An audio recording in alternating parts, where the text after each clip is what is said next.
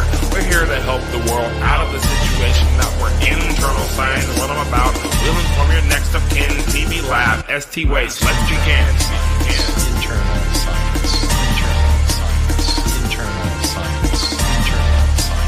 Internal science. Internal science. Internal science. Internal science. Internal science. Internal science. Internal science. Internal science. Internal science. Internal science. It becomes undulate. It becomes wave-like. It becomes an activity. It becomes a movement rather than being a thing. It becomes a verb rather than being a noun. It becomes transparent.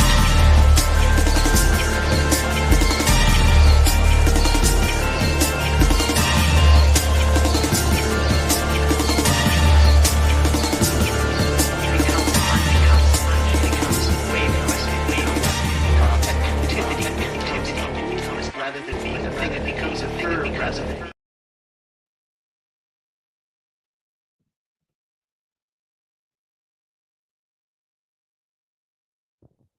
Okay, thank you for that little pause there.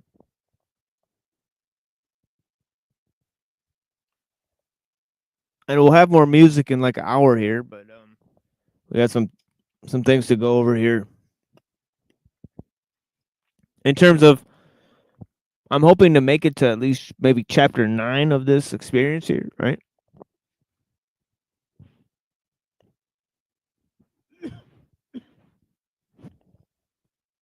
We're now on chapter 5, I believe.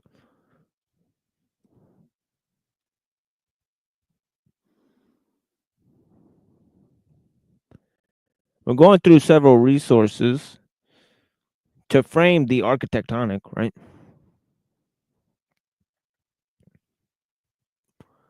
And so we're looking at one of the most translated works in history, the Tao Te Ching,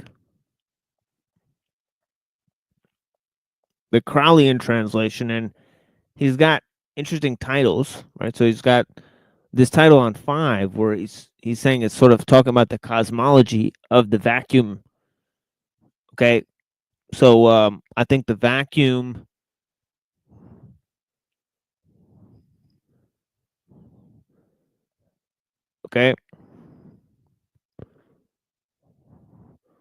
is more about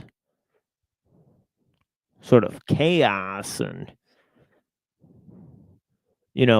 change and becoming, and how nature sacrifices itself for change, right? So we'll see this constant theme. Okay, so you already see the sort of darkness in the Crowleyan translation here, right, within chapter 5, right? And I'm looking at these for the first time, really. So I appreciate you guys going on this journey with me. Okay, I've read many translations of these works, right? But yeah, it says, heaven and earth proceed without motive, but casually in their order of nature, dealing with all things carelessly, like use talismans. Okay, so you'll notice that, when your body feels pleasure, it tries to get rid of it. Your body has no need for desires or joys. Right? You notice that pretty quickly. Right? That actually fulfilling your desires and fulfilling your joys is actually self-destructive. Right? When you feel good, your body tries to forget about it. right? It doesn't let you remember bliss, but pain is felt everywhere, all at once, right? It lasts. You have the memory of pain. You don't have the memory of joy, right? Which is interesting.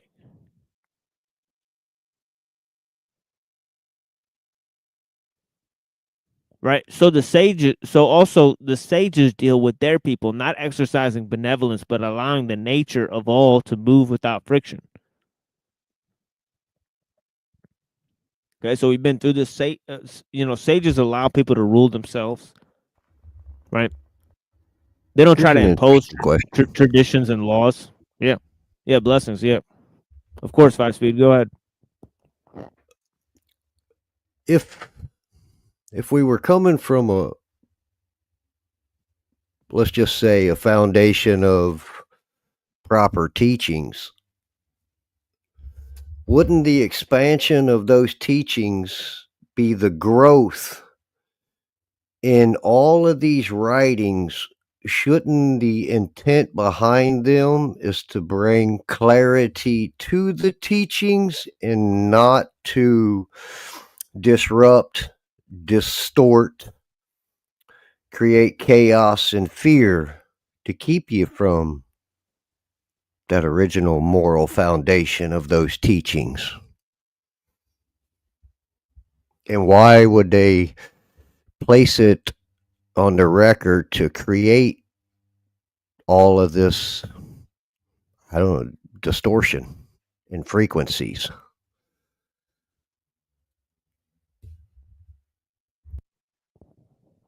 I think it's just proof that wherever there's a good idea, it'll be used by whomever can use it. Yeah, I mean, it's clear that to most people, one of these is going to be the correct version.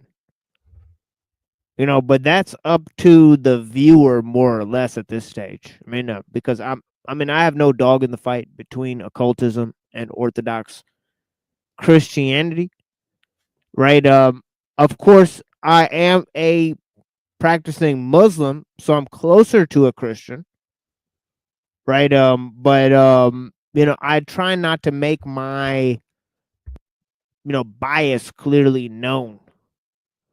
I mean, so that we could study the text on its own terms. And that's why I've decided to read so many different translations so that we can sort of hone in on what the actual message or teaching is, right? Because if we're going to have a plethora of translations, then we have two choices. Either we're going to go into the classical language and learn Chinese and then look at the manuscripts and then go that route, or we could look at all the translations that have been produced by scholars and see what is the root value or theme that all of them keep employing. I mean, so yeah. But yeah, it's excellent inquiry. And here we have Hanko Flamio saying Crowley is mid, Wolfram is based. Yeah, I mean Wolfram. Yeah, I mean Crowley may be an intermediate magician compared to Wolfram. I mean, as Ellul said, magic is primitive technique, and the machine is technique in its most developed form.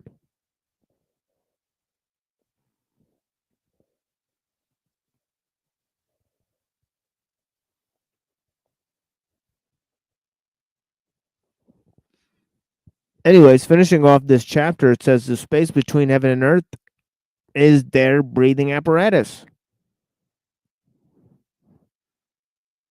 Exaltation is not exhaustion, but the complement of inhalation, and this equally of that speech exhausteth. Guard thyself, therefore, maintaining the perfect freedom of thy nature. Okay, now there's another relationship of words. Okay, to nature and mind. Okay, and action, right? Action and speech don't have to be extended, right? Where things have firm root,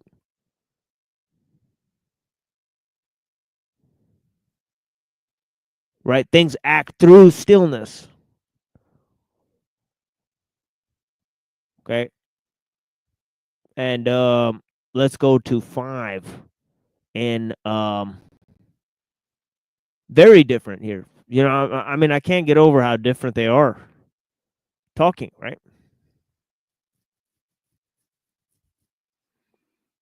But yeah. And there's obviously a Trinitarian notion within the Tao Te Ching, right? Because there's two and there's a space between the two, right? So there's this whole idea of, you know, how I said earlier, you know, words and thoughts are both extensions of the mind, right? So the word is like the sun, right? And the thoughts are like the spirit, right? In terms of the cosmology that Seraphim Rose laid out here, right? Okay. And I was a little bit worried of my sort of, you know, lack of energy here, but I think I'll just proceed. Yeah, but I won't be surprised if maybe I end some of these shows early.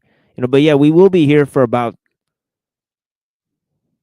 you know, we promise to be here for at least 6 hours here. And we have some more material to bring you on Bill Joy, why the future doesn't need us. Right, so if you guys stick around, you'll hear some interesting ideas. I mean, but yeah, we're proceeding here, you know, in good time, and yeah, we're trying to develop at least a 9-hour recording on Wednesday and at least a 12-hour recording on Saturday. Right, and of course we will be here tomorrow night or Friday night to do the Made by Machine Bob 2 special, right? That the first part is available on this channel here. Right, so blessings to all who are watching this, okay? We're moving to chapter 5 of the Tao Te Ching translations, right? And we're on Christ the Eternal Tao.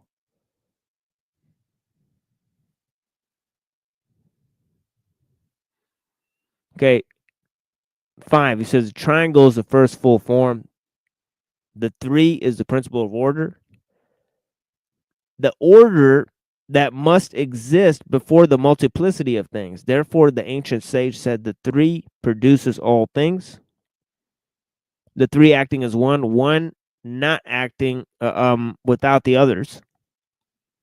The triad contains itself in perfection, for it is the first that surpasses the dyad. It lies beyond the duality of matter, of subject and object, of self and other. The triad is beyond the distinction of the one and the many. Its perfection goes beyond the multiplicity, of which duality is the root.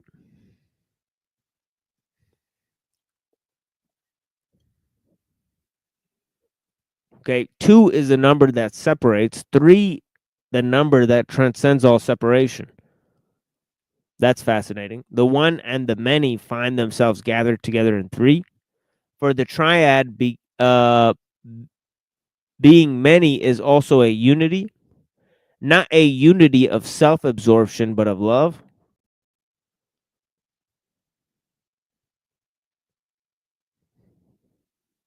For the 3 have one nature, one will, one power, one operation. As one, they do not bend or become confused, but they cleave to each other, having their being in each other. This is the perfect love, the original unity, the original harmony, the final mystery, which no human thought has ever succeeded in rising.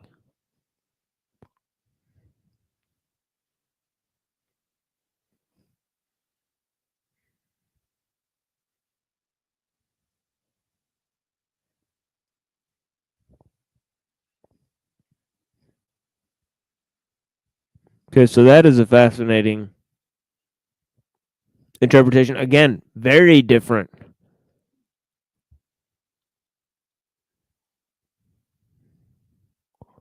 from Crowley. Right? And his idea of carelessness and sort of disorder, right? Where, you know, Seraphim Rose is sort of talking about an order that transcends all being. You know, if that makes sense, right? But yeah, 6 is a pretty short one, right? Seems like. It says the Te, right, or the way is the immortal enemy of the Tao, right? Right, or virtue is the eternal enemy of the way. I mean, I'm sorry, right? Right, the Te is the immortal enemy of the Tao, right? Okay. Remember, Tao De Ching means the book of the way of virtue, right? Its feminine aspect, right? Okay, so virtue is the feminine aspect of the way. Why would that be an enemy, right? Heaven and earth issued from her gate. This gate is the root of their world. Sycamore. I don't know what that means.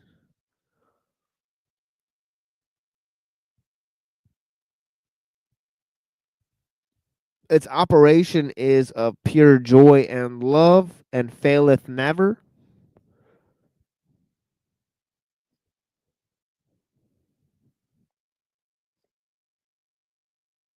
Okay, let's move to, oh, tree. It's a tree. Interesting.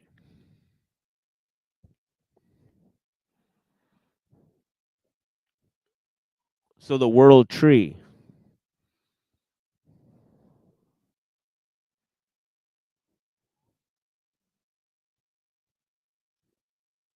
Well, that's a comforting thought. Anyways, let's move to Seraphim Rose.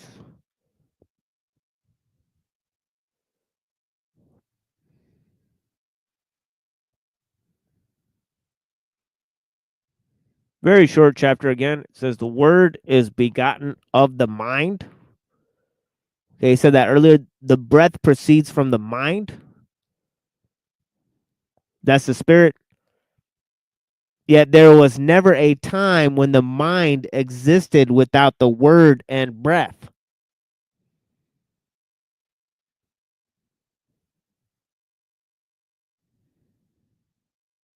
Okay, so that must be the triad, right?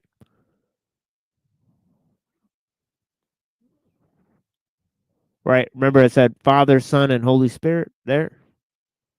Right? They dwelt in darkness that was before darkness outside time. But they made all things within time. For time and darkness came into being only when the movement of light were made.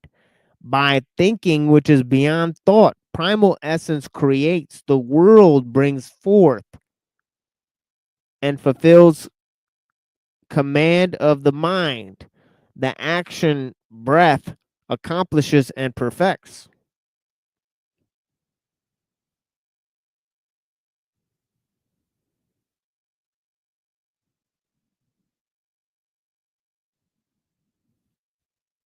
Interesting. Action breath.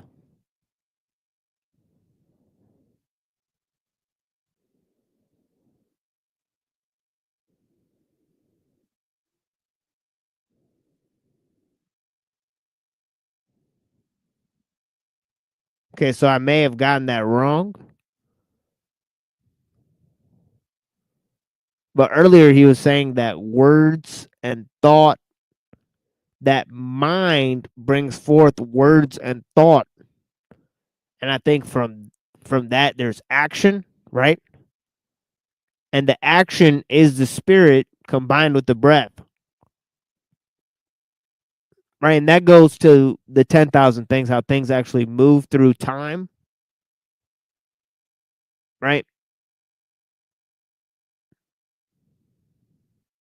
So he says, with these two hands of the mind, thought becomes deed. Okay. Fascinating stuff, folks. All right. I'm certainly enjoying myself. And I hope you are too.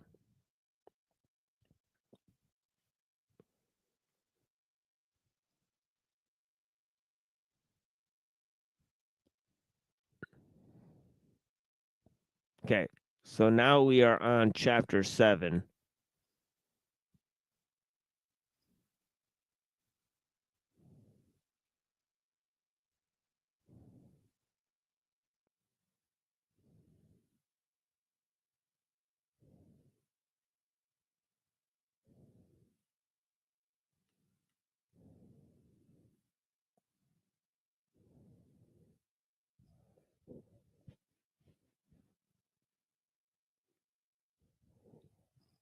The concealment of the light.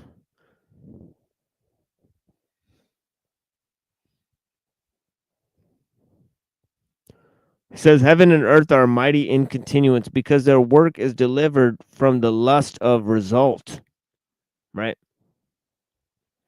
Thus is saved, seeking not any goal. Right? It's non sort of utilitarian and non-mediated acts. Right? Acts that are done for the sake of themselves, sort of, is the whole concept behind it, right? That everything works on its own accord, right? And all things follow the nature of the Tao, essentially, right? So the sage, seeking not any goal, attaineth all things. He doth not interfere in the affairs of his body, and so that body acteth without friction. It is because he meldeth not with personal aims that these come to pass with simplicity.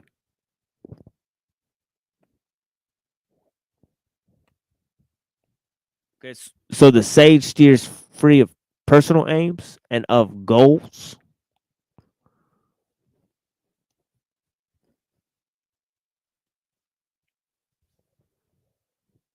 Okay, works through non-action for the benefit of all things.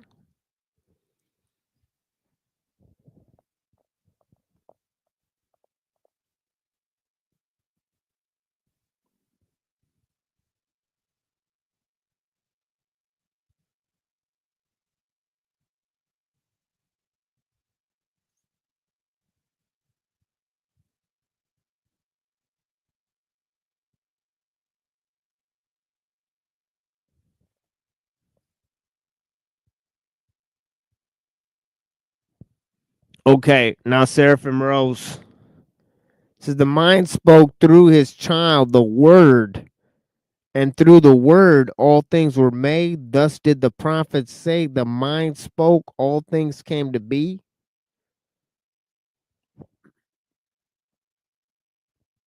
He commanded and they were created.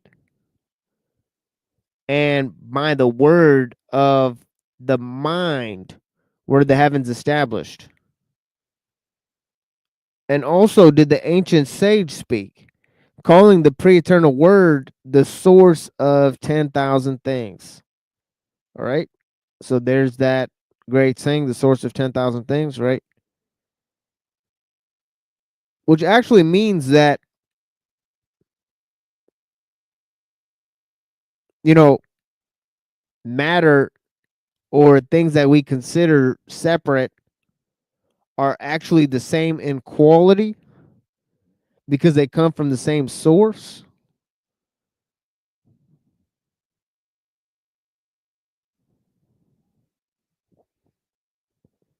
Says all things were made by the word.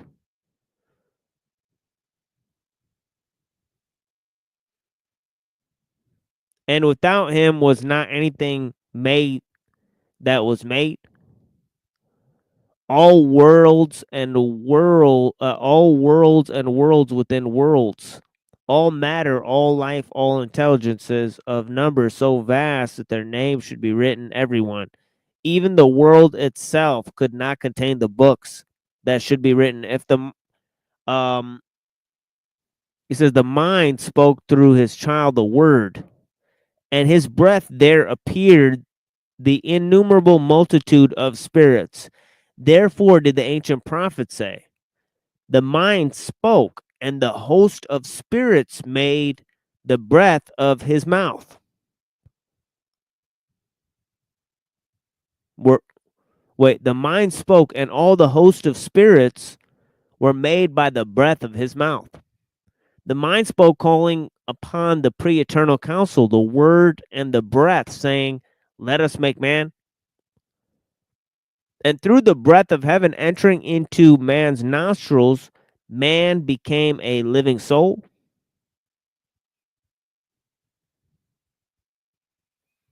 The 10,000 things were created out of nothing, out of the darkness that was before darkness. Facts. And when this was accomplished, the still unchanging word resounded through all that was made, and still unchanging breath blew through all that was made, moving upon the face of the silent deep and giving to all life motion.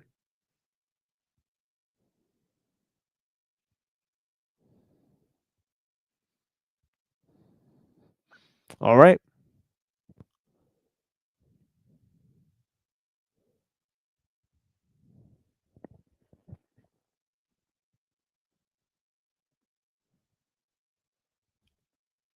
Let's move to 8, a very famous passage. And we're making good time here. Blessings, folks. And oh man, I don't think actually I don't suppose that the link is pinned. Let me go ahead and pin this link somewhere up here in the chat. Okay.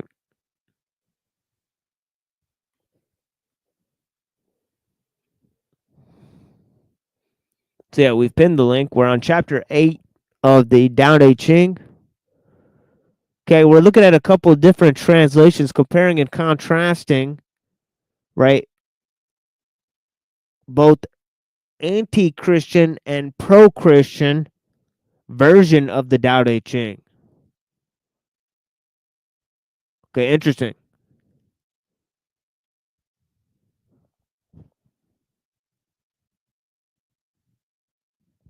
For those of different persuasions. And we're moving to the Crowleyan translation now to look at chapter 8.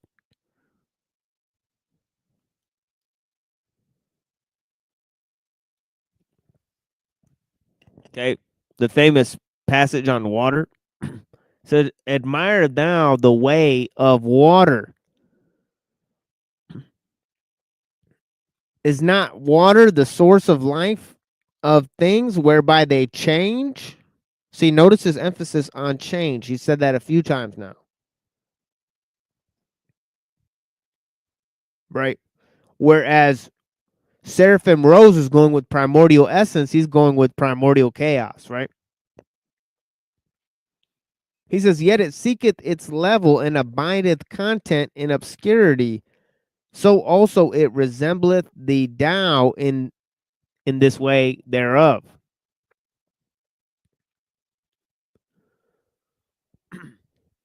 The virtue of a house is to be well placed, of the mind to be at ease in the silence as of space.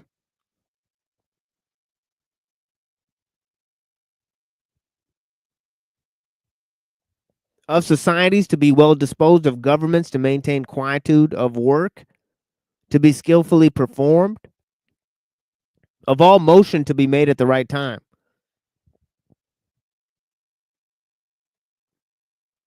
Also, it is a virtue of a man to abide in his place without discontent. Thus, he offendeth no man.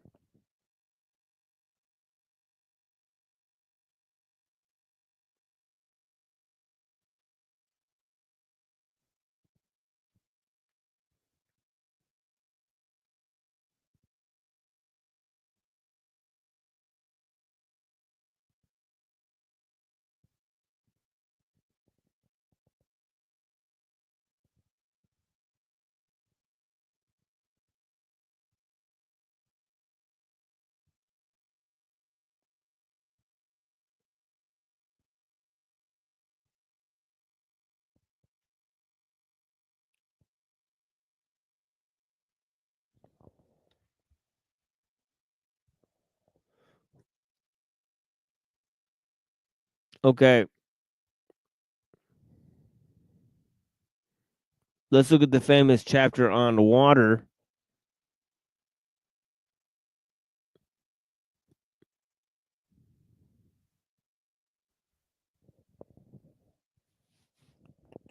Okay, once there was a time, said the ancient sage, when all things became harmonized through the one. The heaven receiving the one became clear. The earth receiving the one became calm. The spirits receiving the one became divine.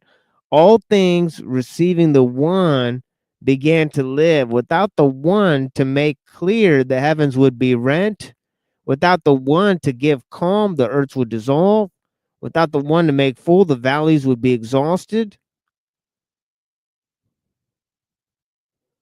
Without the one to give life, all nature would suffer decrease. The three produce all things, said the ancient sage, yet all things become harmonized through the one. The three, being one in love, creates one, and thus it is love that creates and sustains life. This creation of the world by love in the unity of the three is the mystery of the world's original harmony.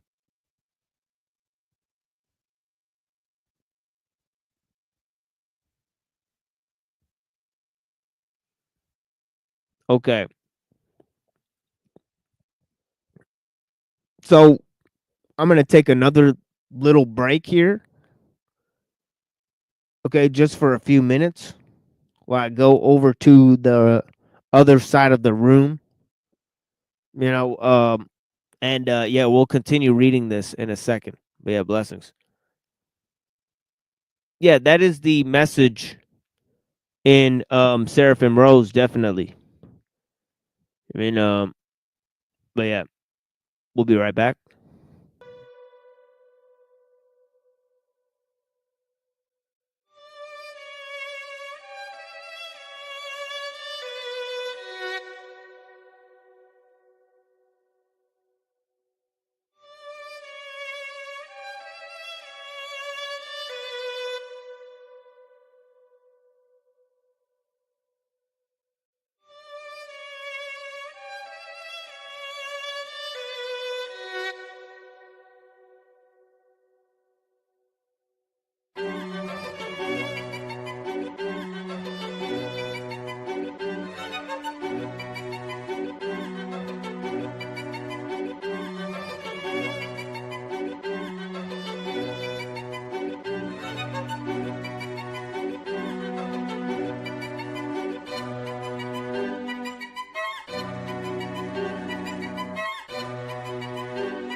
I used to understand happy. I know that I used to be happy.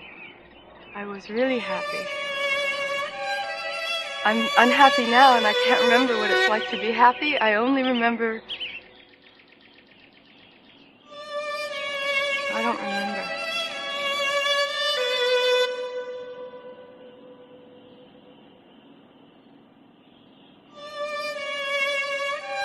I remember being happy only in comparison to not being happy, which is what I am now.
All right. Let's get to some more of this. We're coming to the end of our discussion of the Tao, right? And we've made it to chapter 9, luckily. But the fact is that we've had very little participation on the panel here.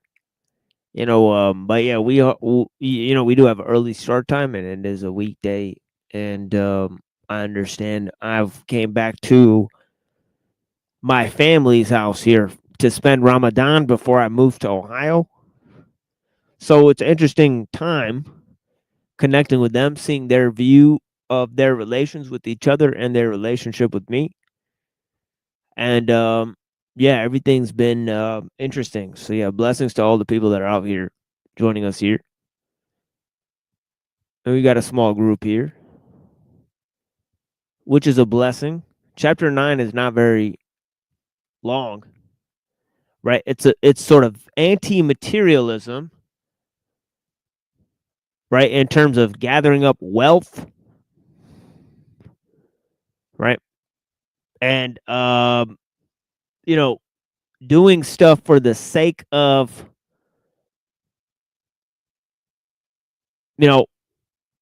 things that don't really last, right? And things that attract sort of negative attention, right? So I'm interested to see how Father Seraphim Rose also reacts to this, because this also ties into the Christian ascetic practice, right? So he says, fill not a vessel lest it spill in carrying, right?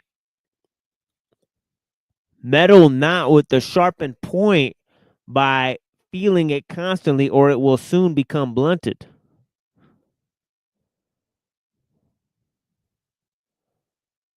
Okay, gold and jade endangered the house of their possessor. Wealth and honor lead to arrogance and envy and bring ruin. Is thy way famous and thy name becoming distinguished? Withdraw thy work once done into obscurity. This is the way of heaven. Okay. So let's go to Seraphim Rose and see how he reacts to the exalted, and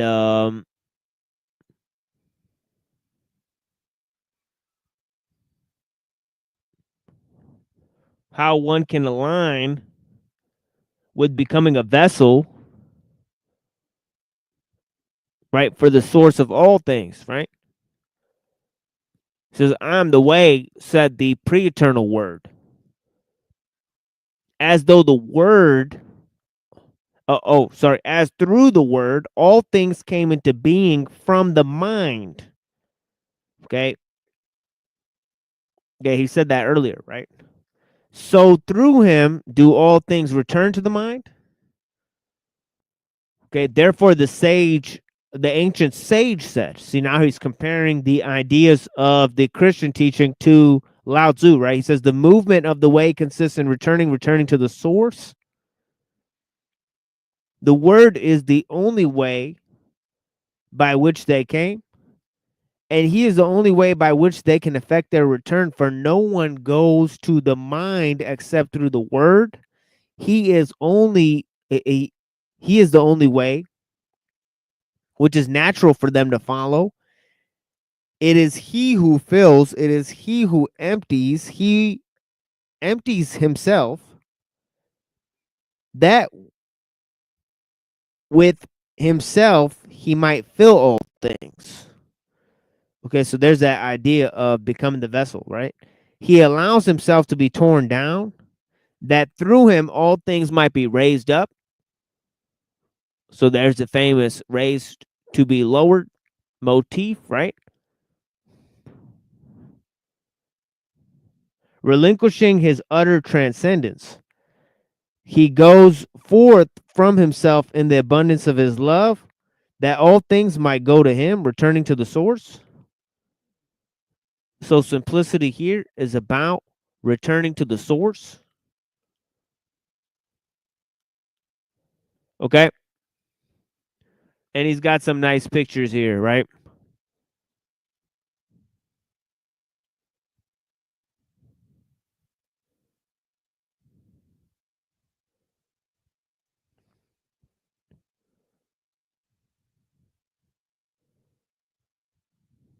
Okay. So we've made it to chapter 10, folks. Blessings.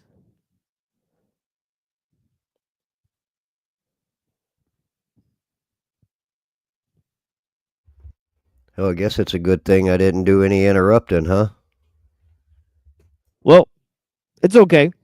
You know, there's lots of time today. So, you know, interruptions are welcome. And the link is pinned up there.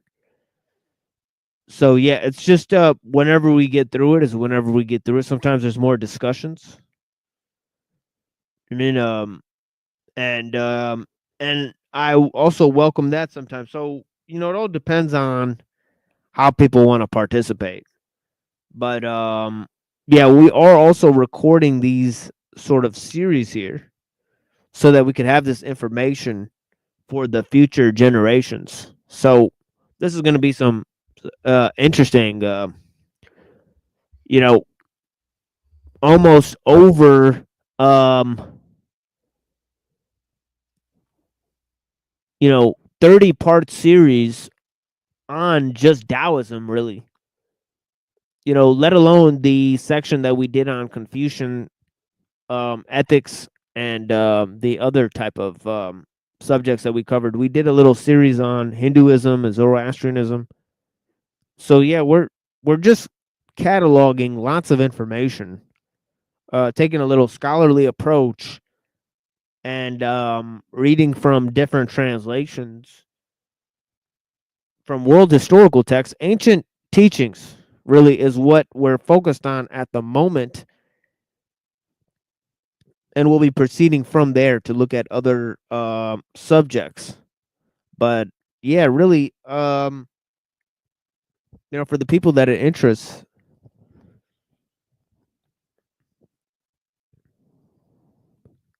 participation is welcome.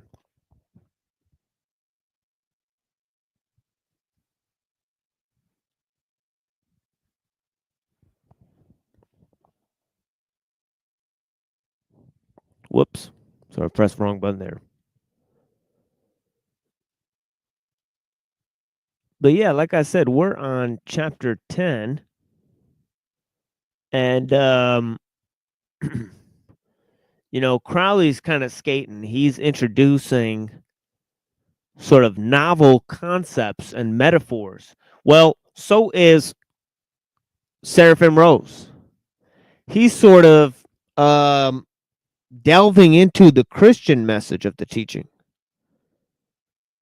Right? So these are some unique ways of looking at it. This is the sort of radical look that we're taking at this sort of text. Right. Up till now, we've looked at scholarly translations of the text itself, right? We're now looking at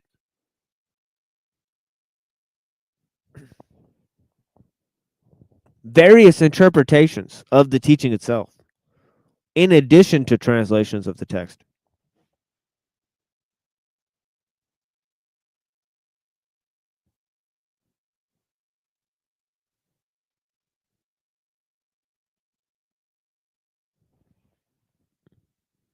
So I present a sort of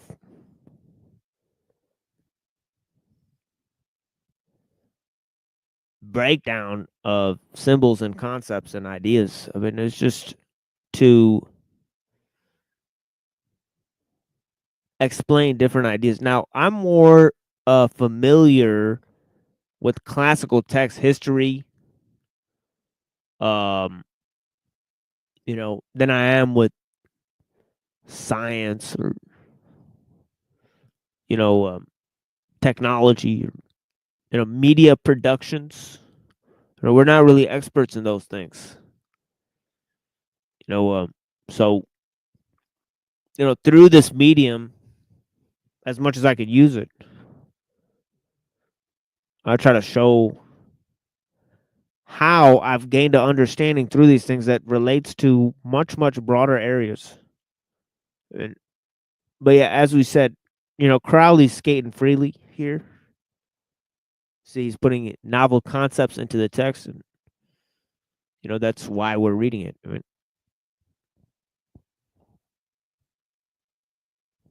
Chapter 10, Things Attainable.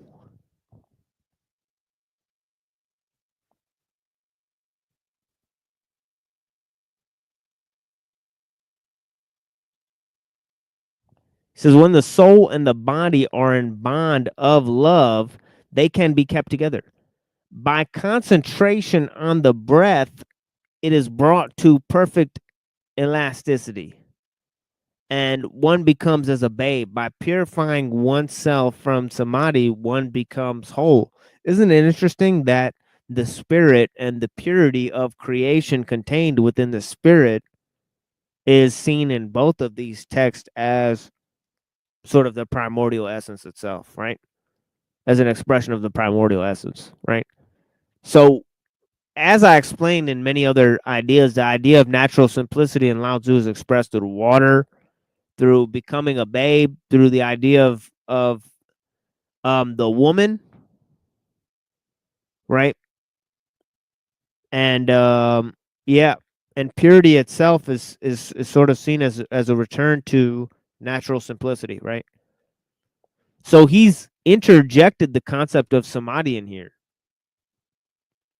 sort of a Buddhist concept, right? So you see that his idea of change and becoming and nothingness is all conditioned by his sort of theosophical training, right? Blessings. Yo, hey, dude. What's Yo. samadhi again? Samadhi is a Buddhist Yeah, I know that. concept that goes into sort of oneness with like all creation. I mean, so let me pull this up. It sounds so much like samedi, like the French word for Saturday, I believe, or Sunday. I forget. No, it's Sunday. It's like the sort of life energy. So like spirit force, similar to how Seraphim Rose is putting it, right? So like chi. Yeah, sort of like it's like what you build up or what you attain oneness with in the dissolution of the self. I mean, so like I understand. Yeah. So let me see if I could pull this up on the Wikipedia.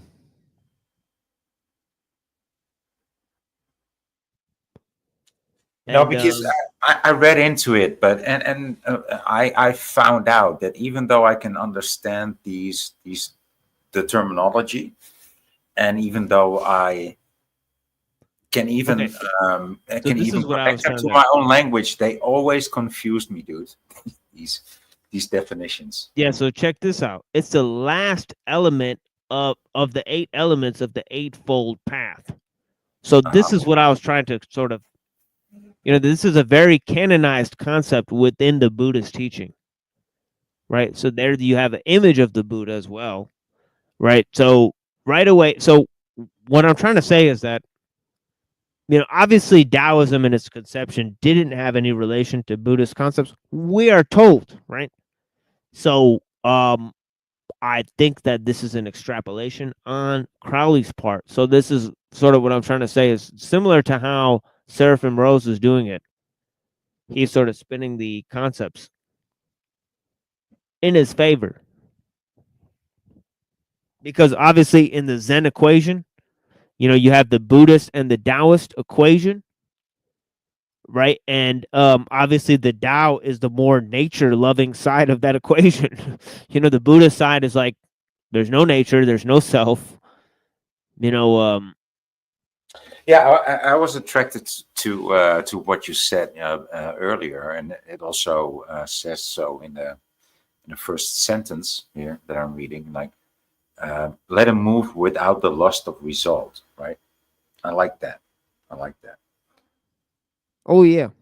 That's kind of how I move. But it's not like I don't care about results. I love it when the result actually works. But very often you will come to find that things that you try will have no result or a bad result, and things that just grassroots, that are just spontaneous, they will grow into things that actually matter, right? Or things that are actually beautiful. But yeah, the result is very important, though. That's actually the most important thing.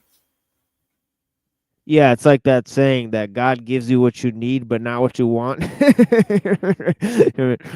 or something like that. And the universe has a way of course correcting. I mean, so I think there's, I think there's people that are damned to repeat certain scenarios, right? You can tell, and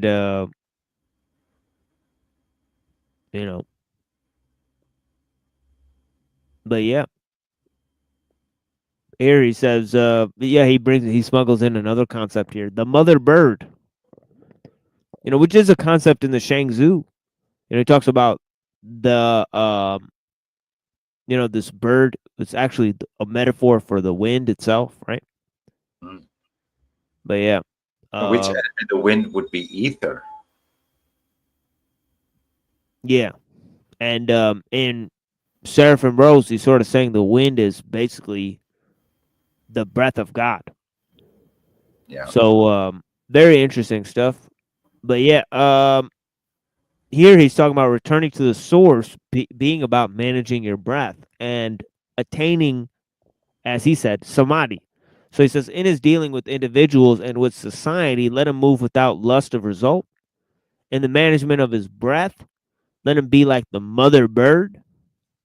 Let his intelligence comprehend every quarter. Let his knowledge, but let his knowledge cease.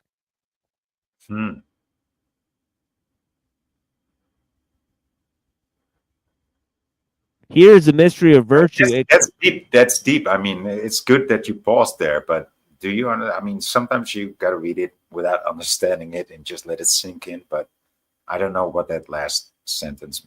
Let his intelligence comprehend every quarter. I get that. When you have a circle, you're gonna just put a quarter in it and have 3/4 of the circle. To define the circle.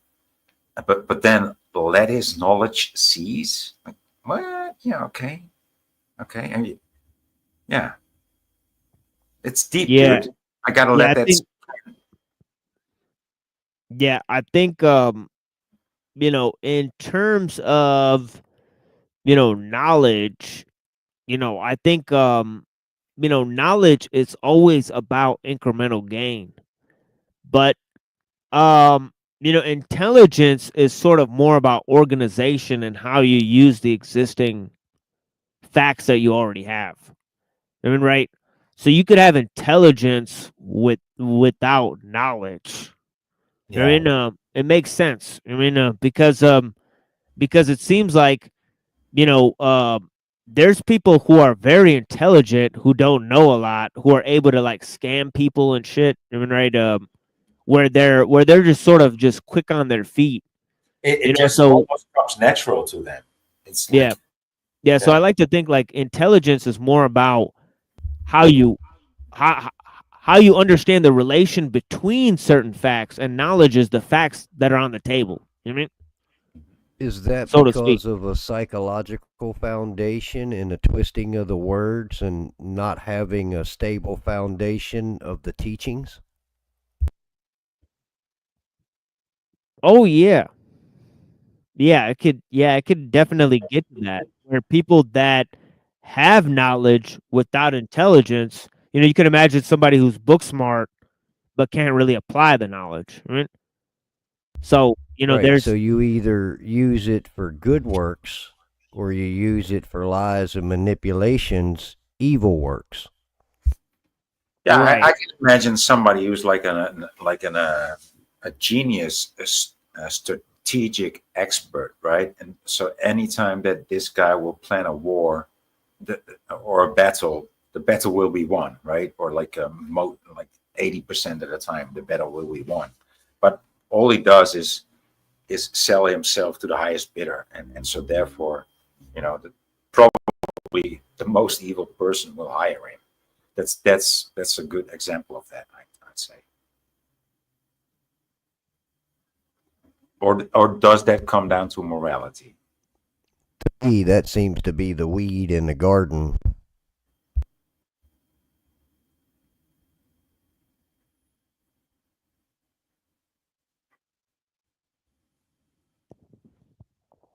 Yeah, now this is the most amazing, paragraph I've ever read, really. I'm glad I stumbled upon this translation because he says, "Here's the mystery of virtue. It createth all, nourisheth all, yet it doth not adhere to them. It operates all, but knoweth not of it, nor proclaimeth it. It directeth all, but without conscious control." Now, there is the idea of enigmatic virtue explained through the Crowleyan translation, which that seems very, very much a fancy schmancy way of saying, creating yet not taking ownership, producing but not possessing, this idea that you don't own what you To all. create, you let it rule over itself.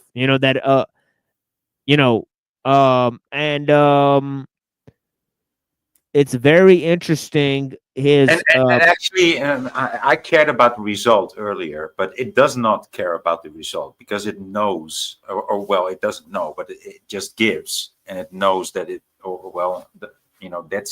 a source that gives, and the results will be good. But it doesn't even care about the results, right? Because it knoweth not. Yeah, let me go to this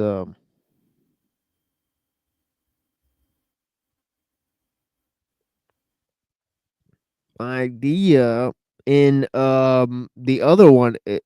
Produce without possessing, act with no expectation of reward, lead without lording over. So very interesting. Yeah, I mean, but it's going to get you. I mean, if you're going to behave in that way, it's going to get you in strange situations, dude. I know. I'm speaking from experience.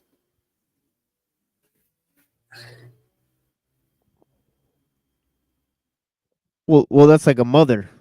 She's in a strange situation. It's like she has produced something, but she doesn't own it. Mm-hmm. You know what I mean? Yeah. So is sort of nature, but this is how nature rears them. You know, it actually raises them up and makes them strong this way. So it's fascinating stuff. I mean, that if it actually tried to, you know, control or try to possess, you know, it would bring the ruin. Yeah, it would die, right? Yeah, that which it made. Yeah, exactly. So it's fascinating. But it You know, also idea. it also needs to it also needs to keep that question alive, right? It's not like you cannot just let it go. You know, it's like you said, you're the mother of it. You cannot just let it go and not take any responsibility. Yeah. There's, Now there's this delicate balance between responsibility and letting it go.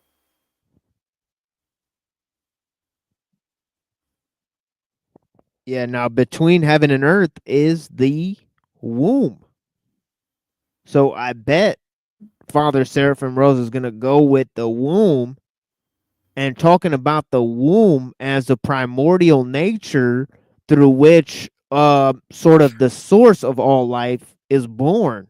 You know, because that is exactly the Christian teaching there. All right. So remember, he said in the beginning, there's the womb and the father.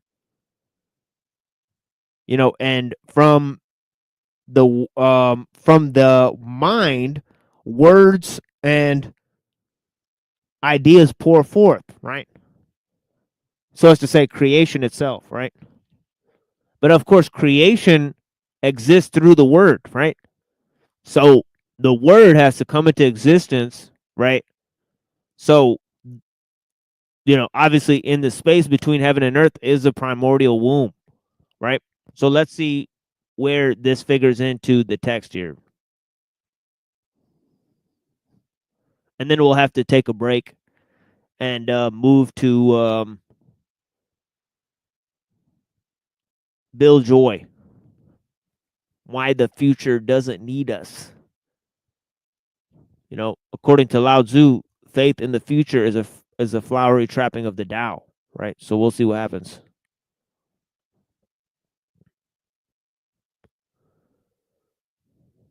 So chapter 10, the sages sought him out in every place. They saw him not, but sensed his presence everywhere. They found him in living beings, in the mountain crags and flowing streams and seas and winds. He was not these things, but he spoke in these things, guiding them. All things followed his course. Therefore, the sages called him only by his other name, the way, Tao, the course that all things are to follow, the trees, the birds, rivers, winds.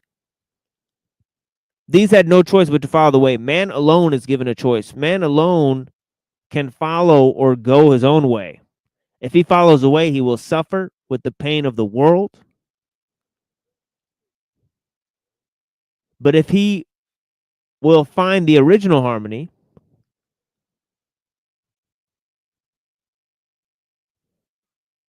if he follows his own way, he will suffer only with himself, and within him will be chaos. Very wise advice. Very wise advice. Okay. Extremely wise. Okay, man can follow the way, suffer with the world, or not suffer with the world and actually just suffer with himself. You're just gonna suffer anyway, right? Yeah. Go ahead and collect your tears in a glass bottle, buddy. Well, you know, you might be able to sell them on the internet. Polishing the Titanic, as they say.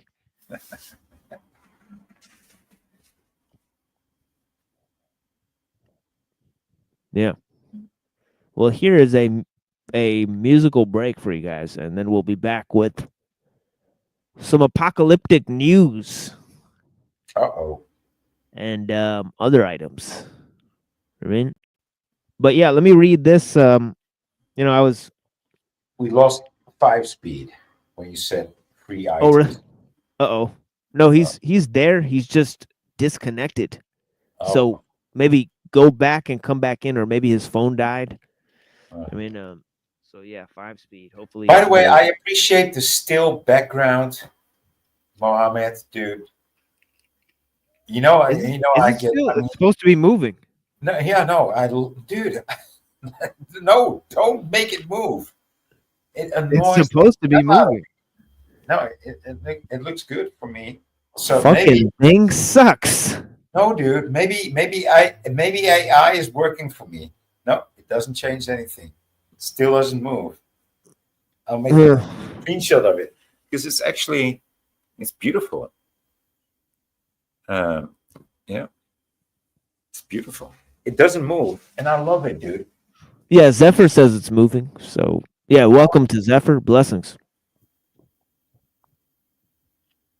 Well, you know, maybe this is the final stage of the indoctrination, that I don't see the movement. No, you know, voice, he's harmonized with the Tao, that he's in perfect stillness. You know, he's not he can't even perceive movement. He can't even perceive movement. So I'm not kidding you. I mean, he's gone to the next level. I guess so.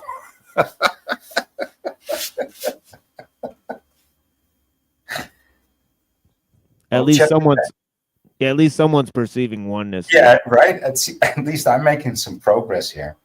But yeah, I'm here for chapter 10, dude. It's looking good. Hell yeah. Well, that was it. I hope you enjoyed it. Man. Yeah, I did. It was crazy stuff. Yeah, I mean, it's wild. Enigmatic virtue, as it said in Philip J. Ivanhoe. I love that. Enigmatic virtue is to, you know, create without possessing. That's pretty deep. And I think that, you know, the technological really lets us know. Yeah, blessings. Yeah, we don't own our creative input, so to speak. Right? We might not even be able to perceive the creator. You know, we might be able to acknowledge his existence, but to perceive like him or her or as a personality, that I think it's way beyond that. So it's kind of shameful to even go there, right? And yeah. Is that a thing? Is that a thing for you too? Or do you think that we humans should have a perfect idea of who God is?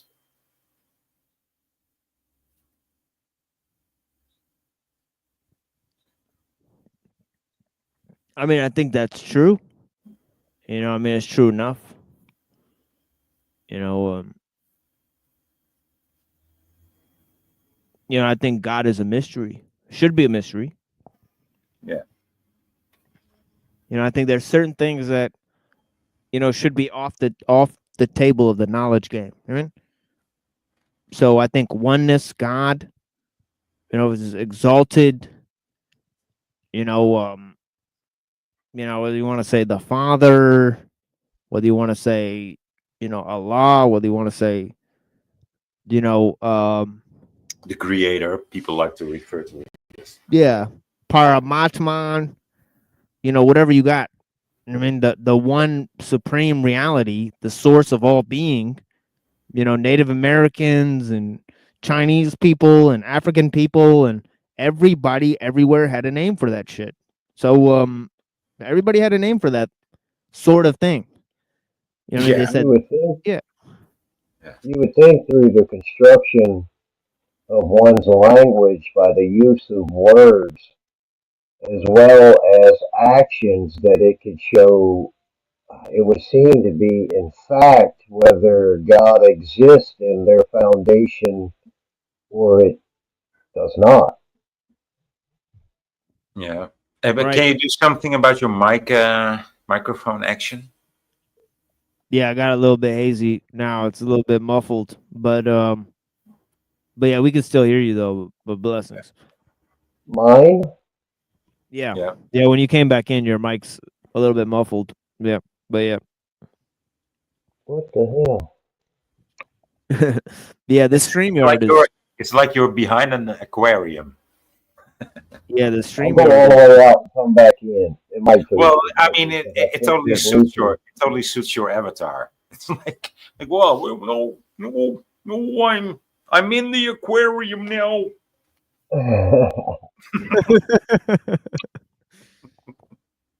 I'm in the bubble. I'm in my bubble. Oh, sorry. Let me try this. Let me try this. Let me That get stuck sounds strange. for Bluetooth. And it has Get an off electrical Bluetooth. tick to it. But dude, it's I never get shocks. I never get shocks, or touching somebody or something. But today I got like I don't know 20 shocks, touching something, touching a car, touching somebody, touching the car. Crazy. I don't know what it is today. What is it? It's the 19th. Okay. It's electrical, dude. It's electrical today. Yeah, it's the spirit. That's probably why you can't see the background. Just blended in, to the Ethernet. Yes, so dude, it is a thing. Do you know that ether was a part of the periodic table back in the late 1900s, late 1800s, late 19th century. It actually was a part of the periodic table, like it was an element. And they took it out together with all these other big changes that happened in that era.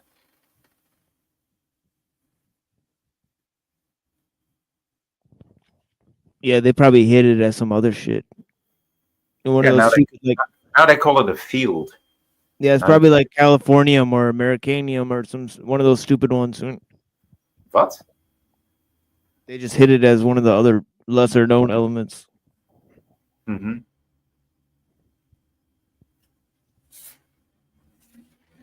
But hey, we found Union Pentium, that only existed for 5 millimicroseconds, but it's on the chart.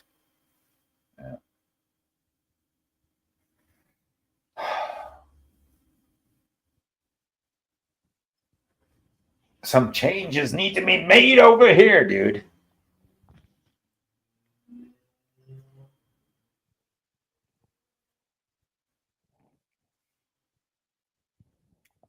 Oh yeah. A change gonna come. Right. I'm off the Bluetooth, man. Hopefully the There you go. Oh. Yeah, there you go. Coming in clear. Well, so much better. Coming in loud and clear. Yeah. Good deal. Yeah, it was weird. It sounded like you were underwater. It actually were hearing live water sounds. It was very strange. Yeah. But yeah, here is 5-speed is an amphibious creature. I mean, just look at him. I am a water sign. Right. So yeah, so we'll be back, folks. It's nothing personal against you guys. It's just, music. It's the harmony of the universe. Places without structure. And of course we talked about sound and light and about how they're part of the primordial essence of creation. I think a lot of physicists and people have come to that conclusion. But yeah, anyways, here's some interesting things, and then we'll move to Bill Joy. But yeah, some of my favorite tape here. We'll be back in 10 minutes. Going on, eat a cigarette. Hey yo, there could be no other Holocaust. I'm the only Holocaust. A war cloud is Alcatraz. In the back about to blast where you get murdered. Yo, yo, yo, yo. It's how I rock. Yo, yo, yo, yo.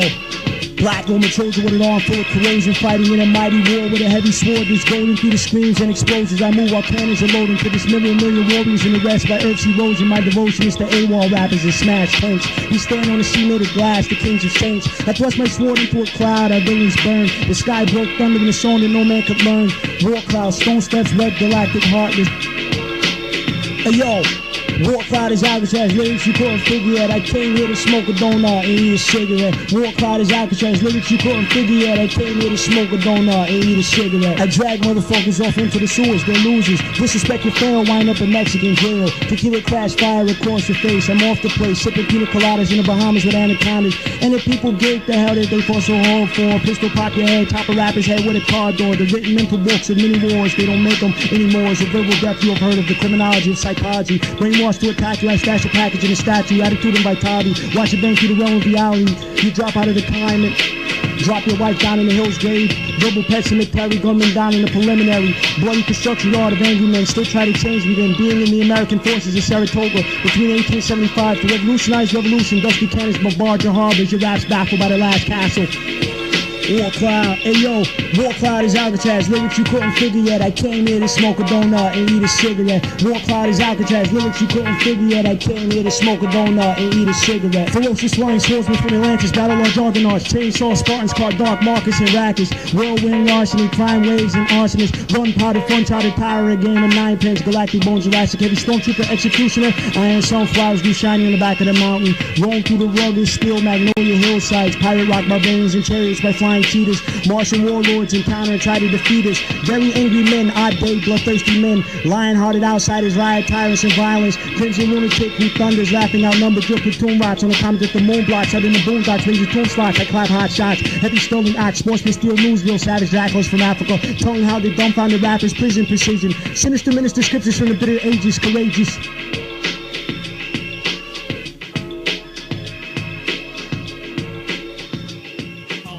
Pick up War Cloud in Long Beach. War Cloud medieval, shelf raps that's regal.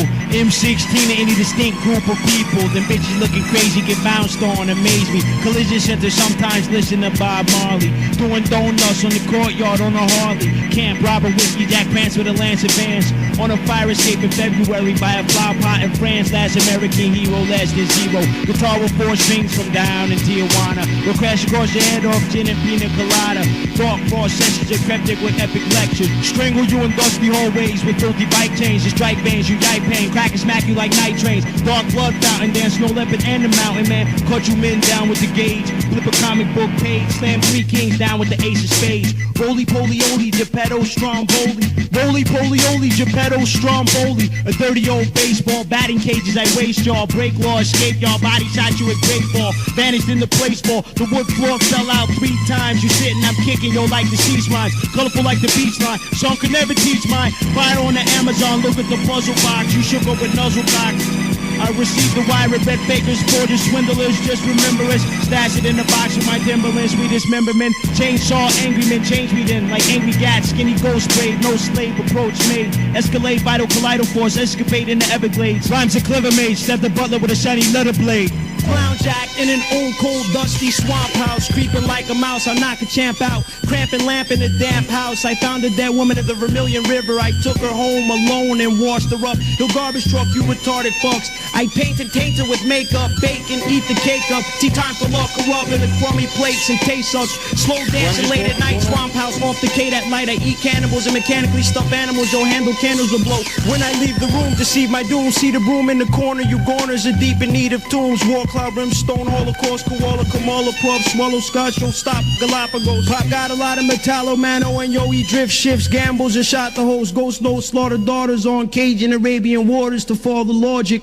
I live in a hollowed out asteroid. It's war cloud, better living through circuitry, Paleolithic surgery, half man, half planet Mercury. I heard MCs, one day it rained and the people began to melt. Release the angels in the Euphrates River who sleep. to slay a third of Earth's population for vindication. A dirty helicopter, my blades are my swords. When I descend upon you, the sound of a zillion chariots. Nightmare room of truth, cause it's the scariest. Men made of heads who eat inside the lake.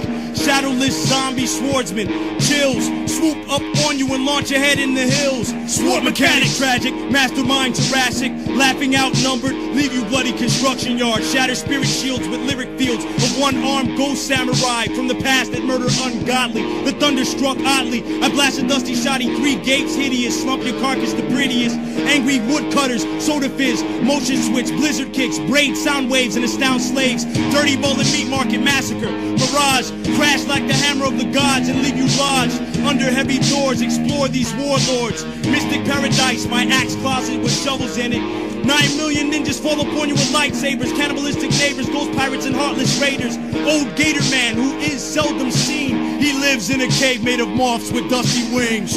Blood smeared in snow, subliminal imagery. Hummingbird to an orchid, this mineral chemistry is a frigid, heavy, poisonous polyhydroxid. Venom containing 9 million toxins, crafty concoction. Deadliest of a species unproduced by plant or animal. Came before Abel is cannibal, understandable. Fishing in Antarctica, I'm strapped like the chief. Started calling niggas marks cause they act like the beast. Dirty apes drinking brandy, monkeys in the Courvoisier. Forging new boundaries, celebrate murder Nazi Day. Fiesta elegante, corduroy waves and do-rags. Potpourri flowers, roll tightly, light up a new bag. Domino, sugar croissants. 7 names, watermelon, apple, licorice, spices, 11 chains, heaven rain. 7 fangs retracted hang from my molars. Hunting for game, I thirst for blood when I'm sober. Soul controller, hotter than solar, colder than polar. My flow is sicker than Ebola, mixed with Coca-Cola. Lyrics call back like cobras before attacking your soldiers. My house packed with the doses of radioactive explosives. Concepts are mythical, past scientifical. My biochemical makeup inspired miracles. Formerly, pigs all at war with me, cause normally my speeches incite riots like Florence and Normandy. Feds want drama cause they know I've been rotten, and they know my style's the bomb like Osama bin Laden. They've been watching, plus they heard my phonics was ergonomic, and my mouth rejects turning objects with still been burning comets. Homicidal recitals make it hot for idle spirits. Spiral lyrics, paint holy pictures like hieroglyphics. It's over with. I grab the mic from my holster quick. If you never faced death yet, you real close to it. I'm known to spit revolution like the Bolsheviks. So many punchlines, I leave the spot with swollen fists. Notice this, giving bruises a hobby. You suffer hits to your body like John Gotti using karate. What you producing is folly. You wanna play arch villain? I'll ask you how you feeling when your wig starts peeling. I just laugh. I just laugh. No one can defeat me. I just laugh. I just laugh. No one can defeat me. I just laugh. I just laugh. No one can defeat me. I just laugh. I just laugh. Corso and hip-hop tracks to destroyer. Chase the moon goddess, she Hawk Fender, Tom Sawyer. Sick pickpocket, the lawyer. Banging like meth, ghost, Ray Vision, and all of them. I keep a beach cruiser like Christine Terrywinkle, made by Schwinn. I drink a whiskey distilled from corn mash friend. Bandana and a bony fish bonanza. We bludgeon bullies on a severed boob tube. Bloodthirsty, never fugazi, Navy boys in blue bomber jackets and heavy blue jeans, walking on beige rackets. That body bag, the bombshell, Joe Bolden, Bon Voyage, you in the back cat with the blackjack. Bows and bunnies, all use blockheads, swooshes, broadcast bloopers. We blue plate the bone china, boodle the boxcar, yeah. Knife scar and act boisterous, boardwalk mic blur. Your flag is hoisterless, yeah. A burlap bag of black bats. Rhymes is bazooka Joe, blowtorch, blowgun. Or I broad jump your brotherhood with bats the size of blue whales. Batting cage, rage nail, conquerous rule, yeah. Blue apples, yeah. Out chairs and swing like a brontosaur. Monster war, conquerous rule, do the brawler. Blue blood aristocrats eating blue cheese. In the harbor, ice parlor. Black rackets and you sneeze. Alcatraz beer brewery, niggas just screwing me. Gun blast Turk, chick suck bus, stun flash jerks. Gun blast Turk, the Baltimore Black Sox. Came to kill a champ, they ain't even nobody with you. Heavy blade kiss you, gun bust you a nurse rhyme. Hurt spines, curse finds, perch mine on the worst line. Yo, you can't fuck with me no more.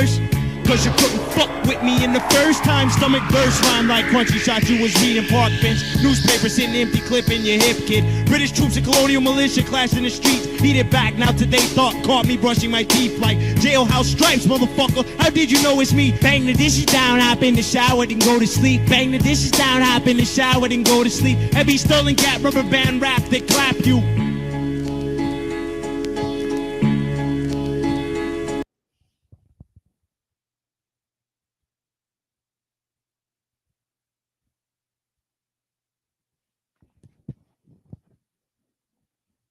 Yeah, thank you for joining us for this last sort of scene here. In terms of the presentations for today. It's Wednesday, 3/19/2025, 12:07 p.m. Eastern Time. And there's about 9 people watching The Machine Lies at this time. And regardless of the progress that we have in the future on this channel, it's important to document what's going on around us, right? And we're not trying to fluff any of the results or any of the ideas here. We're trying to present sort of a one-to-one, purity of value. I mean, in terms of the different material here, right? And in the past, we've had guests, we've collaborated with large channels. We've had, trolls and big name channels have falling out with us, and You mean like Adam Green? well, actually, we have a pretty friendly, yeah, we're pretty friendly with Adam Green today. Oh, really? Yeah. Yeah, okay. But we just haven't had a lot of guests on because of the type of material. We moved into kind of a different direction, sort of more of my solo presentations. And if you remember, when we started doing this show, I usually never did solo presentations. I mean, I actually would have guests on. I would open up the panel. And of course I had my regular show there, right? But yeah, I started doing a show because I said it's too much to not record material here, during these presentations. So that became the move. And it's attracted some people, but it's also led some people away from the channel who were maybe looking for more of a drama type of show, or more of a show about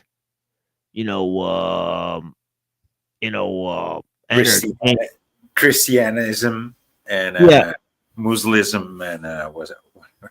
Yeah, entertaining the LARP, clout chasing, getting any of these feds on to talk about their personal views. Which is also entertaining to a certain level. It is. I mean, it's a alternative for the television, but you'll notice that there's no like sort of 20 to 30-year-olds participating. It's all like these old Fed type of characters. I mean, so it's obviously older type of people that don't have anything to do. Like my own trolls are like in their mid 40s. I mean, right, and in their 40s. I mean, right. So they're considerably older.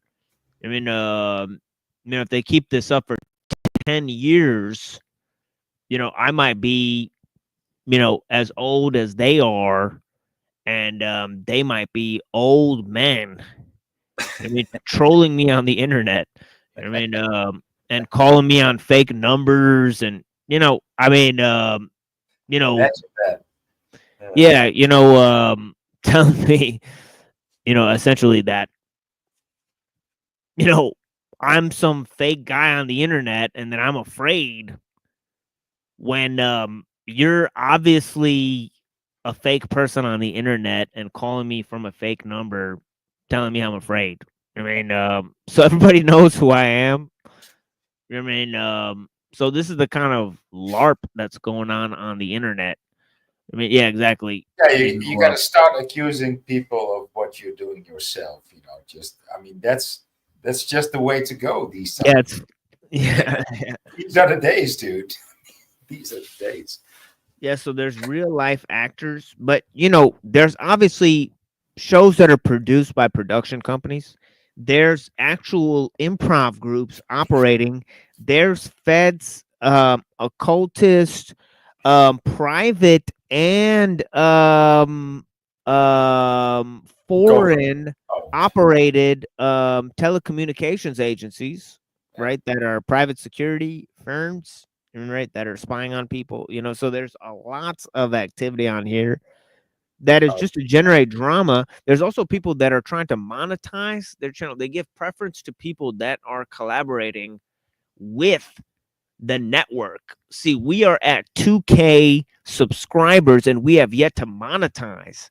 You know, we do this so that we can say more things, so that we can present more types of art, you know, to people, you know, so that we have more range, you know, so that we don't always have to qualify our statements with trying to get money or be monetized or do the clout chasing game or the drama or the fake drama game. I mean, so you know, so we are obviously. I mean, I keep saying we. It's just really me. I mean, so I like the royal we. yeah, Not the exactly. proverbial royal. Yeah, AI government. We are watching. Yeah, exactly. AI government can say we, but yeah, I don't know if we can say we. I mean, but yeah, you know, Bill Joy. Let me look this up here because But yeah, that was War Cloud, Alcatraz jigsaw puzzle. What now? You know, in terms of the music. Holy smokes, 988 likes. Okay, so I don't know what made all of these really strange people. I'd like to take a look at least 100 of these people to try to see what type of people like this video. Take a small sample, you know, out of 1,000. 1,000 likes on this video. I mean, what kind of? Let's see what kind of sick fucks actually like this video. I mean, really, you know, but yeah, 25.9 million subscribers. So that's what? That's an ungodly. Do you know how much money you make, like just producing one video per day? You know, it's like you're a millionaire. You know, within a year. Within a year, you'd be a millionaire. Yeah, what the hell? That's almost like 10% of this country subscribe to this channel somehow, which makes no sense at all. No, it doesn't. No. It's just a whitewashing. Yeah, like 30 billion people almost. Yeah, this is crazy stuff. Technologists. So 92K views. So it didn't even get 1 million views. How strange is that? That's also strange. What? So the one critique about technology, and it's heavily suppressed. I mean, compared to the, I'd like to think the other video. Let's see what other videos they have. 310K. This is staggeringly more views.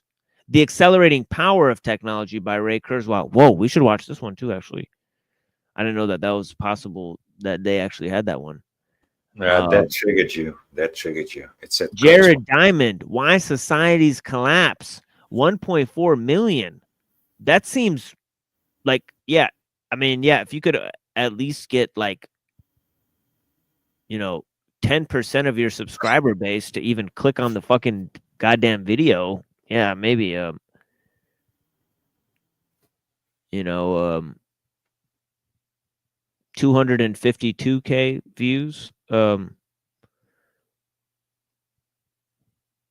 Yeah, so 26 million subscribers. Yeah, 26 million subscribers, and none of their own subscribers are even clicking on their videos, apparently. That's weird. Because they should have millions of views per video. Yeah.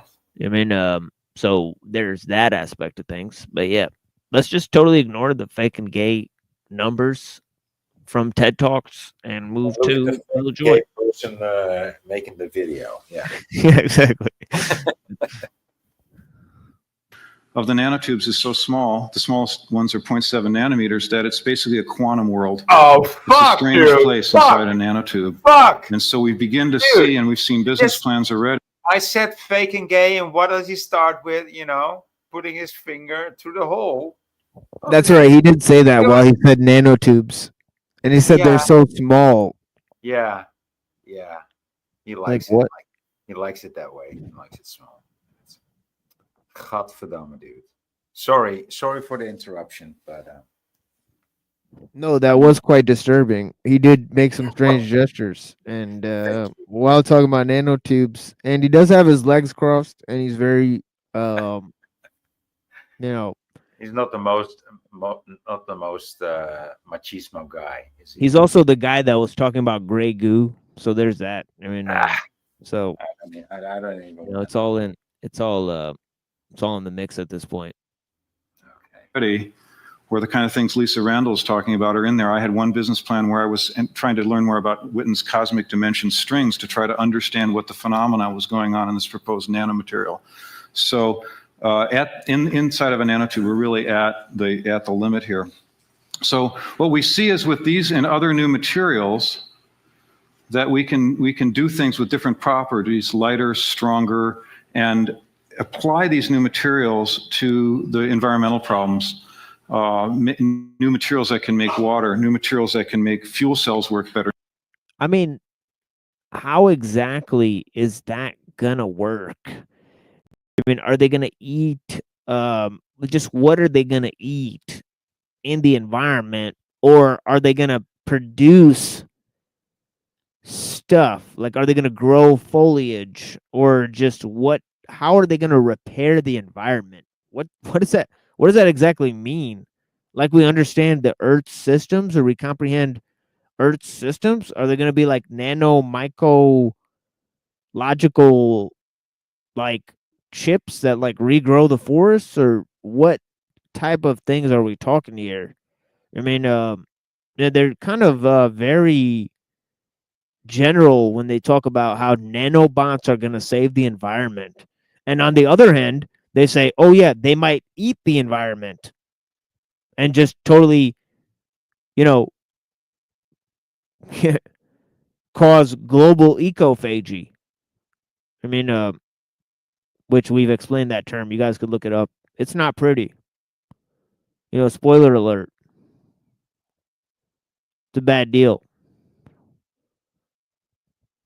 Self-replicating nanobots populate without cease, that we can't control them. Right?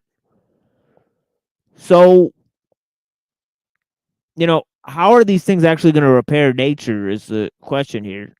I mean, but yeah, it's being proposed new by several sources.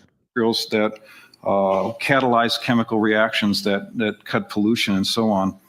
Ethanol, new ways of making ethanol, new ways of making electric transportation. The whole green dream, because it can be profitable. And we just raised a new fund. We dedicated $100 million to these kinds of investments. And we believe that Genentech, the Compaq, the Lotus, the Sun, the Netscape, the Amazon, the Google in these fields are yet to be found, because this materials revolution will drive these things forward. The third area that we're working on, and we just announced last week. So there's the entire,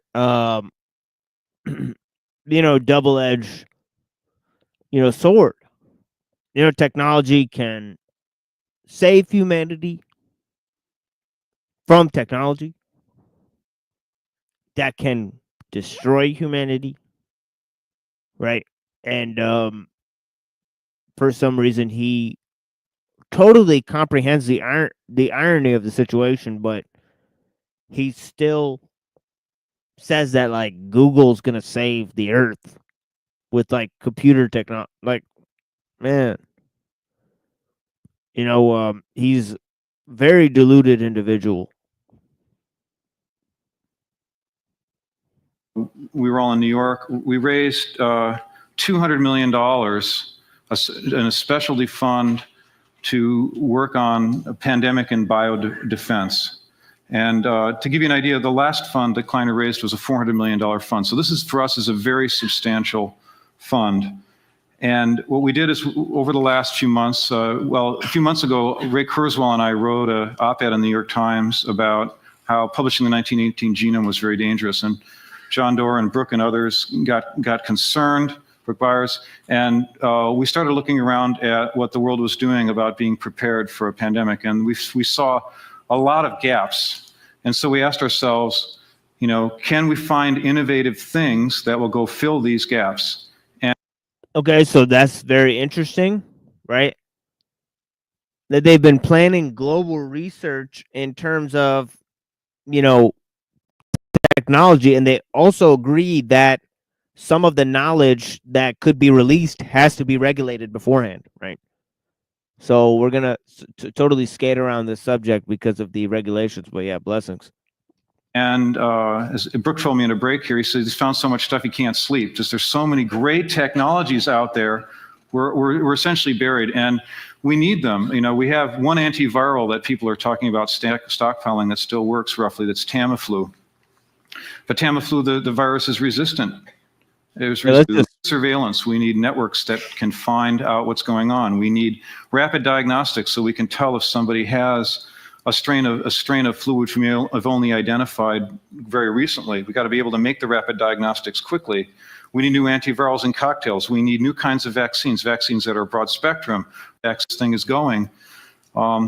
We believe that if we could fill these 10 gaps, we have a chance to help really reduce the risk of a pandemic. And the difference between a normal flu season and a pandemic is about that will address this. So if we can use technology, help address education, help address the environment, help address the pandemic, does that solve the larger problem that I was talking about in the Wired article? And I'm afraid the answer is really no, because you can't solve. Okay, so he made reference to the Wired article there, right? So he's saying that if we solve these little problems, can we solve the bigger problem that I mentioned in the Wire article? And he said the answer is no. So I'm just reiterating what he's saying. A problem with the management technology with more technology. If we let an unlimited amount of power loose. Okay, we go back to that. It's very important, right? Because it underscores the main thing that I just said. Because you can't solve a problem with the management technology with more technology. Solve a problem with the management technology with more technology. All right. And of course, you know, I'm also going to put up this statement so that, you know, the system doesn't attack the messenger, I mean, as it often has. I mean, so let's just put this up. I mean, making a new technique to I don't know how you phrased it, but it made me think of making a new law to make other laws. Right.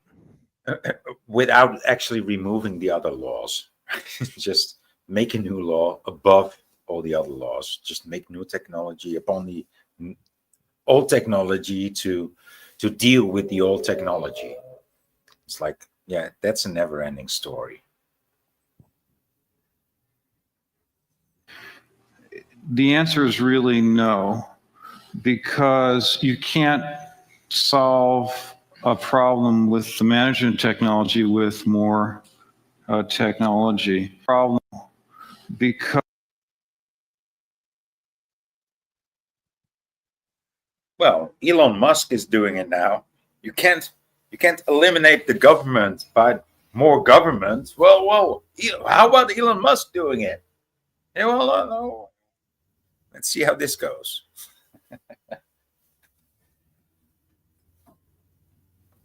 Because you can't solve a problem with the management technology with more technology. Oh man, oh man, oh man, oh man. Yeah. Yeah, you need to emphasize it.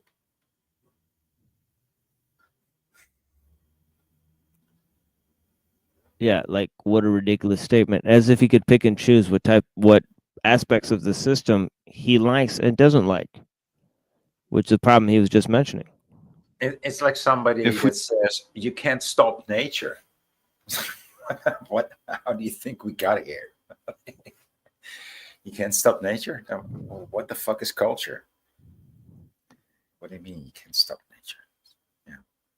Yeah, or his other quote where he said, here,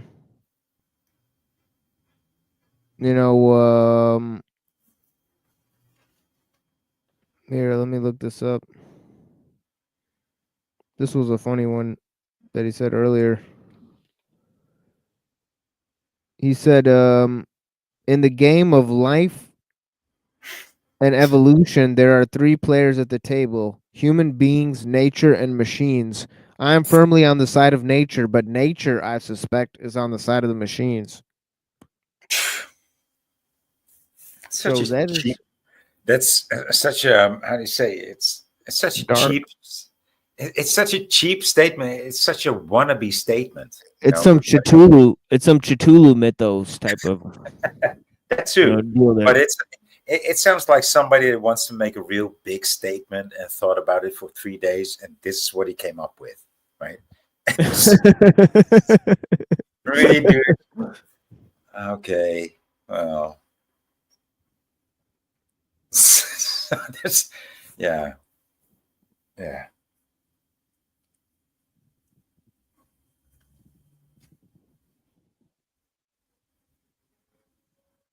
We let an unlimited amount of power loose, then a very small number of people will be able to abuse it. We can't fight it at a 1,000,000-to-1 disadvantage. So what we need to do is we need better policy. And for example, some things we could do that would be policy solutions, which are not really in the political era right now, but perhaps with a change of administration, would be use markets. Markets are a very strong force. For example, rather than trying to regulate away problems, which probably won't work, if we could price into the cost of doing business, the cost. So there's the I see accelerationism creeping in here, right? The capitalism and technology dynamic, right? Use capitalism to regulate technology. Of course, we know that leads to socialism. And right, which is a necessary result of this entire process, as we were learning about earlier, right? Yeah, it's like it's like, where did he come from? I mean, he's taken us back like 40, 50, 60 years. Like, huh? What?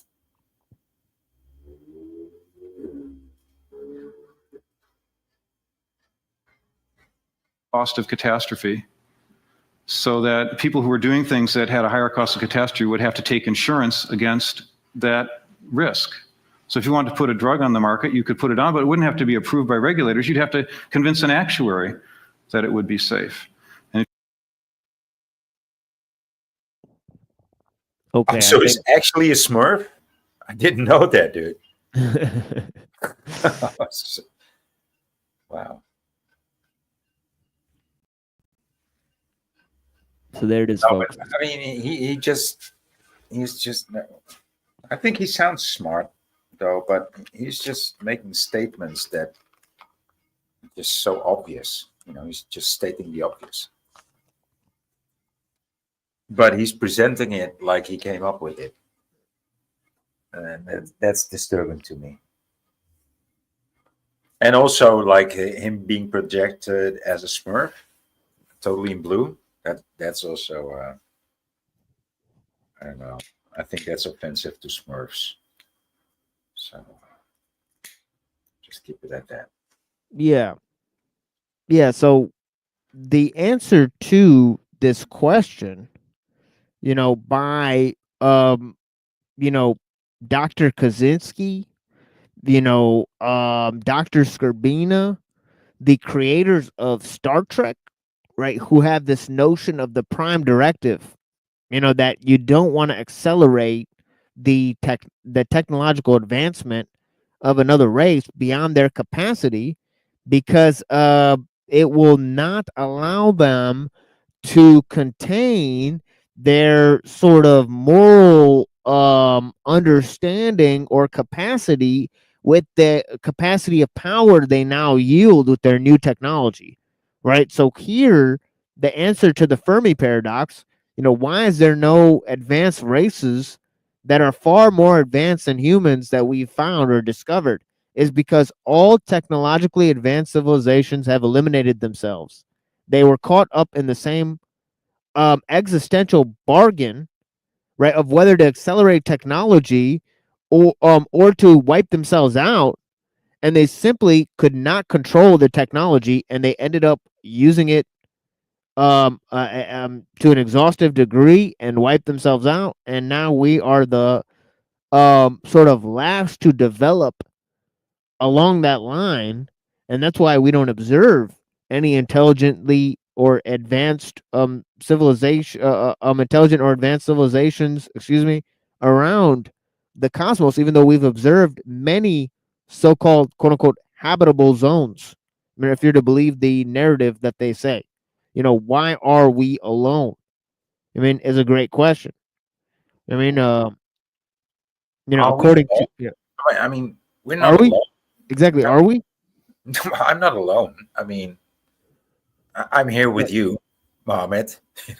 Right, and I'm an alien, so Right? mm, Uh, and still we can communicate, so I'm not alone. I mean, yeah, you're over there on the other continent. Um, yeah. Let me change my picture to this so that I can, show people who I really am. All right. Oh, there we go. All right. I didn't want to see Here's that. my true face. Sorry, folks. But I like yeah, all the other faces better, but what can I say? yeah, that's Baby Piccolo. But yeah, So you're just another frog, like 5 speed. oh no, he's a little more than a frog. It's hard to say what they are. I'm not acquainted with the whole how do you call this, with the Japanese cartoon. What's Yeah, it it's an called? Earth-like planet. That's what I could say. Earth-like planet. Yeah, he draws sort of a planet with an ecosystem. It's quite imaginative.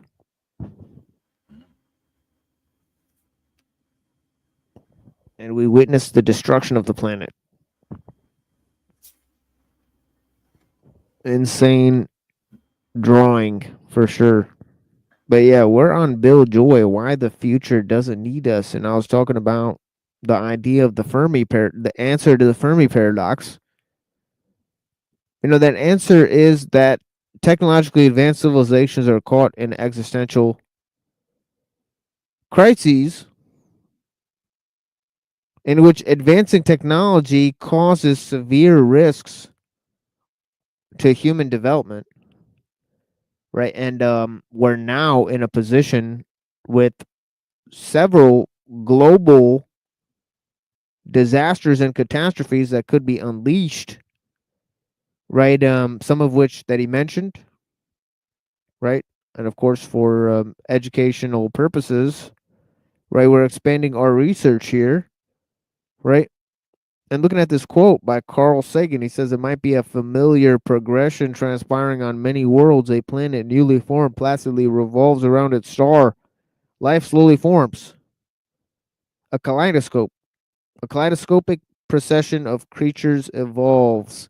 Intelligence emerges, which, at least up to a point, confers enormous survival value. Then technology is invented.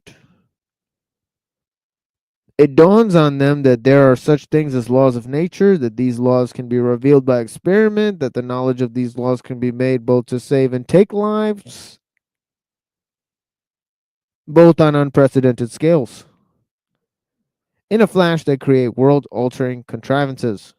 Some planetary civilizations seen their way through, place limits on what may and what must not be done, safely pass through the time of perils. Others, not so lucky or prudent, perish.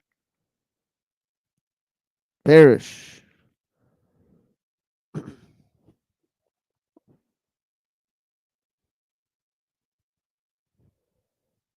That is Carl Sagan writing in 1994 in The Pale Blue Dot, a book describing his vision of a human future in space.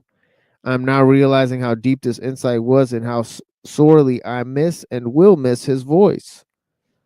For all its eloquence, Sagan's contributions was not, at least of simple common sense, an attribute that, along with humility, many of the leading advocates of the 21st century technologies seem to lack.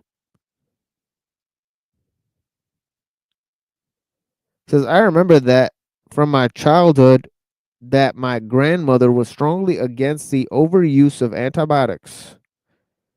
She worked since before World War as a nurse and had a common sense attitude that taking antibiotics unless they were absolutely necessary was bad for you.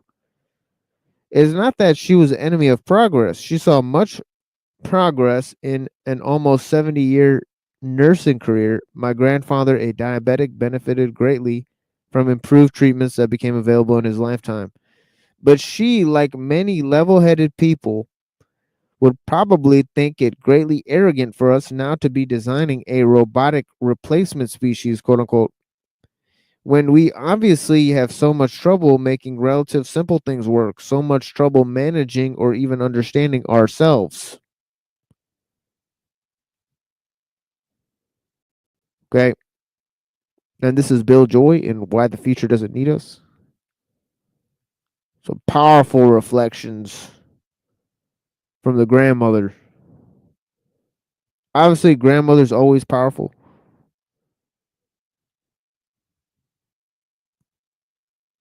There's a powerful spirit.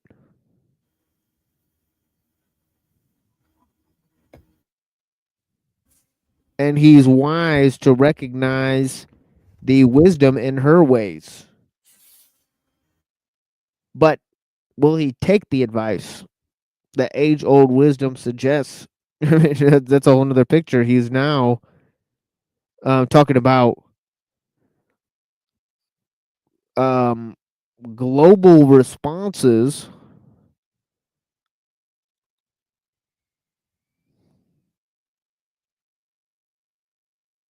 to certain types of outbreaks, which we shall not mention here. Right, but interestingly enough, he's sort of not taking his grandma's advice very carefully. I mean, yeah, then he says, with this respect comes a necessary humility that we, with our 21st century chutzpah, lack at our peril.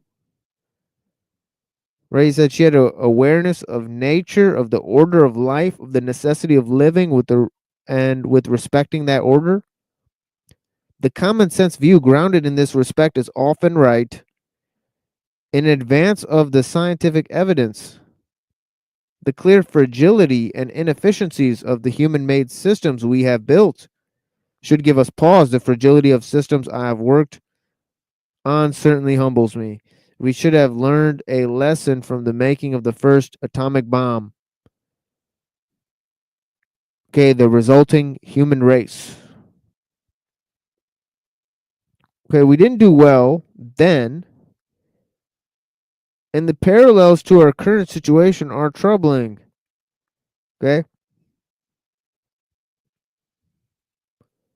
Parallels to our current situation are troubling. The effort to build the first atomic bomb was led by brilliant physicist Robert J. Oppenheimer. Oppenheimer was not naturally interested in politics, but became painfully aware of what he perceived grave threat to Western civilization from the Third Reich. A threat surely grave because of the possibility that Hitler might obtain nuclear weapons. Okay, energized by his concern, he thought his strong intellect passion for physics and charismatic leadership to Los Alamos led to rapid, successful effort to incredible collection of great minds to quickly invent the bomb. What is striking is how this effort continued so naturally after the initial impetus was removed. In the meeting shortly after VE Day with some physicists who felt perhaps the effort should stop, Oppenheimer argued to continue. His stated reason seems a bit strange, not because of the fear of large casualties from an invasion of Japan, but because of the United Nations, which was soon to be formed, should have foreknowledge of atomic weapons. A more likely reason the project continued is that the momentum that had built up the first atomic test, Trinity. What? If I may. They called it Trinity, was nearly at hand. Okay, so that seems weird. That kind of reminds me of like Neon Genesis Evangelion or something like that. Pretty weird stuff.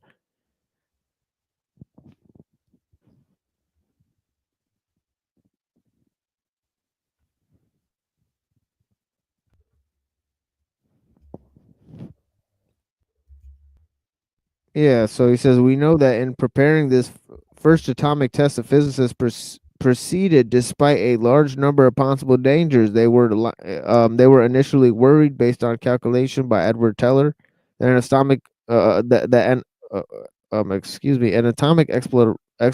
explosion. Holy smokes! Atomic explosion might set fire to the atmosphere. Oh man. And they did it anyways. A revised calculation reduced the danger of destroying the world to 3 in a million chance. Teller says he was 3 in a million chance of destroying the world, and they did it anyways. Oh my God. Teller says he was later able to dismiss the prospect of atmospheric ignition entirely. Man. Oppenheimer, though, was sufficiently concerned about the results of Trinity that he arranged for the possible evacuation of the southwest part of the state of Mexico. And of course, there was a clear danger of starting a nuclear arms race. Okay. This is a good time to take a break with this. And, let's watch this for a second. I've had this video here for a while. It's a very interesting one.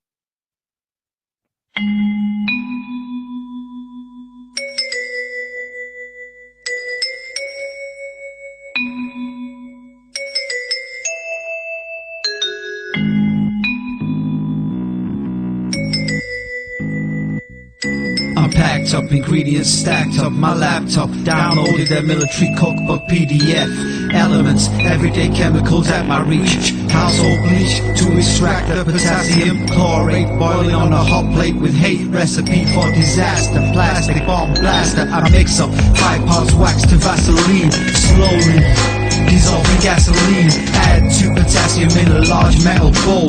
Heat like dough, so they leave real slow. Gasoline evaporates, cool dry place. I'm strapped up, cross my chest, bomb belt attached. Deeply satisfied with the plan I hatch. Electrodes connected to a gas cooker lighter. Switch in my hand, the situation demands self-sacrifice, hitting back a vice with a £50 price.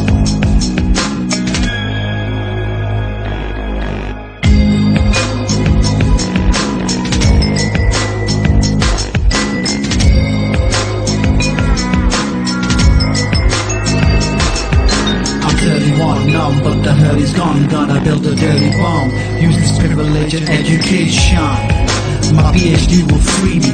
Made off the ruskies from weapons grade uranium. Taught myself skills from Pakistan to Iran. Upgraded in stage 2 of the plan.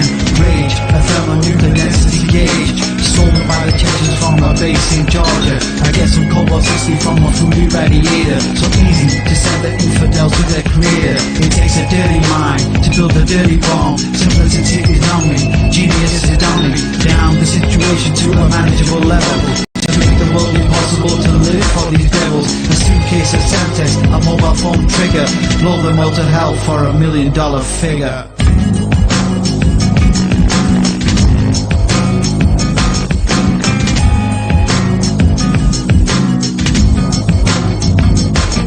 I insist, I'm a legitimate scientist, paid by the government with your finances. I got a private room in the White House suite, so I can develop according to presidential brief.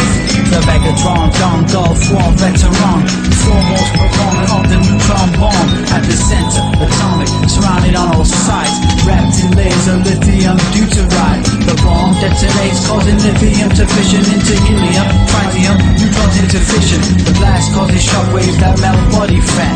Uniquely though, they leave the buildings intact. I made the 25 mega bomb daisy cutter, a great blast radius with very little clutter. There's less radiation, so you get a cleaner bomb. Sure money, people, it costs $1 billion.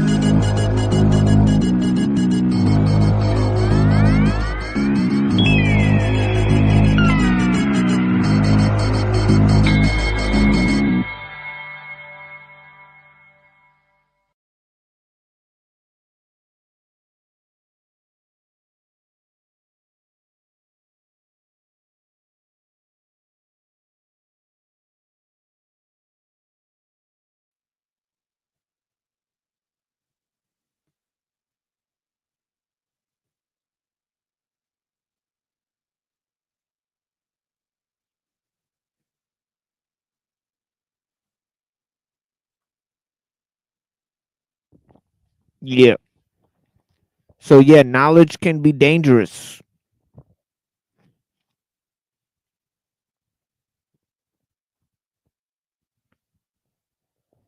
And it says within a month of the first successful test, 2 atomic bombs destroyed Hiroshima and Nagasaki. So they tested them as soon as they were made. Some scientists had suggested the bombs simply be demonstrated rather than dropped on Japanese cities, saying that this would greatly improve the chances for arms control after the war, but to no avail.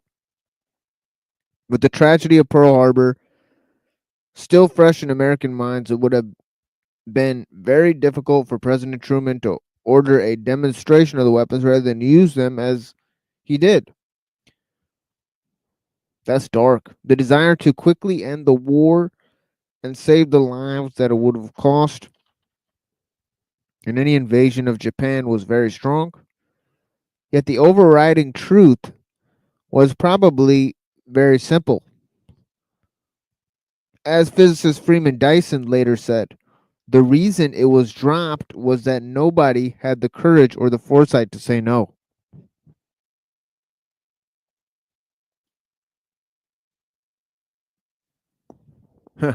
And we see the idea from Freeman Dyson in his,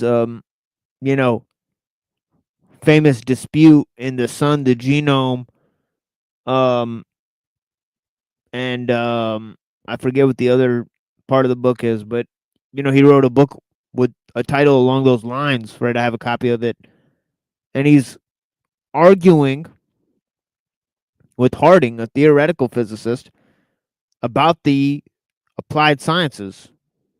Okay.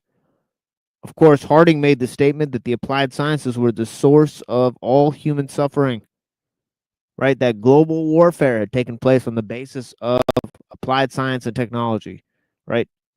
Very odd statement from somebody who studies theoretical physics, not seeing how his research is being applied in the technical field. Right? Having such a detachment from those discoveries. Right? So this is just down the hall. These guys have this kind of thought. That the mathematics who contribute to this research, right, the people who develop them, are sometimes huge critiques of the system itself. Right? I mean, offer lengthy critiques of the system itself. I mean to say.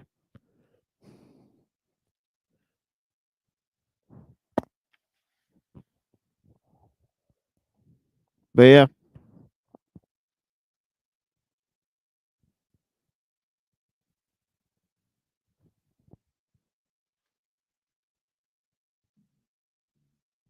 And of course, Freeman Dyson is a famous inventor of the Dyson sphere.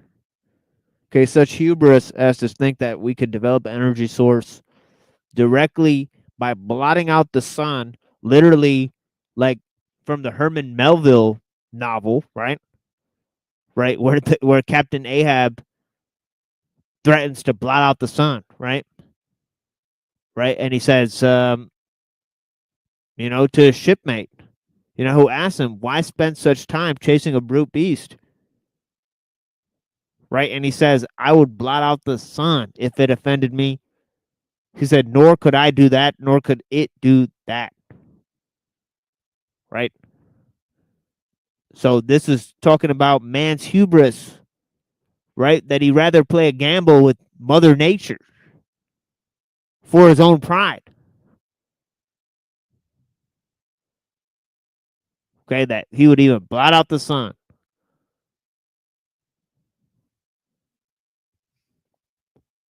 Dark shit, folks. But yeah, the man who wanted to blot out the sun, Freeman Dyson. Let's hear it for him. Strange fellow. And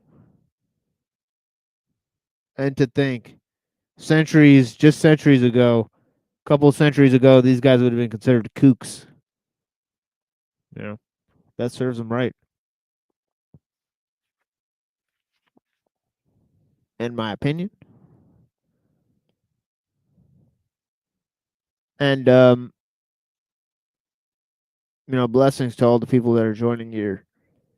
It says it's important to realize how shocked the physicists were in the aftermath of the bombing of Hiroshima on August 6, 1945. They describe a series of wave of emotions. First, a sense of fulfillment that the bomb worked. What? Ben horror? So they're first like, oh, thank God it worked. They're like, oh shit, we just killed like tons of people, right? All the people that have been killed, right? And then a convincing feeling that on no account should another bomb be dropped. Wow. So back to square one, right? Really. Right. So a total failure, a net loss, right? In other words, right? Yet, of course, another bomb was dropped on Nagasaki only 3 days after the bombing of Hiroshima.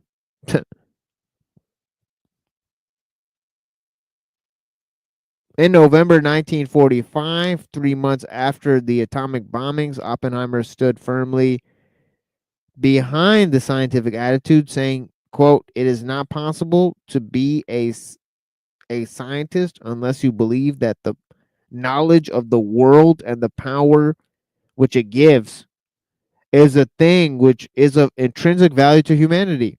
Oh. I wonder what else he thinks has intrinsic value to humanity.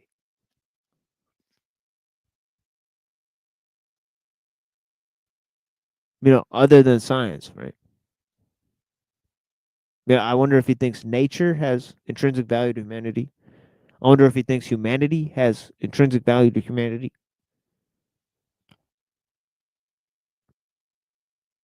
Okay. Of course, not all of these guys are clear that humanity has intrinsic value. Some of them just think that if humanity is a stepping stone on the path to evolution, then whatever comes out of us is as different from us as we are from the monkey, and it may wipe us out.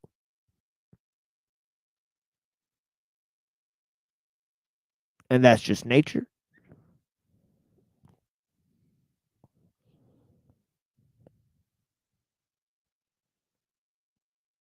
Okay, Oppenheimer went to work with others in the Atchison-Lilienthal report, which, as Richard Rhodes says in his recent book, Visions of Technology, found a way to prevent a clandestine nuclear arms race without resorting to armed world government. Their suggestion was a form of relinquishment of nuclear weapons work by nation states to an international agency. This proposal led to the Baruch plan, right? Bernard Baruch.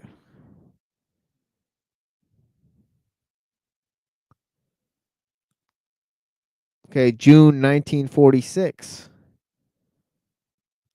Okay, insisted on burdening the plan with conventional sanctions, thereby inevitably dooming it, though it would almost certainly have been rejected by Stalinist Russia anyway. Other efforts to promote sensible steps towards internationalizing nuclear power to prevent an arms race ran afoul either of U.S. politics and internal distrust or distrust by the Soviets. The opportunity to avoid the arms race was lost and very quickly. 2 years later, in 1948,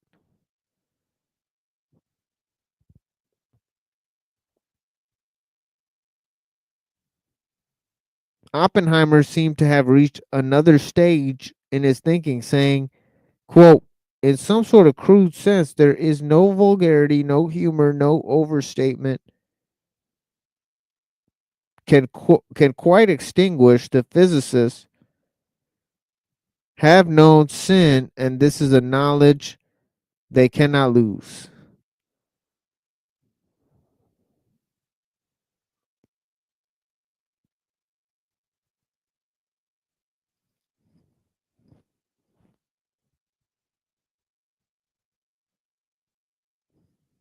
Interesting. In 1948, the Soviets exploded an atom bomb. By 1955, both U.S. and Soviet Union had tested hydrogen bombs suitable for delivery by aircraft, and so nuclear arms race began nearly 20 years ago in the documentary The Day After Trinity. Freeman Dyson summarized the scientific attitudes that had brought us to the nuclear precipice. He said, I felt it myself, the glitter of nuclear weapons. Glitter. Right? No, bloodthirst. What type of bloodthirsty people are we talking here, right? The glitter of nuclear weapons. It is irresistible if you come to them as a scientist to feel it's there in your hands to release this energy that fuels the stars, to let it do your bidding, to perform these miracles, to lift 1,000,000 tons of rock into the sky. It is something that gives people an illusion of illimitable power. And it is, in some ways, responsible for all our troubles. This what you might call technical arrogance that overcomes people when they see what they can do with their minds.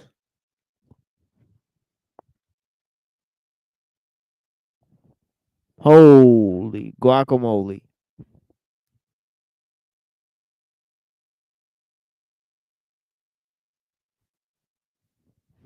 I wonder why he chose the words technical arrogance and not scientific hubris.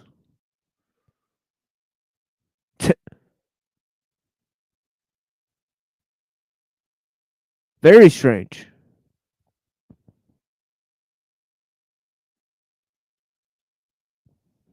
Because isn't that the hubris and the buffoonery of scientists, quietly propelling us into the unknown that's causing these misinventions? Right? But yeah. Guess that's just a conversation he'll have in the hallways with Harding about theoretical physics and applied sciences, and then he'll write it in a book, and the public will just sleep on it. They won't blame the scientists or the physicists, right? The Oppenheimer said, he admitted they're guilty of sin. Guilty of sin.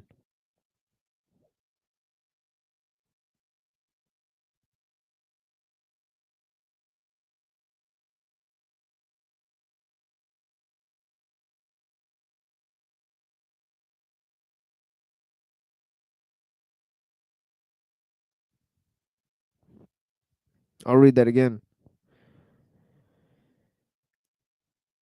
He says this, what you might call technical arrogance that overcomes people when they see what they can do with their minds. Tisk, tisk, tisk.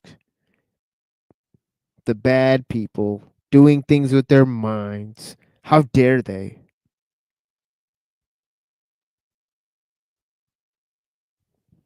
How dare they? Isn't that what's that girl? The German girl?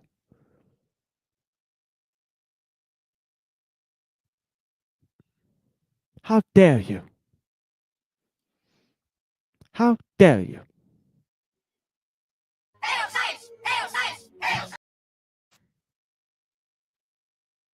Nope. Yeah, what's up, bud? What's up?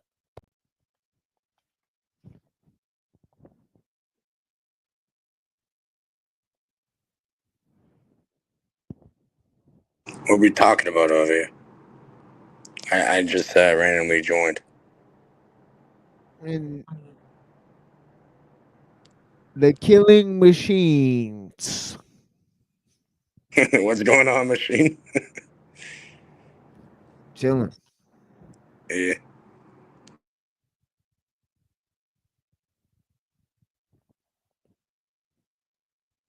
The destroyers of the destroyers. The destructors of the destructors.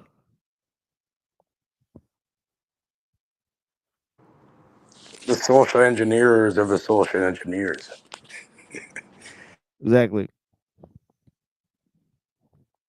The computer will give commands. You ever looked into a daemon in computing? Oh yeah, it's there for sure. Something there. Yeah, it's just like it's a background process that's running without the interactive user. There's plenty of them on your system right now.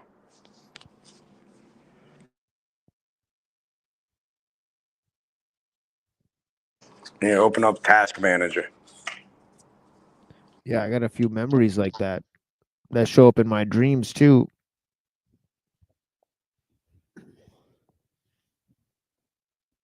They call Saturn the Grand Taskmaster too.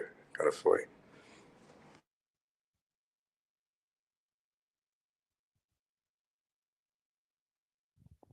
The facilitator, the grand taskmaster.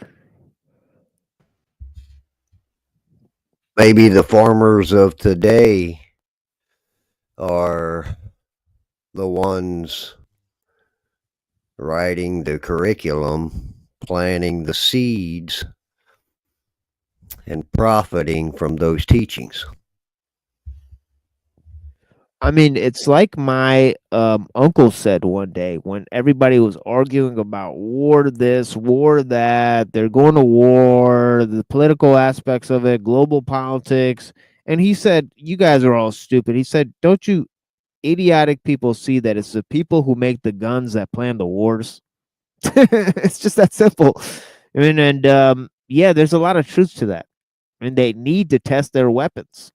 And that's the thing is that, you know, they have to, why would they spend all this money developing these weapons if they're not going to use them? I mean, so that's the thing. Also, from a moral standpoint on that foundation, from the teachings, if someone's not responsible to have those tools, why do they have them?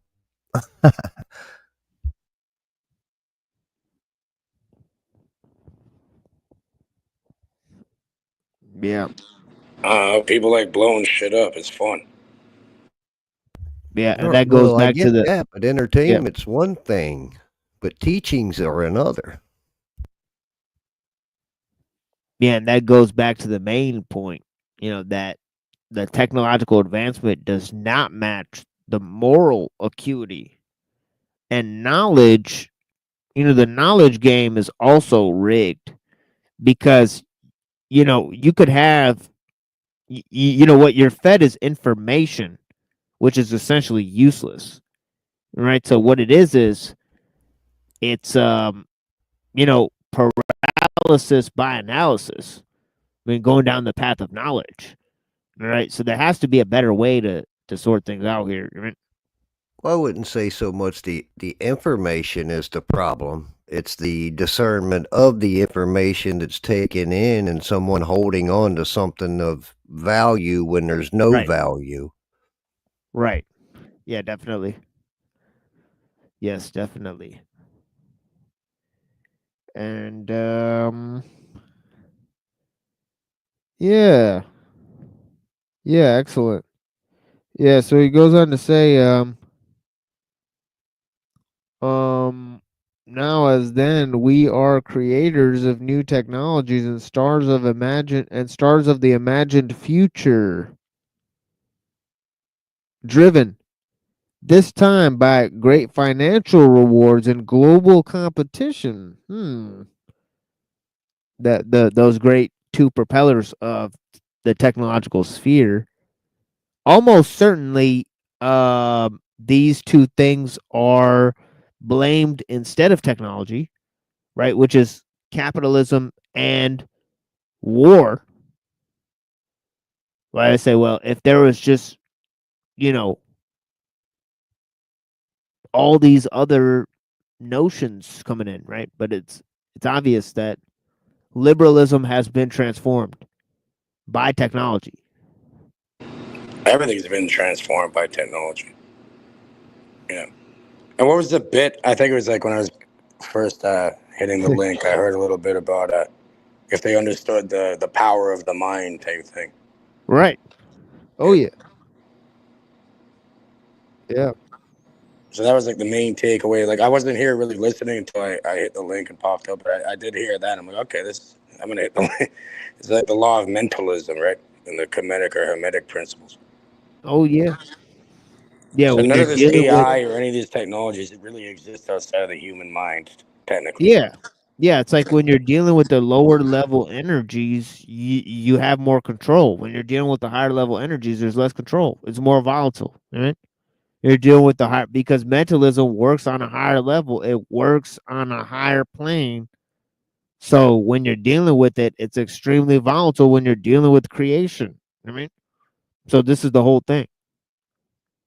When you get mixed up in it. I mean, and that's the thing is that,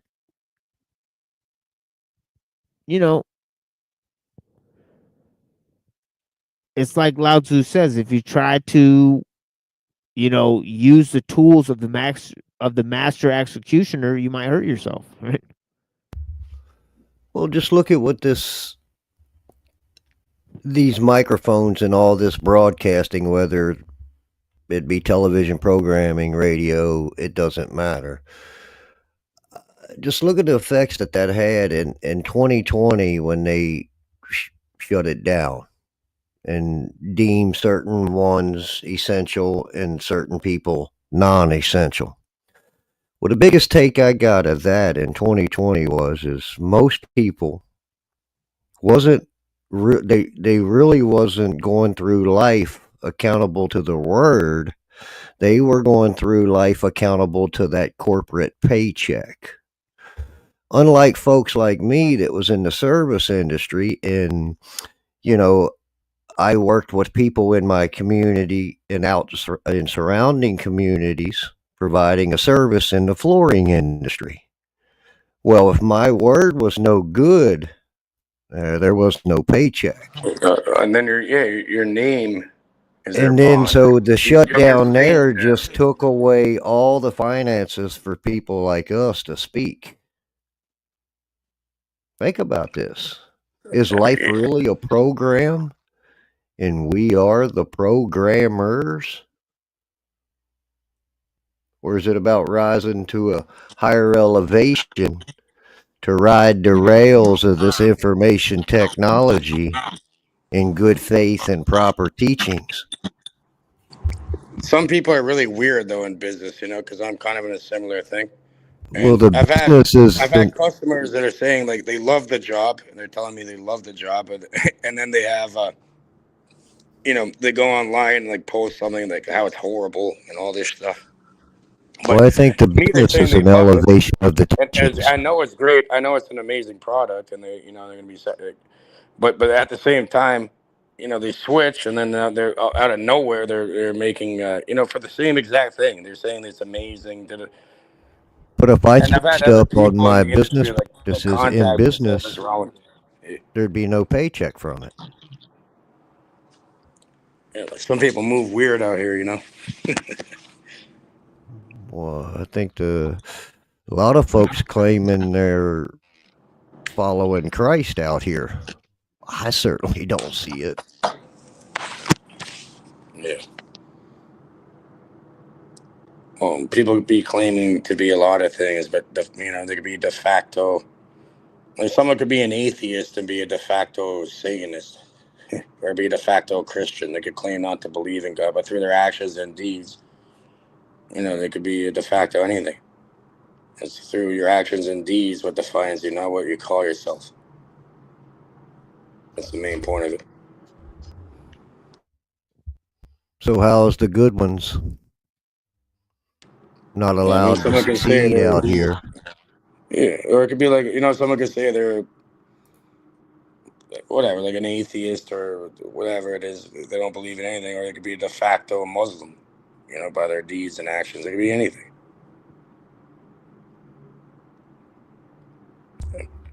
Should be claiming a leader.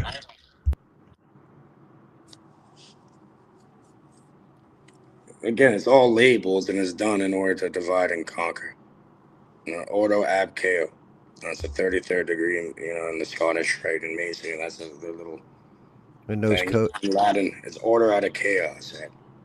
and those labels would Right, good come stuff. from whose laboratory? Yeah, how do you control billions? Apparently, there's billions of people out here, right? So how do you control all of them? Take away their microphone and checkbook.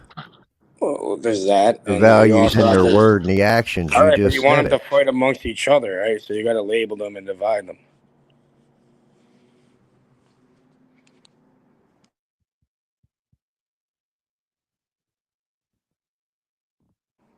Yeah, make them fight. Make them fucking self-regulate. Well, I think that's a coming in unity to self-regulate. And the only way you can do that is through communications to build trust. You can make them kill each other, fight amongst each other. Label them some. It's this, that. There you go. And then it's easier to sweep in and fucking bring order into it. I'll yield TML. I apologize.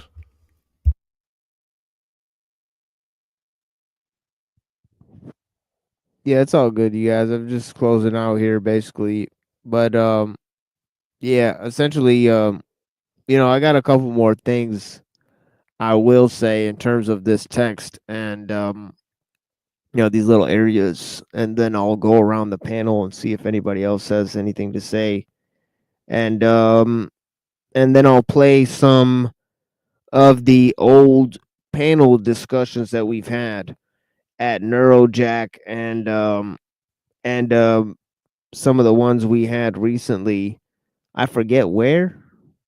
I know we had NPC the game, but yeah, so but I don't know when that was. I don't know if it was yesterday or the day before that. If you guys didn't catch that, we'll replay it here. And very interesting discussions we had with them. But yeah, we're gonna move it along here. It says 1947, the Bulletin of Atomic Scientists began putting a doomsday clock on its cover. For more than 50 years, it has shown an estimate of the relative nuclear danger we have faced, reflecting the changing international conditions. The hands of the clock moved 15 times, and today, standing at 9 minutes to midnight, reflecting continuing real dangers from nuclear weapons. The recent addition of India and Pakistan to the list of nuclear powers has increased the threat. A failure of non-proliferation goal, and this danger was reflected by moving the hands closer to midnight in 1998. In our time, how much danger do we face? Not just from nuclear weapons, but from all of these technologies. How high are the extinction risks? The philosopher John Leslie has studied this question and concluded that the risk of human extinction is at least 30%, while Ray Kurzweil believes we have a better than even chance of making it through. Imagine trying to accelerate something and you believe it only has like such a low chance of success. I mean, that mean, even at the cost of humanity. I mean, yeah, with the caveat he always has been accused of being an optimist. Oh, but he's the optimist. Isn't that incredible? Right? That people that would bet humanity, throw humanity in a gamble, right, to try to improve, something that's supposed to benefit humanity, right? That those people are somehow optimists, right? you know, like what kind of warped perspective is that? I mean, but yeah, I'd say those people are like nihilists. I mean, yeah, but not only are these estimates not encouraging, but they do not include the probability of many horrid outcomes that lie short of extinction, he says. Faced with such assessments, some people are already suggesting that we simply move beyond Earth as quickly as possible. Okay, we should colonize the galaxy, including von Neumann probes, which hop from the star system to star system, replicating as they go. This step will almost certainly be necessary 5 billion years from now or sooner. Their solar system disastrously impacted by an impending collision of our galaxy with the Andromeda galaxy within the next 3 billion years. But if we take Kurzweil and Moravik at their word, it might be necessary by the middle of this century. Okay. So he's talking about extinction of human life by technology that we created. Here's a playing out of the scenario in 3D here. It says, first, let us postulate that the computer scientists succeed in developing intelligent machines that can do all things better than human beings can do them. In that case, presumably all work will be done by vast, highly organized systems of machines. No human effort will be necessary. Either two cases might occur. The machines might be permitted to make all of their own decisions without human oversight, or else human control over the machines might be retained. If the machines are permitted to make their own decisions, we can't make any conjectures as to the results because it is impossible to guess how such machines might behave. We only point out that the fate of the human race would be at the mercy of the machines.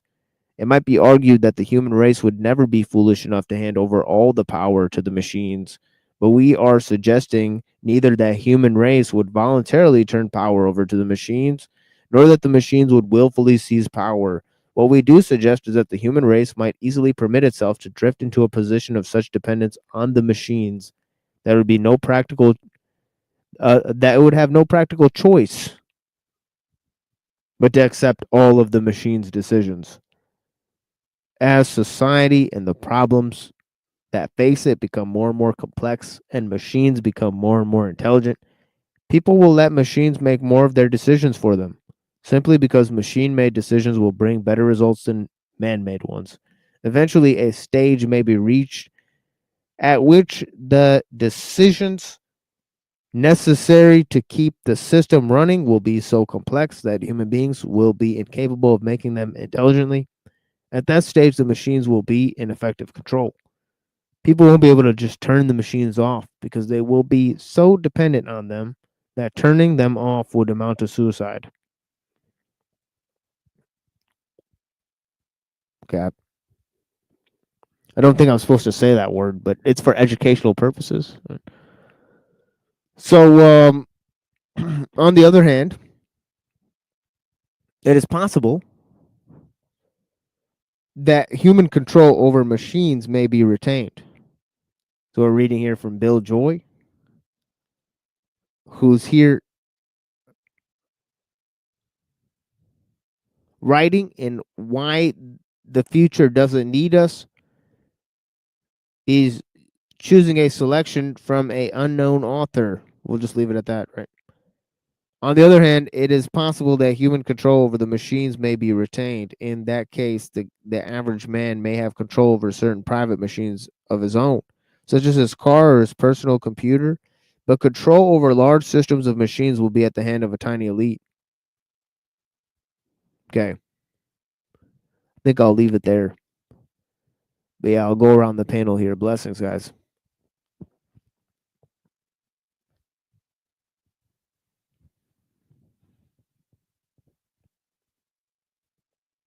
Yeah, everybody have a great afternoon. Thank you, Machine, as always, for the great information. Everyone take care. Voy, I hope you're doing well. 5 speed, everybody. Yeah, Yeah, blessings to blessings, everybody. Cage. Yeah, Yeah, yeah. thank you. Yeah, thank you, sir.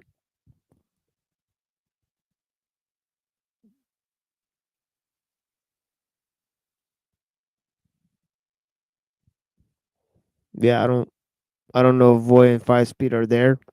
They've been here for a while. But yeah, blessings, guys. Right?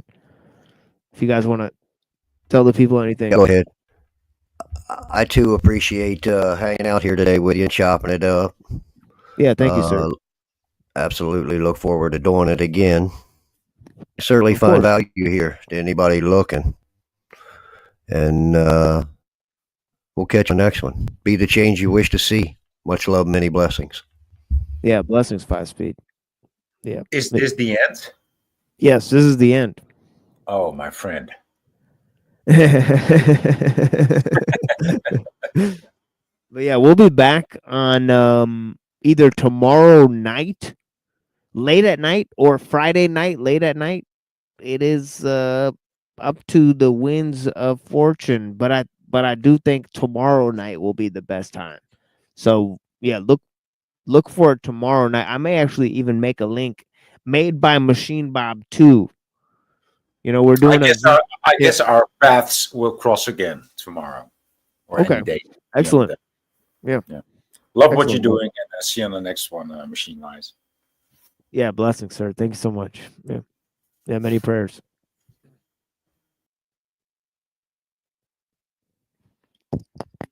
All right, folks. Well, that is some of my reflections for today. Okay. Let's see where is it? My glasses here. Put this on. But yeah, we have some more recordings for you guys that I'm sure you'll be interested in, right? On a range of issues, right? So let me start opening that up. But yeah, thank you for joining us here on the Machine Lies, where we talk about the lies of the machine on the machine that lies. And we're cutting these shows a little short, because of the fasting. So we're a little bit delirious from fasting, and yeah, we got to go ahead and make some prayers. We'll pray for all of you, and we'll be back tomorrow night, as I said, late at night, right? Made by Machine Bob 2. Here's the channel where you could find the first part, right, of the video made by Machine Bob, right? So yeah, we hope you guys will go and check it out. I mean, and appreciate a review of that material, and we'll bring you guys more stuff soon. Okay. Now Saturday morning, of course, we have a continuation of the show we did today, right? And we're hoping to, have that show a little longer. So hopefully we'll have participation. So the people that are out there, we will have the link pinned on that day. Okay, we're talking about technology. Okay, eschatology, teleology, tricknology, and politricks. All right. So make sure you guys get into it. All right. But yeah, let me open up some things for you guys.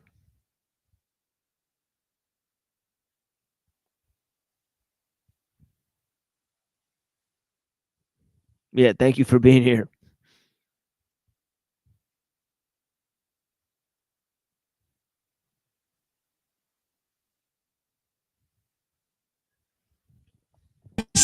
Chapter 2.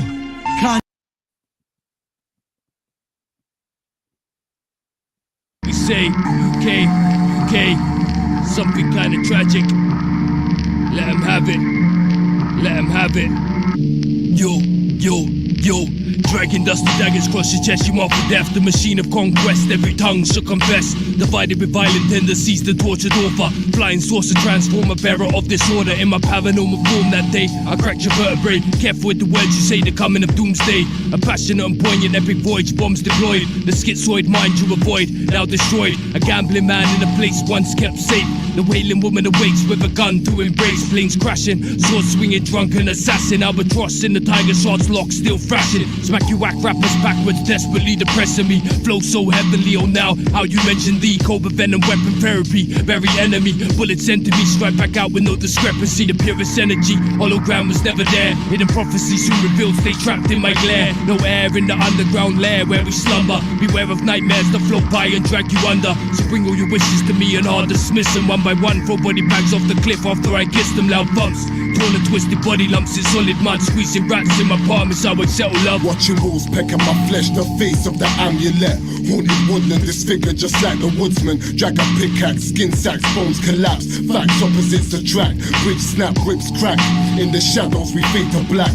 Perpetrate, imitate, initiate, lock on, detonate, eliminate. Zombie pharaoh, tarot bathing in flaming arrows. On the brink of the everlasting, time is passing, pain it remains the same. Barely tamed the hand that came out the drain. For a friend I wouldn't warn you again. Sword on bend, the beast that came out my pen. Purple sunset doom like a blood red moon. Secret room, you will find me inside the tomb. Gas chamber maker, barren landscape, mind state navigator. Storm activator, I was spawned from a dark nature. Overrun with the thoughts of madmen. Who would have them? Past the priest I drag them. You're abandoned, tongue kiss a loaded magnum. Seek and destroy, the target is never random. Close the fly trap, perched on the point of a nice cap. Time lapse, bunker buster cluster. In the suitcase, body of a dead butler. Feather duster, you've heard of the mad long ghost. Bracken dance, straight out the ground we roast. Tested stricken, art of the beast mimic. This the earth style, 4-pillar wood prison. It's doomsday. It's doomsday. It's doomsday. It's doomsday. It's doomsday.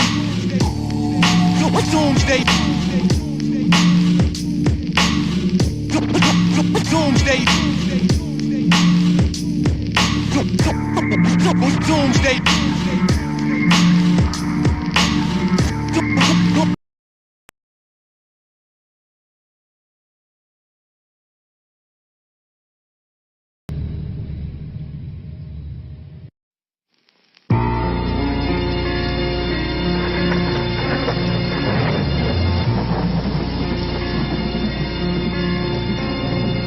He's so sinister, he could run up on a minister. 6 sinister stricken, it was written. Smash the sickness and sentence, you can be the victim. Sword chop off your brain with the vertical stem. Bend his spine so he can't bend. A striking sickness a sin. They trying to brawl, hibernated off alcohol. Raging mad with a murder talk. You act foul, I'ma break you off.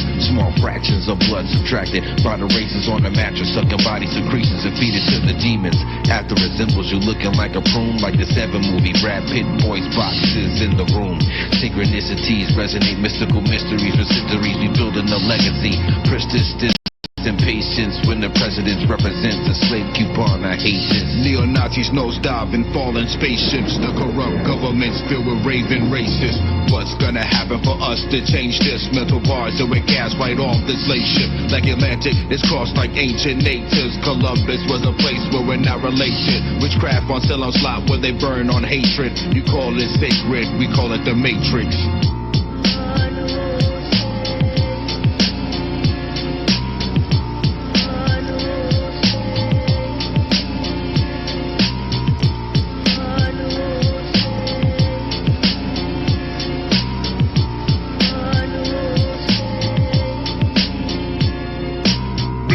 out on my tongue, left scars on my lungs, past littered with forbidden forces, strangers left hung. Through the scientists' precise research, spirits are revoked. Troops deserted in the desert, now swing from the rope.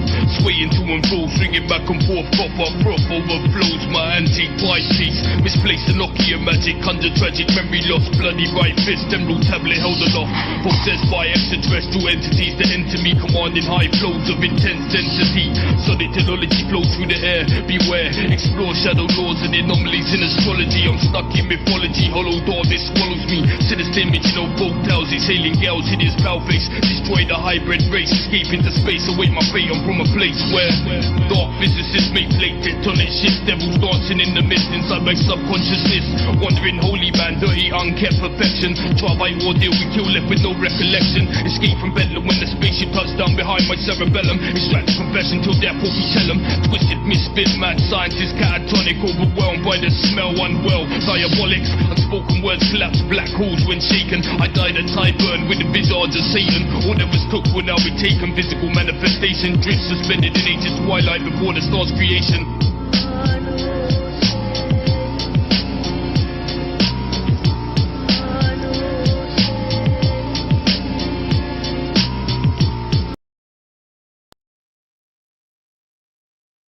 The fact that his patriarch and yeah, so I don't know.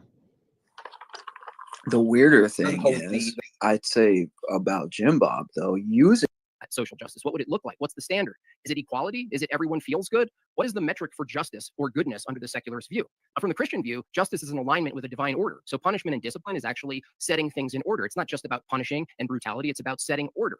We presuppose order. So the debate, keep in mind tonight, isn't what system is true. The debate tonight is which system is better. Now, obviously, secular humanism, and Craig is going to define better by his paradigm, and Christianity is going to define better by ours. So the term better doesn't really do anything. So the question is really, can you account for all of the things?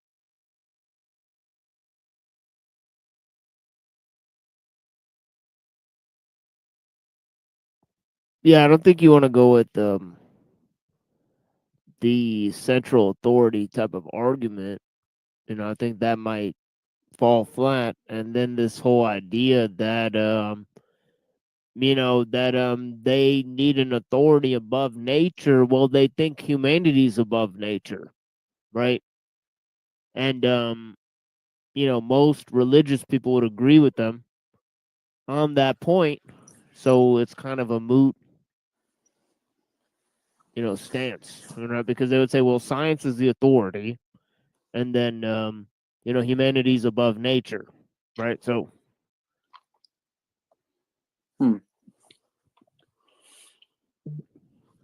yeah.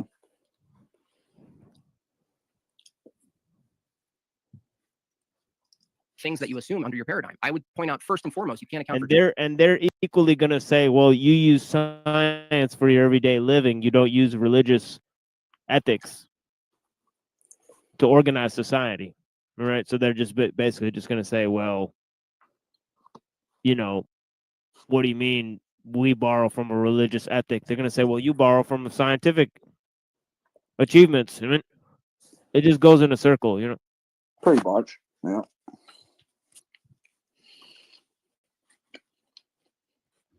justice. You can't account for the good. You just have to go by what we prefer. You can't account for dignity, which you mentioned in your opener. There's no dignity in nature. Where are you finding this dignity from? I would argue that he's borrowing from the Christian paradigm in that regard. Justice also assumes violence. A moral system without the threat of and the active use of force is a fantasy. The reality is a functioning society relies on the use of force to fight against injustice and disorder, and it assumes disorder is actually a moral wrong. Does the secular system have a normative authority to tell us what's morally good and morally wrong? Let's take Christianity out of the equation for a second. Let's say there's two secular systems that live right side by side. One says force wins. We prefer to dominate. That's what nature says. Craig comes up and says, no, you guys aren't real secular humanists. Well, why not? Who is the objective stand? Who is the arbiter? Who is the normative authority to tell one group of secularists? I don't know. We can call them, instead of Israelites, we can call them communists.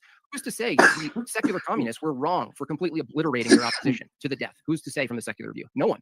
A functioning society must be willing to use to physically throw someone in a cage or excommunicate them from a society if it's necessary. If violence is justified to keep the order of the nation, then violence is justified to keep the order of the world. The question becomes, which paradigm can best justify the use of force, maintain order and decency, Christianity or secularism? secularism. The other thing is duties. How can you argue something's morally good or wrong and actually police it in a society without a duty and obligation to keep the ordered society? So under a secular system, where do you get your duties from other than preferences? Is there any source for duties? Do they change? If they change, they can change next week, right? So secularism could be on its head tomorrow, completely antithetical to everything. Yeah, that was a funny one. Instead of Israelites, let's call them communists. Uh-oh. The irony, though. Craig says tonight. Yeah, I know, So getting exactly. the duties and obligations, we now can list the Christian duties: service, love your neighbor, procreate, help those in need. But I've never heard a secular duty or obligation. I hear secularism has rights. Those are just entitlements without any duties. So where are these duties come from? A society that provides a system of duties and obligations is more cohesive and more sustainable than one that has no obligations or duties at all. But instead, an ever-changing landscape of material preferences. You see, a society also relies on a maintained population. It's a Christian duty to procreate. It is not a duty for secularists to procreate. In fact, the common secular position today, it's seen as a duty to not procreate, which shows in the disproportionate reproductive rates between the two. In fact, the messaging from the secular society is to not have kids. It's a selfish act. And I would argue it's quite the opposite. It's selfish to not have kids. It's selfish to live your life entirely based on your own desires, leaving nothing but wrappers and Amazon boxes in the wake of your death. Now, I expect my opponent to bring up a set of items under Christianity that he doesn't prefer, maybe even some he's appalled by. However, I'm appalled by pineapple on pizza. From his view, I can call that immoral. Is it actually immoral? The debate topic isn't about who is more disgusted by the other system. The debate is who's got a better system. And for my standard, better has to be judged by how coherent the system is and if it can justify the assumptions in the statement that's immoral. If Craig takes the position that things are immoral just outside of his preferences, he's basically saying he's the arbiter and he's trying to get everyone to follow his preferences.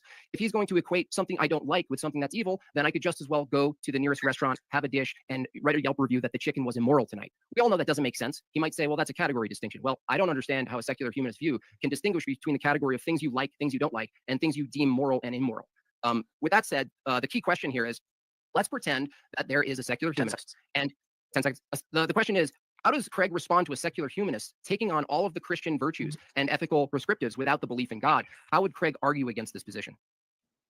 All right, well, thank you so much, made by Jim Bob, for coming out and making the opening statement. We are going to kick it into an open discussion. I'm going to fire a poll in the chat. Which has the better foundation for ethics, Christianity, secular humanism, or other? Debate in the comments there, guys. So maybe this might be a chance if you have like a... I'll try. Oh, sorry. If you have like a physical camera that's plugged in right there, Jim Bob, maybe like try taking the USB out and plugging it back in. Maybe it'll re-recognize the source. I'll give it a shot. I'll try as we go. Oh yeah, no, it's good if people can see, you know, your really annoying. Expressions and stuff like that. It helps shape the argument, right? Less people know where you're at. So yeah, that was a lot of fun, guys. We're gonna get into the open discussion. Hopefully we can get Jim Bob back on camera here, so you can get some visual insight as to where Jim Bob's at as the conversation progresses. But yeah, let's just go into it, and we'll hopefully get that resolved sometime throughout the debate. So go ahead there, Craig. I'll let you respond to some of what you just heard, and then feel free to jump in there, Bob, when you're ready. Yeah, well, first of all, your final question there, how would I talk about a secular humanist taking on Christian values? Well, I would disagree with your entire premise and say it's a bit of a straw man, as just because some values may appear similar doesn't mean that they've taken on Christian values. Two different views can have similar values without one literally stealing from the other. So your question there was a bit of a loaded question with a straw man attached, because it's not a position that a secular humanist would hold. My question to you would very simply be, why didn't you tell us why Christianity would be better for an ethical foundation? Because I didn't actually in your intro hear any reason why it would be. Actually, well, sure. Why? Sure, yeah. In my intro, I mentioned that you don't have a standard for better. So if your determination for better is merely preferences, then you don't even agree with other secular humanists of what better is. So I'm actually doing an undercutting sweep here, is that there are two potential secular humanist views. One can take a force wins approach completely, absent Christianity. Just says force wins, we're going to dominate, and we're going to use force to implement our views, like Stalin did, right? Completely secular, and by his metric, better for him. So if that's the case, how could you possibly argue against someone else's view of what better is if better is defined by their preferences? Well, first off, there, Stalin wasn't a secularist; he was an authoritarian. He was godless.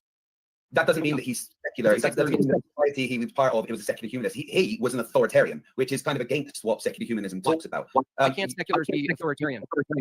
Because it's about empathy and making the world better for each other. Now, force. If you could please not interrupt me whilst I'm trying to get a thought out. I very much appreciate it, Jim Bob. That would be appreciated. I'll let you know when I finish the thought instead of you interrupting me. Thank you.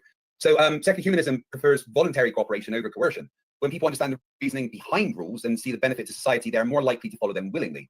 For example, public health campaigns are based on education, like promoting vaccines. They're preferable to mandates unless the situation becomes critical, like a pandemic.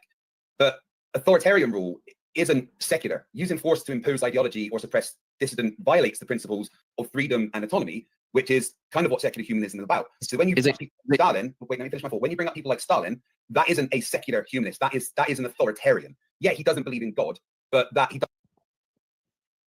Yeah, it's kind of a weird thing for him to argue against authoritarianism because Yeah. I mean, authoritarianism and force. I mean, didn't he just say that secular humanism has none of those capacities? I mean, essentially, that's what he said. It's totally subjective. And yeah, so I don't know. The weirder thing is, I'd say about Jim Bob, though, using Stalin as an example, and I'm going with this, is the fact that his patriarch praises Stalin as a great Orthodox leader. Right. It's like, what are you talking about? You know what I mean? And if that guy knew anything about the history of that, he should have said that. You know what I mean? Like, what are you talking about? Don't even bring up Stalin for one. Like, that's you guys' guy, supposedly. They're talking about basically canonizing him as a saint. You know what I mean? So.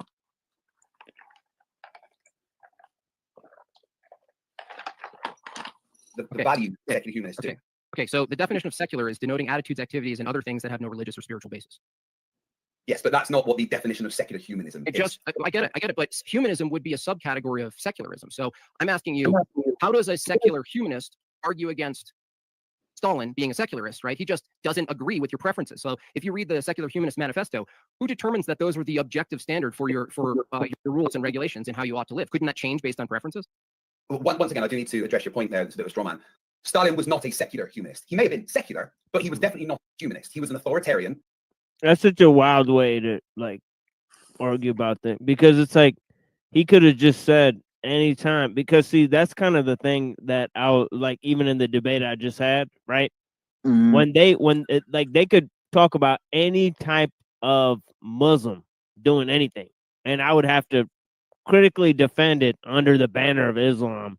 But if I say, another Christian, like a Protestant or a Calvinist or somebody else does this, well, they just go, well, that's not us.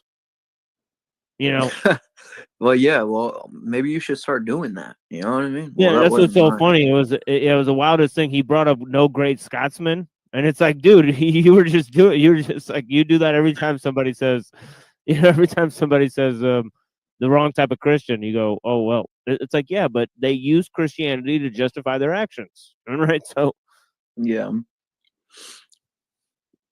It's like all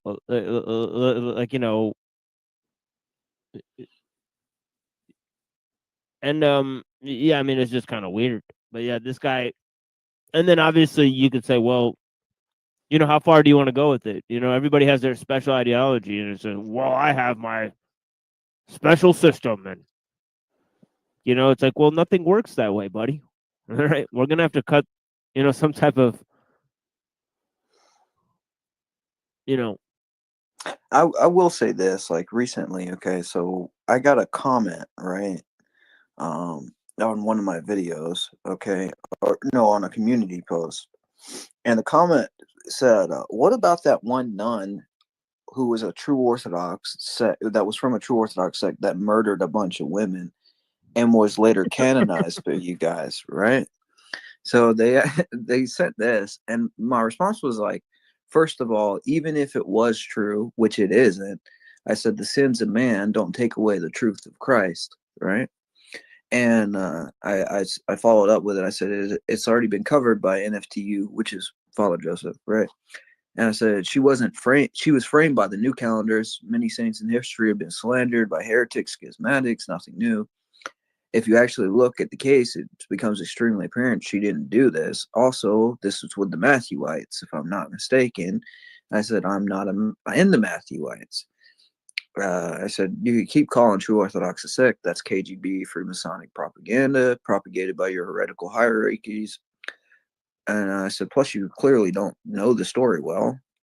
And I said, a better question is, how about the MP glorifying a statue of Sergius, who is complicit in the deaths of millions of Russian new martyrs? And, but yeah, so it's like one of those things where, like, yeah, it's like, it's the finger pointing game. Right. Like, okay, if you want to go there, then what about this? You know what I mean? Like, we could do that all day. It doesn't really get anywhere. And it's just like using some evil act to, you know, really just trigger a response from you and try to denounce whatever you're in. You know what I mean? And then on top of it all, he's using the guy who basically establishes patriarchy. So it's like, what, dude? It's like, yeah, they did. Hold up. No, Stalin literally established the church he's in.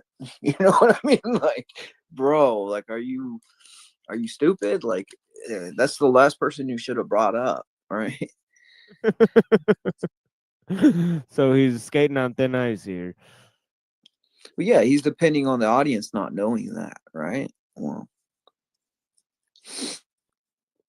that's how a lot of these guys work. If you look like a Peter Harris or, you know, whoever else or whatever, they tend to do this type of thing where they'll depend on the ignorance of the audience and then sell you a story that's not necessarily true. Like he does it with Father Seraphim Rose all the time, and it's super annoying, super annoying. But he'll do it in a way where he'll be like, well, it wasn't necessarily slander. It's just a half truth. You know what I mean? Like, it's pretty slimy.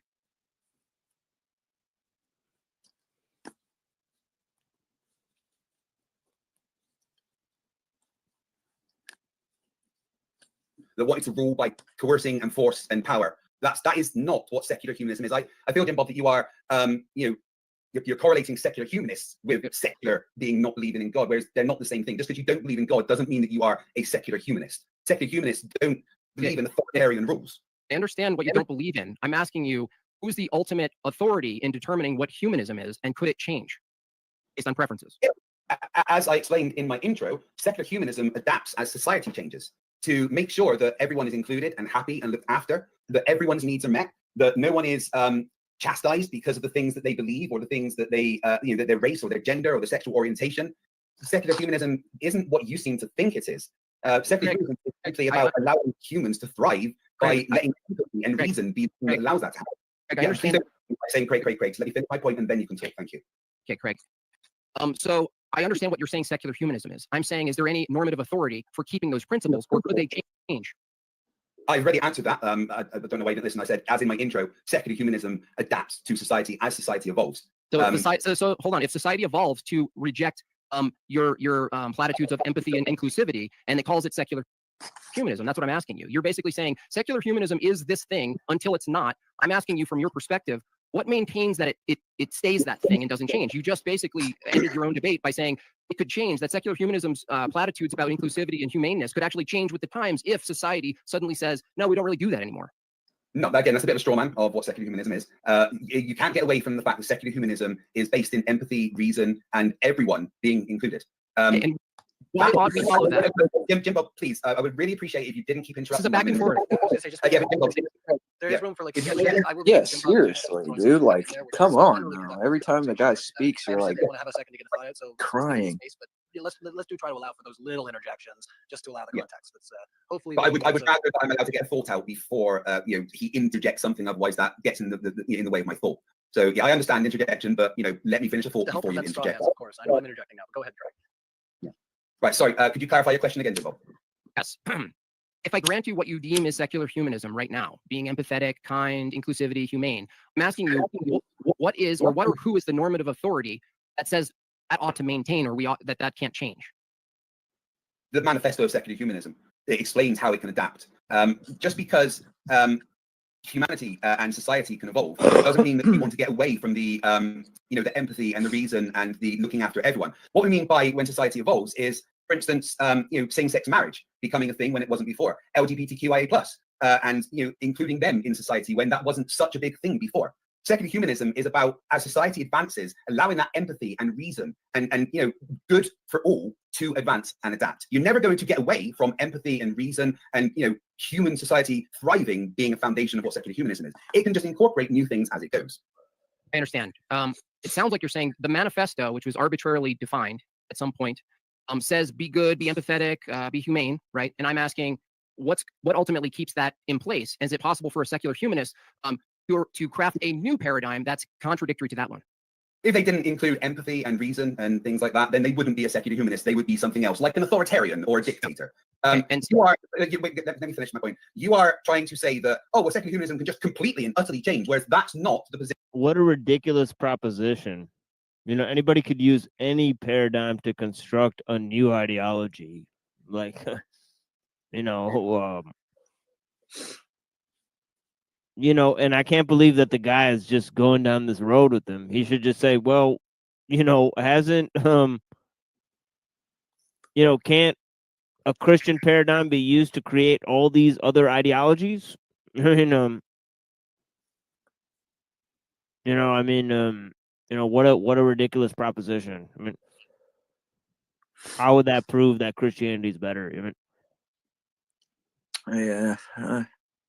Well, this is like there is Christians out there that think the chief goal of Christianity is for the betterment of society, right? So that's where the theistic evolution stuff comes in. Yeah, I think that fits in with the Christian nationalism idea. Well, you know what I heard this guy say? What? I gave a presentation on it with Andrew Wilson talking about Christian nationalism, and he was kind of saying like talking about how the church is separate from the actual society, but the church guides the institutions. It can in a monarchical society, right? Yeah, but he was kind of talking about a church existing as a parallel institution within the current system, and I was like, that's kind of weird. Really, a current system, like I've brought it up before, it kind of delegates God to being a constitutional monarch, and you know, the people being the limbs sort of control the head of the society, and that already is a state of anarchy. Yeah, that's Hobbes. Right. So I didn't know Hobbes said this. That's wild that Hobbes said that. Yeah, he actually drew the people as the limbs of the monarch. That's his famous picture on the cover of Leviathan. Wow.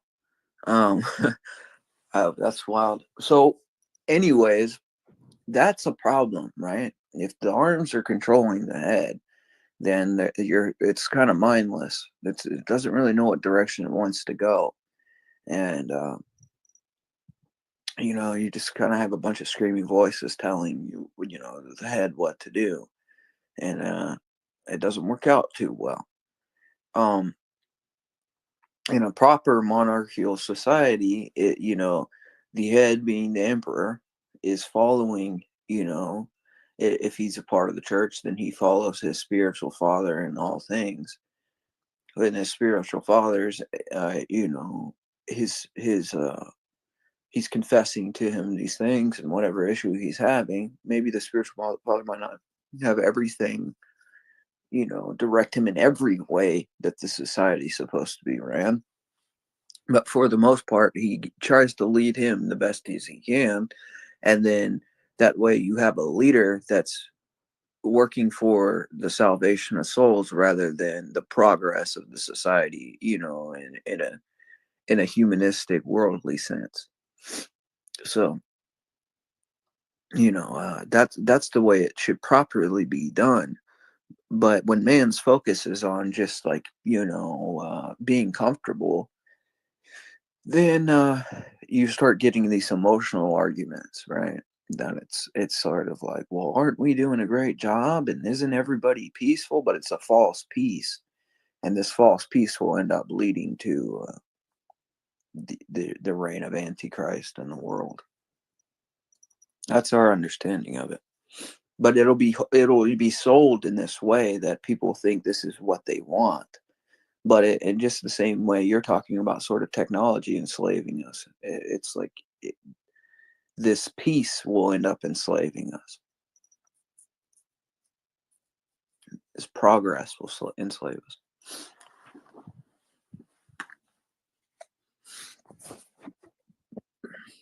Oh yeah, totally. Position that I hold, and as I explained in my intro, and as I've said to you, the foundations of secular humanism aren't going to go away. But what can adapt within secular humanism is the inclusivity and the new things that society brings. Okay, but so we reject things like violence and killing and murder and things like that. What? Okay, I'm wondering if when you say inclusivity, how did you determine who's excluded from the secular manifesto? I didn't say anyone's excluded. We said everyone is included. Okay, so why doesn't it include people who want to use force to deploy their own system of ethics? But they wouldn't be secular humanists. They would be against not secular. Well, it's not inclusive. Now, here's the thing: you can't. It's inclusive, but it's not inclusive. For tolerance to exist, for the ability to be tolerant, you have to not tolerate the intolerant. Okay, and that's just kind of a basic for life. We allowed Nazism to expand because we tolerated the intolerant. Secular humanism is always.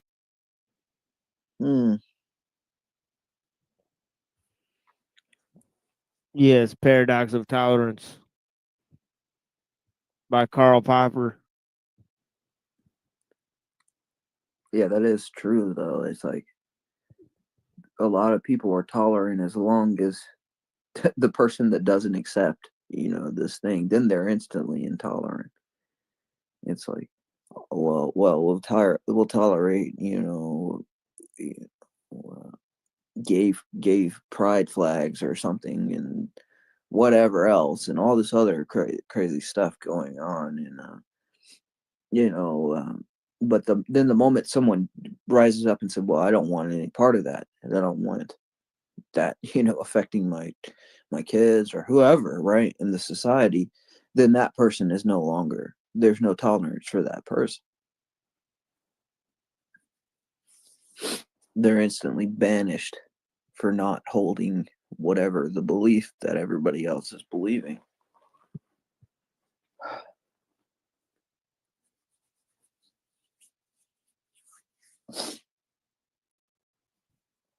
Yeah, it's this idea of,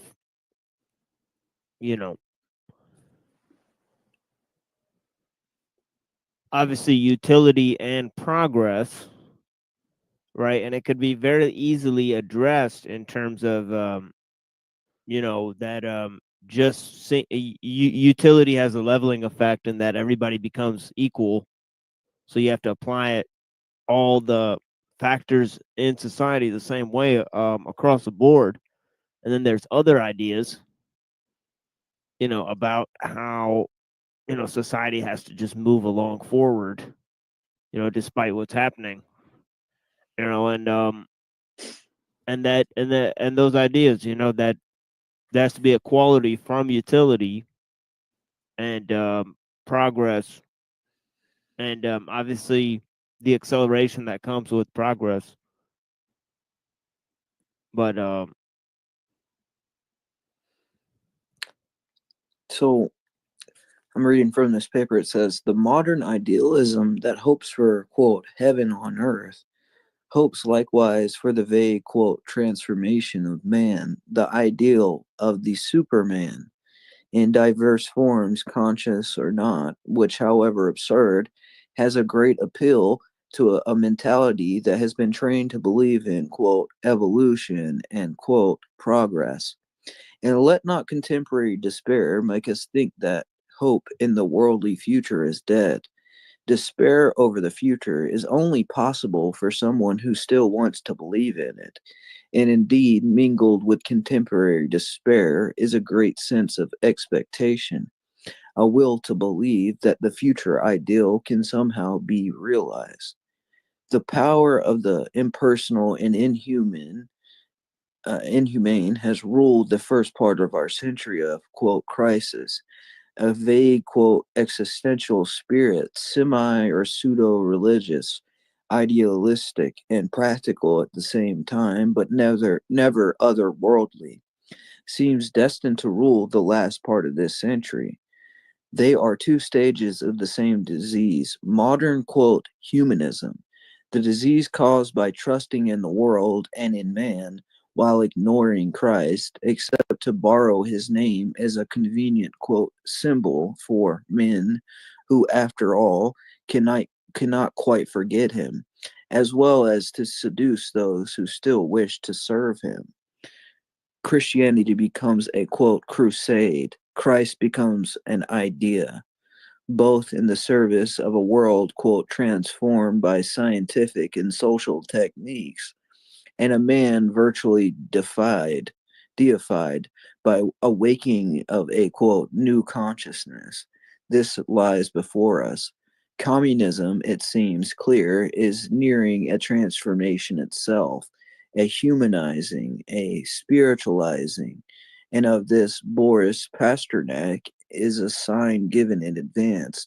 He does not reject the revolution, he only wants it humanized. The democracies, by a different path, are approaching the same goal. Everywhere, prophets, semi or pseudo Christians like Berdyaev and Tolstoy, and more explicit pagans like D.H. Lawrence, Henry Miller, Kazank. Have you ever read Henry Miller? No. So he's got a book called The Tropic of Cancer and The Tropic of Capricorn. Oh, okay. He wrote another book. It was called Black Spring and Quiet Days in Clichy. He had all these banned books in the 60s, well, in the 40s and 50s. And then that led to like the beat movement and influenced guys like Jack Kerouac and Allen Ginsberg and William S. Burroughs, those type of people, you know. But he had the same idea that, you know, the Superman would come, like this charismatic world leader that everybody would sort of follow behind, and he would break us free from the shackles of our, like, you know, tradition or something, you know. Yeah, but it goes on. It says, as well as all the legions of occultists, astrologers, spiritualists, and millennialists, all herald the birth of a new age. Protestants and then more and more Catholics and Orthodox are caught up in this enthusiasm and their own age of ecumenical unity and harmony, some being so bold and so blasphemous to call it a third age of the descent of the Holy Spirit. D.H. Lawrence, Berdyaev, and ultimately Joachim Flores, who you were talking about the other day, right?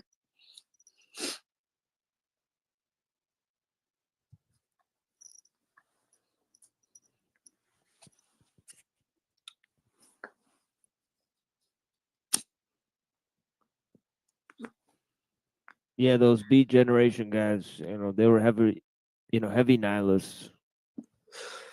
Yeah, I used to read a lot of their stuff, you know, when I was younger. Like, I got like this book on Howl and how it was written, and like, I don't know, like Yeah, I think William S. Burroughs is on some like wild ass shit. You know, I think he might have been mentally ill. Like, he's deranged in many respects.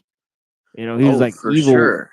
like sorcery type shit, like going around. Like, think he might have killed somebody and shit. He And I killed don't his know. wife playing a game of William Tell. He told her to put a glass on her head, and then they would do this thing where he'd shoot the glass off her head. Well, they're in New Mexico, and you know, and they were at a party and they were all drinking and stuff. And he said, "Joan, let's play the game or whatever," right? And she puts the damn glass on her head, and he turns around and shoots her right in the head in front of everybody. But his grandfather had created the counting machine, so the Burroughs counting machine. So he inherited all this money. He was super rich, and he ends up getting out of it and coming back to the United States, you know. So that's what happened with Burroughs. But supposedly he cried in a supermarket, like, you know, the day before it happened. He started weeping. And this is where you sort of come up with like the Jungian, you know, where Jung talks about synchronicity, where something happens in the timeline before it, actually happens, and you somehow know that it's going to happen before it happens. If that Yeah, makes he sense. believed. Yeah, he believed in that. Yeah, he tried to do all sorts of time magic and stuff. Right, like the cut up method, right? Like cutting into reality or something. But that's what Naked Lunch, his book, was basic. I think that the whole book was made through that process.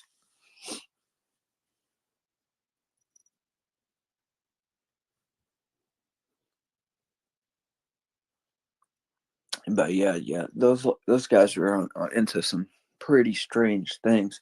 Where Kerouac sort of was a Buddhist at one time, during that whole thing, and then he sort of pushed all that away as he got older, and he went back to Catholicism, like a Roman Catholic, traditional Roman. And he kind of hated them, and as he got older, and seen the hang-ups of it all.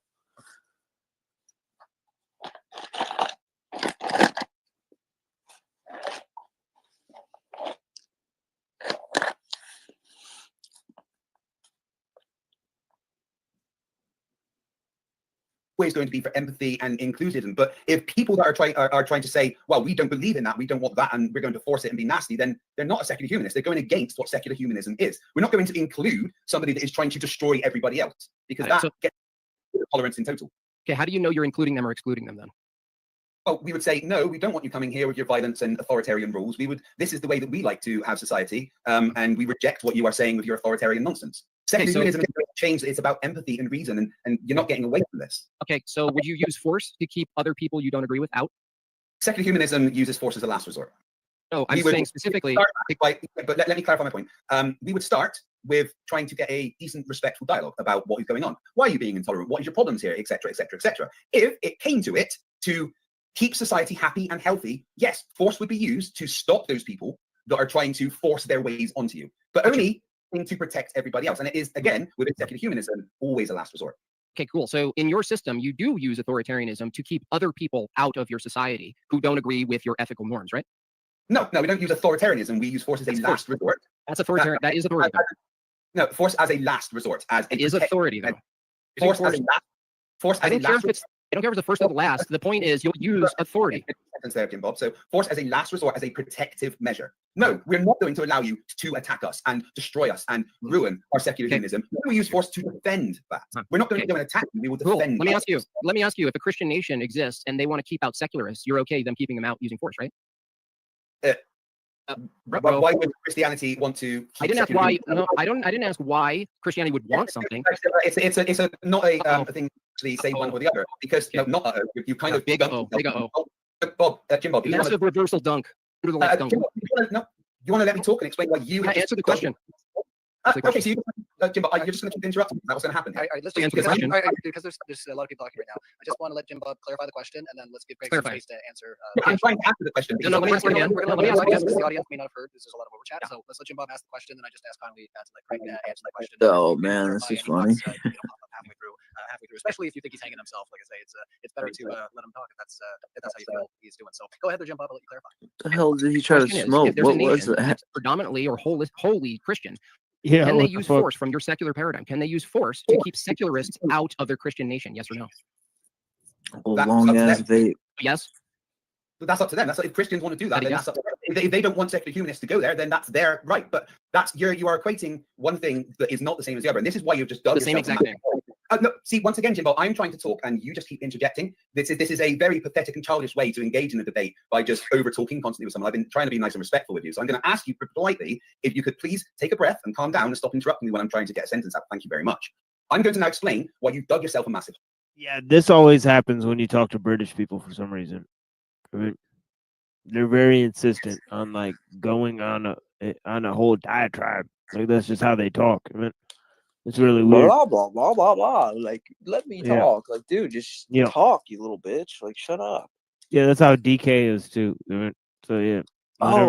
He is. Like you know that. what I mean? But the dude will literally talk it's over like everybody. they have to have a diatribe, and then you can respond. So it's some wild shit. But yeah. And they get really mad if you interrupt their diatribe. Like that's how Claire is too. So yeah. So yeah, It's like a that lot of these posh, guys. like uppity, snooty ass response too. Like, like, oh, you know what I mean? Nothing against her or anybody else, but that is true. Like, I don't really get Yeah, it. it's just a style. Yeah, it's a style that they have. Yeah, I have family from there too. But yeah, I noticed that yeah, they'll call foul on like mannerisms and shit. Yeah, I don't know. Because you are not equating the right things to each other. Secular humanism wouldn't stop Christianity coming in. We allow you to believe whatever religion you want. We would only use force to defend ourselves against someone trying to destroy us. That is not the same as a Christian nation going, you can't come here and we'll kill you if you try to. That's an entirely different thing. And what you've done there is dug yourself a hole by showing how Christianity doesn't care. Yeah, it's kind of weird. Like he kind of said he's authoritarian, and then and then kind of painted the guy as authoritarian for using force as the last resort, which is a little bit strange. Yeah, well, look, this kind of popped in my mind. Like, there's Christianity does the same thing. Like a rule at a monastery. So I got Saint Benedict's rule on me, right? And let's say a monk was at the monastery and he got, disciplined that he shouldn't have been doing something, right? And the abbot goes to him and it's like, stop doing this. And the guy continues. Well, then he might call the guy and say, okay, well, in front of all the other monks. And then he'll be disciplined in front of all of them. And if it continues from there, then they might, pray about this thing, and, if the guy doesn't, listen from that point on, then they might ostracize him where he has to eat alone. Right. And if he continues, then the very last thing that they'll do is they might remove him from the property if he refuses to leave. Right.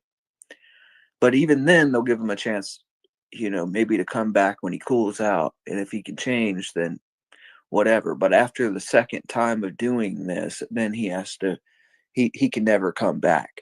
So Christianity uses the same thing what this guy talks about. Like at the very end, if it's the last resort, then you throw the guy out of the monastery. That's Saint Benedict's rule. So.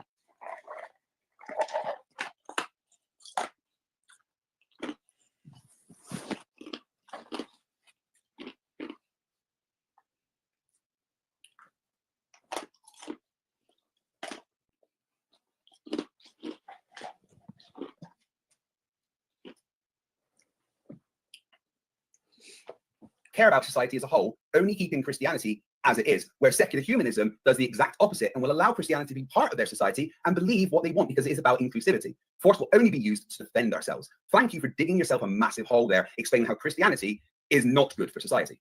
Well, we haven't determined what's good or not. You just don't like Christianity having a stronghold in society. So I'll ask a different way. If a bunch of Christians move into a secular society, and by population, by increased population, by multiplying, and by taking seats in office. Yeah, to be fair, Jim Bob was saying that what if under the say everybody in the society already believes in the secular humanist credo. Now let's say they want to institute Christian laws in the society.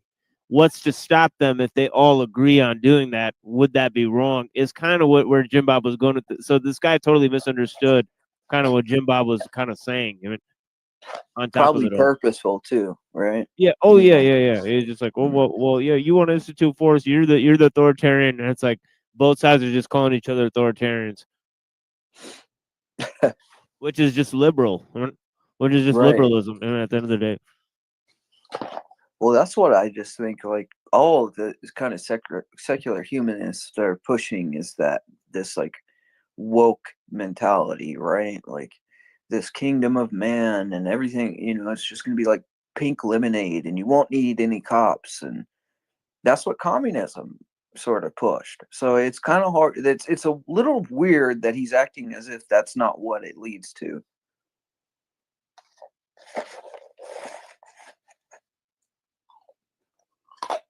Do you have any problem with them taking over the government and informing law based on majority? Oh, absolutely. Religion should never. Yeah, I'm about to explain, Jim Bob. Once again, when I'm in the middle of a sentence, I got three words out there. There's a lag, dude. There's an audio lag. There's an Okay? echo. Let's just Take it easy, little guy. Take it easy. Jim Bob, you need to be calm. And when you ask me a question, allow me to respond without interjecting. Okay? You ask a question, let the person All right, to be respond. fair, It doesn't matter if he wasn't talking. It was just an echo that was repeating what he was saying. So it was he was giving you the space to be fair. But like I say, let's try to give each other, like I say, a little bit of You mean space. to ask the question again? Yeah, please do ask the question again, and then make sure you're quiet afterwards. Thank you. So if a bunch of Christians go to a secular society and they make a lot of babies, and in 3 generations, they take up such a large portion of the population that they start taking seats of office, crafting law to reflect their ethical norms. What would be wrong with that? That goes against what secular humanism is. Secular humanism has a complete separation of state and religion. So even if a Christian person came into office, then they don't get to craft laws that are based on their religion, because that's not how secular humanism works. That would be trying to force their way. That's their secret weapon. It's like another baby boom. It's gonna happen. What the hell, dude? That's some stealth jihad right there. Even if a Christian were to take over, he couldn't do it. You know, whatever, man. Like, when no. Upon another, and secular humanism just wouldn't accept that. So Would they use force to stop it then? It's so idealistic. That's the problem. It's just all in his mind, you know, and you know, there's no really. Whenever these people, you know, talk about these things like secular humanism, there's the difference between ideals and reality, right? And they don't seem to distinguish the two. They think that their ideas are reality, and that's not the case. It's like you can paint yourself as heaven on earth, and you do everything right and cover all the bases on every single bit of whatever argument you're making, but it's just not true. Like it you know, it's too idealistic, and idealism is a dangerous ground to walk on, because it's just really delusional. It's delusional. It's a delusional type of mindset. And that's what I say, at least.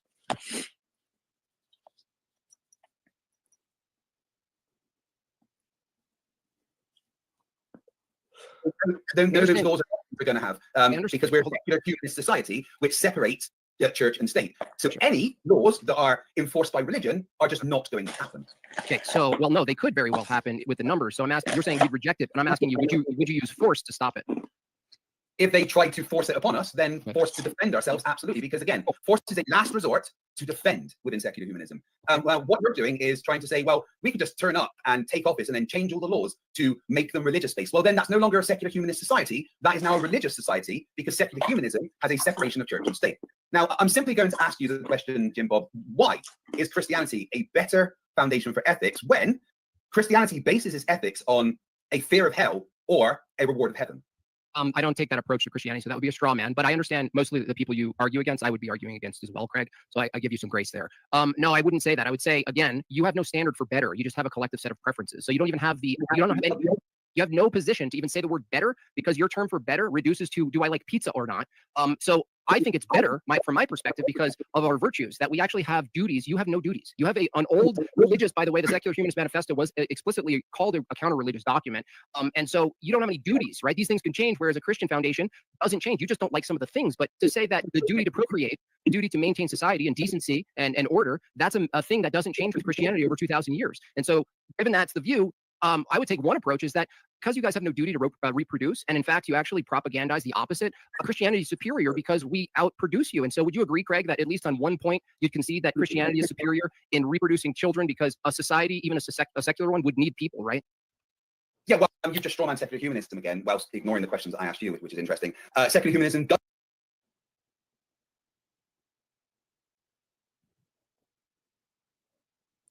So see, I mean, it's just like in the debate earlier, right? They don't want to change what actually creates the institutions of power. They don't have any problem with that. They just want, you know, sort of this stealth jihad, you know, that will produce more children and take over the seat of power.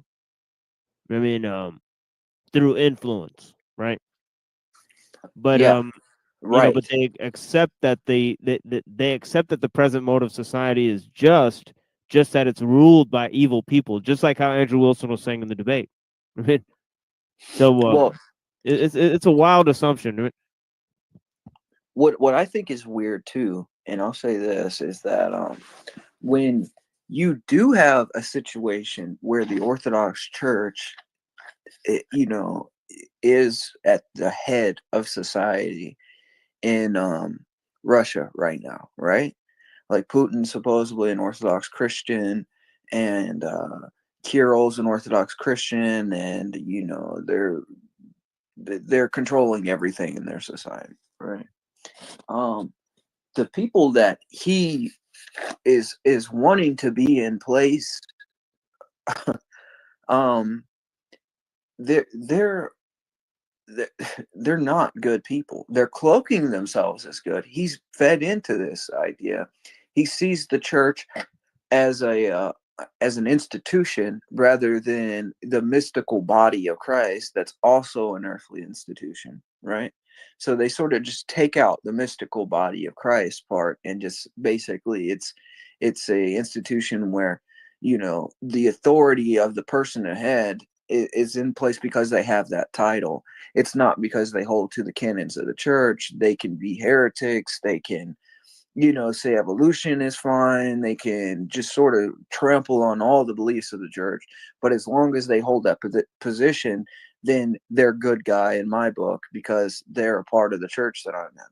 So he already has a misunderstanding of how the church functions. He's in the jurisdiction that has is pushing for, you know, and supports Stalin and the canonization of people that murdered millions of people in Russia, and he's fully in support of a KGB agent president. So I don't really see how whatever it is that they're pushing for, how they figure this is a good thing when it's already, you know, pretty bad at, you know, where it is. I don't know.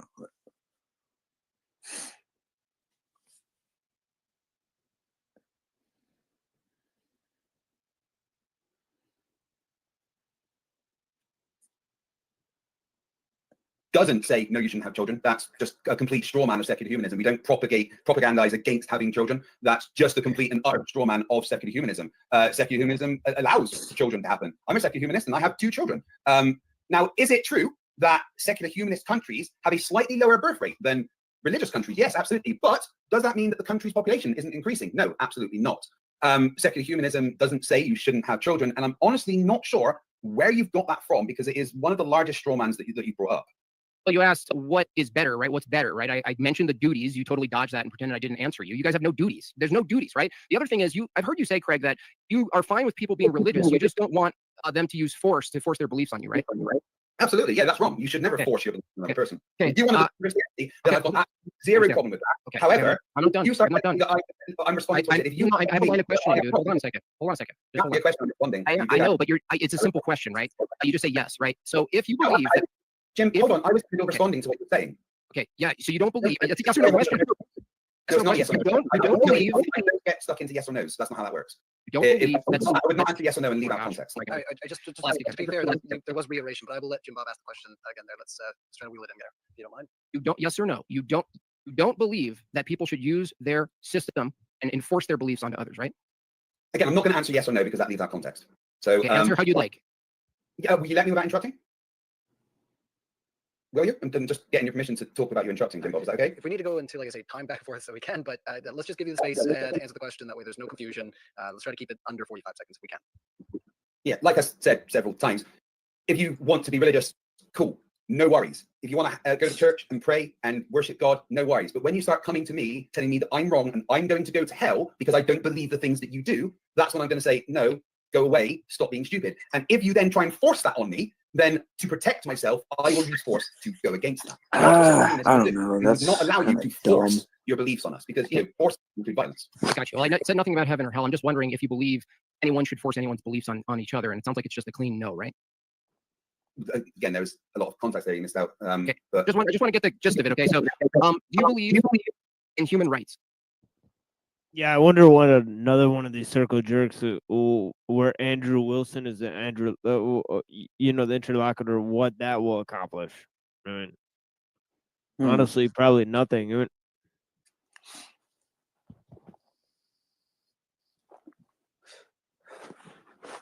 What they should be worried about is if their patriarchs actually do get in control of some places in the world, which they are like controlling things in different places and making decisions and meeting with pretty big players. Like, you'll see, the patriarch of Greek, with the Greeks, he'll go over and meet the Pope, or Kirill will meet the Pope, and all these other people when they're part of the WCC and all this stuff. And it's like, it's come out that most of them are Freemasons. They're not Christians. They just cloak themselves as that. And they've gotten themselves in these positions of political power because they've cloaked themselves as patriarchs. And they've got all these people snowed that this is what Christianity is, Orthodox Christianity, and they don't even realize they're heretics. And they're leading them into the church's condemnation. And they'll lead, the world to a one world government ruled by Antichrist. Like, he has no clue that this is what this is all leading up to. That's what all these patriarchs and world orthodoxy are doing when they sort of are a part of the World Council of Churches. They're forming a one world church. And he's against the Protestants and he's against the Catholics, and it's like, okay, but why are your people so close with those people? But he's like, well, it's not my particular bishop or my particular priest. And it's like, well, who put him in place? Who does he, does he get his does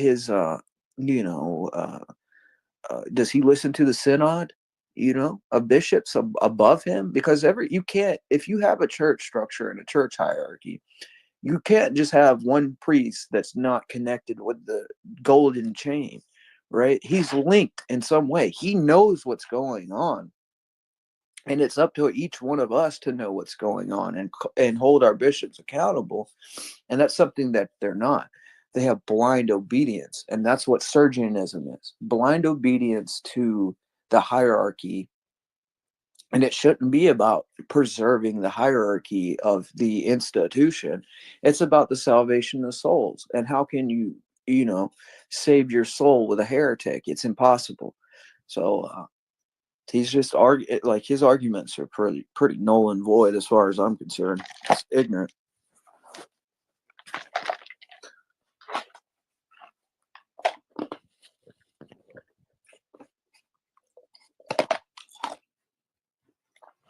Absolutely, secular humanism is like founded on human rights, whereas Christianity is really not. Christianity is Dude, based on. Holy shit! Hold on a second, dude. I'm asking you a simple. Dude, chill out. I don't need 9 minutes for every question. I'm asking you yes or no because I'm leading you. So yes, you believe in yes or no. No, I don't need all the extra story, dude. I'm just asking if you believe in human rights. The answer is yes. Okay, hold on a second. Let him ask his question there, Greg. So let's try to do that. Hold on, I do want to run the Greg, audience. calm Just 1 second. Don't panic.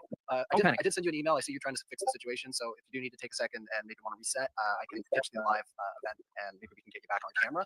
I'm trying all these things, dude. Even while I'm talking, I'm trying everything right now. I know. Yeah, I can see that. That's why I sent you an email just saying if you want to step out for a second, I could probably pad some of the live event there. And What is that thing he's smoking, bro? like what is reset that? or even like a computer reset. I'm not sure what happened, but it might be. I was gonna say I think it's on your end, but it's probably my fault just because I pulled you into one space and then into Okay. another. So. Okay. Let me give it a shot. Let me see what happened here. All right, let's hope it works. Let's down and get back up. All right, cool. No You can worries. pitch your thing now. Okay. We'll try to do this quick. We'll be back in just 1 second there, guys. All right, let me just get the window fixed up here. Hopefully we can get the echo sorted out there, guys. No, it looks like it's still happening a little bit, so that is bizarre. You don't have any speakers on You your don't end, have do you? speakers on. Nope. No, I've got my headphones in and I've not the things muted. There's nothing happening here. Yeah. Okay. I'm not hearing any echoes from either of you. Okay. All right, I'll just do my best to keep back. It just seems like if we get overloaded on stuff here. Why don't, yeah, the audience can still hear me, so I'm just going to close it down. I'm just going to disconnect it and relaunch my browser as well, and let's just jump back in this room in a second, right? Okay. All right, we'll be back in just 1 second. Goodbye to me. Goodbye, everybody. All right, you can still see me. You can still hear me. I'm just going to pop us over here. DebateCon 5 is coming up, and I'm just going to close down the browser there. Like I said, this is probably my fault just because I pulled I would. Always gonna go, and we will definitely ask them whether you want to say good job, bad job, or like I say, help progress the conversation. Those are the most useful ones. So without further ado, let's get back into the conversation while I get our screens reclipped. So I'll hand it over to, I think Jim Bob was asking another leading question there. So let's continue on. Okay, are we back? We sure are. Okay, cool.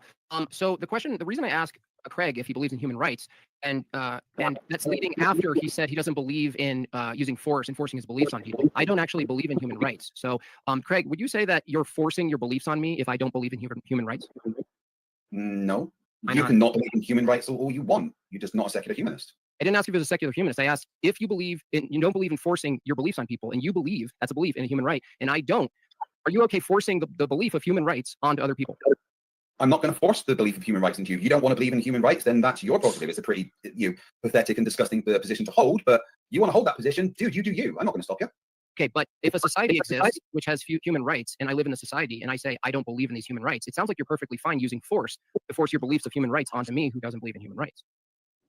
No, as long as you follow the rules of that society, rights. Those are rights. As long as you believe in human rights, yeah, of course.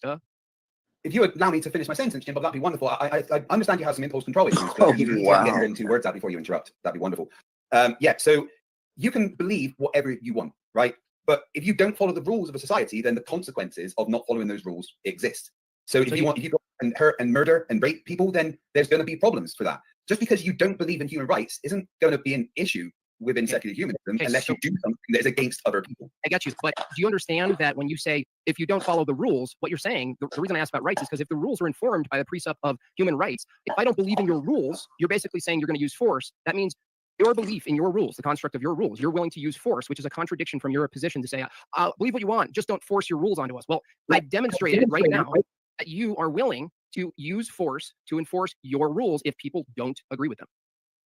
Once again, Jim Bob, as I explained earlier quite succinctly, force is a last resort.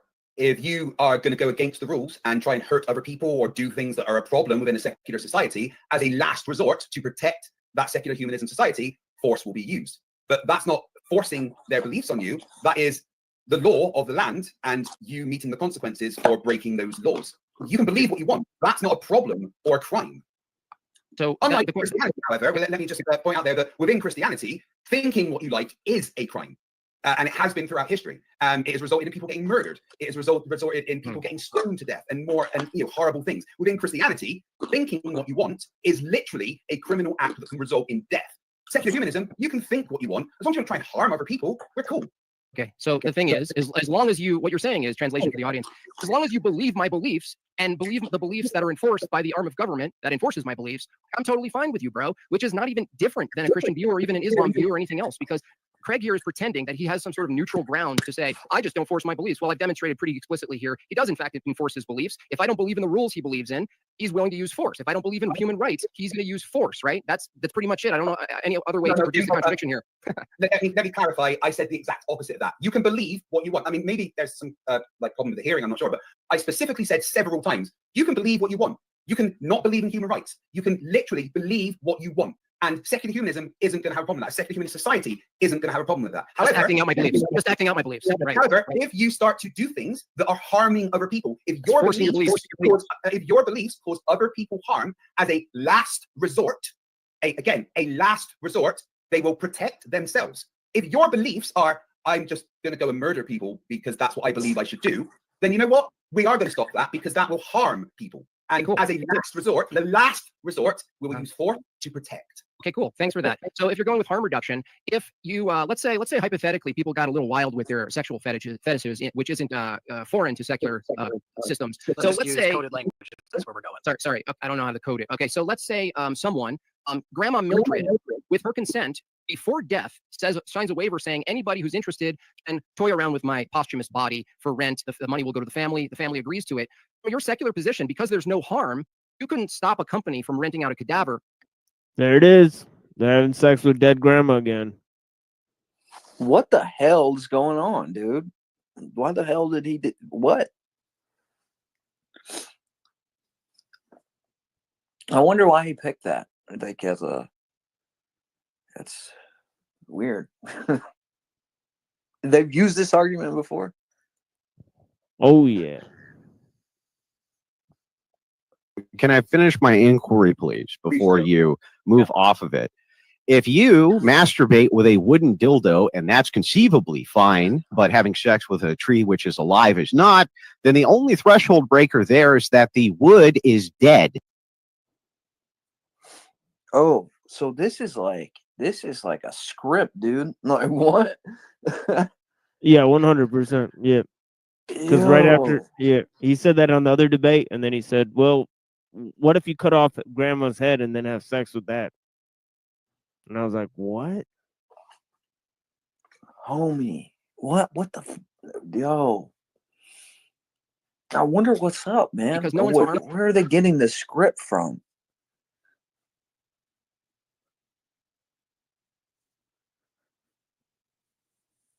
Because it's a super similar point, right?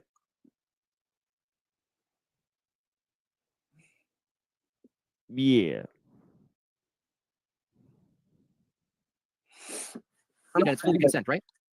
I don't think anyone would rent. I don't think any. I didn't ask if someone would do that. I said from your secular moral foundation. Once again, Jim Bob, you allowed me to get 3 words out before assuming. Once again, you allowed me to get 3 words out before assuming what I was going to say and opening your mouth because you have impulse control issues. Now, Jim Bob, no, there is no company that would rent out. No, Jim, I'm going to keep repeating what I'm saying. You're dodging. It's a dodge. Ryan is dodging. Every time you interrupt me, I'm going to... Dodger in the chat. Dodger's in the chat. Maybe I'm going to get there, but you're not going to let me because, again, Jim Bob, you have severe... We're getting way too into the meta weeds here. So, Craig, I want to let you answer the question, and let's try to hear you. You want me to state the question again so you understand, so you can dodge? Damn diatribes keeps going on, dude. I'm going to respond to the question. You be quiet. I need to know that you got the question. Jim Bob, I'm going to respond to the question. You be quiet. Now, there's no company that would rent out a cadaver. That's not something that is going to happen. Even if the person said, yeah, I would allow this to happen. You're coming up with hypotheticals, which are, you're literally using the fallacy of absurdity. People have sex with, do people do cadavers right now? Sorry. Did I finish what I was saying, Jim Bob? Did I finish my sentence?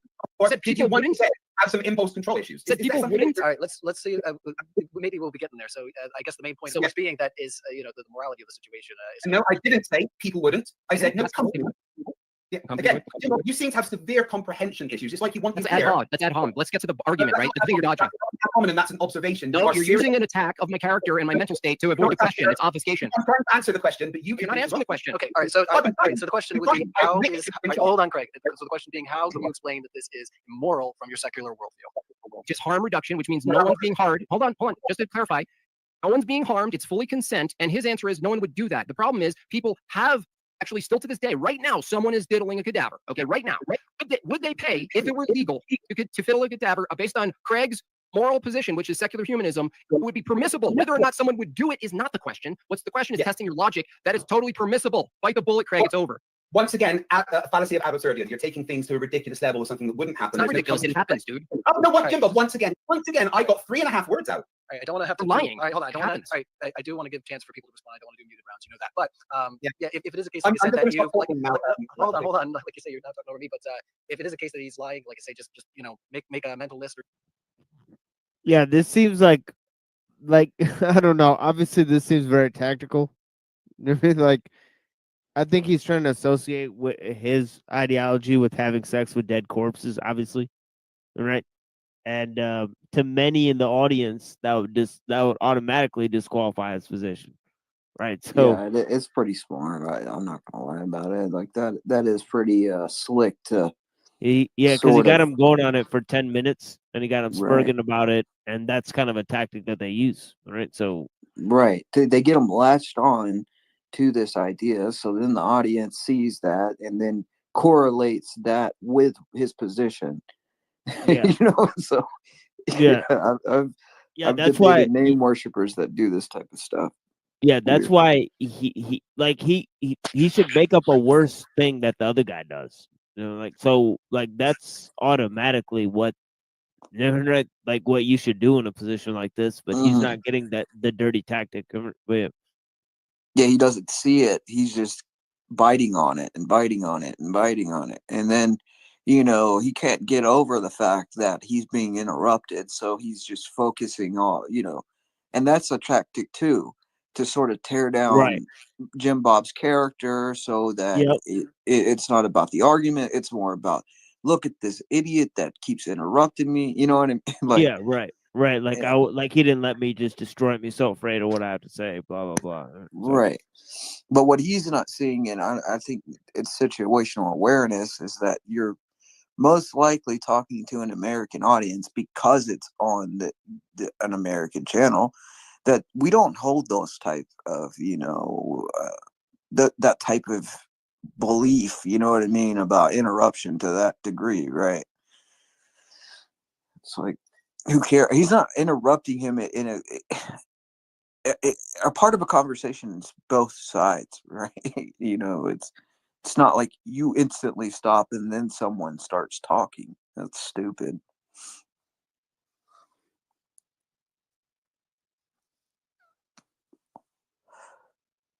I'm not a fan of Jim Bob, but I'm even more not a fan of this secular humanist guy. I just can't help it. I don't really like him much.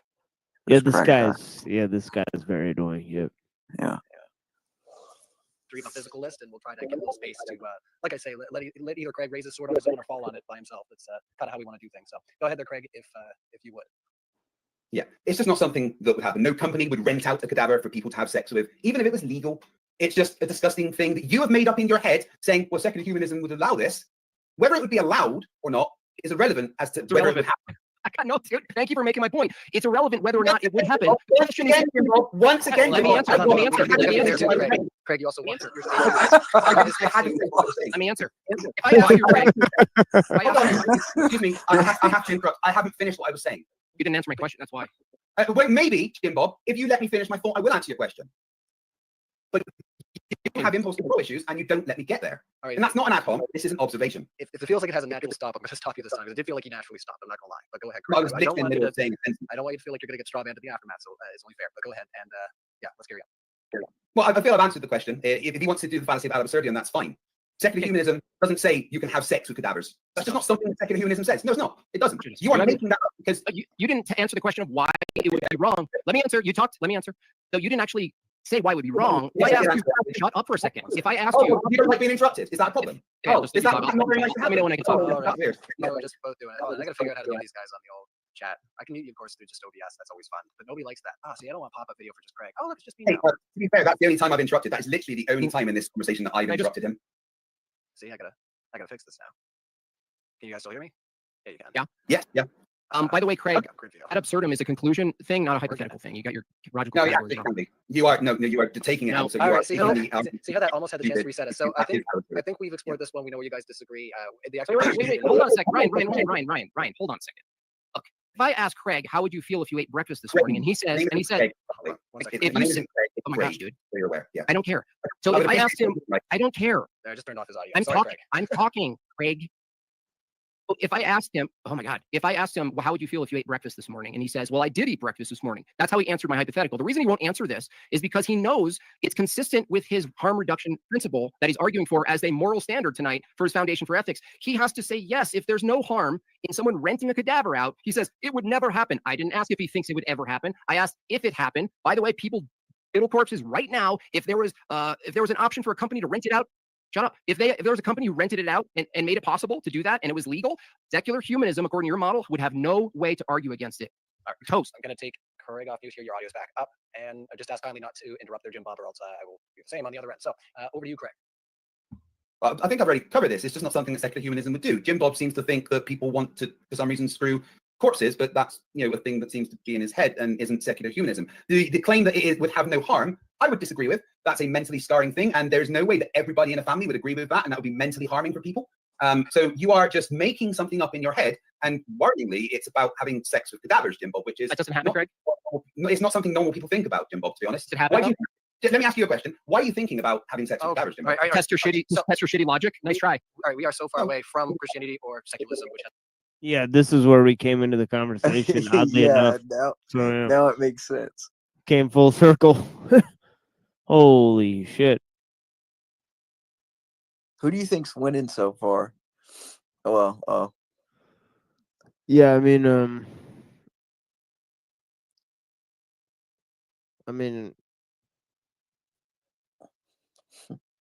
I explored the weak sides on each position, but yeah, there's not a lot out there.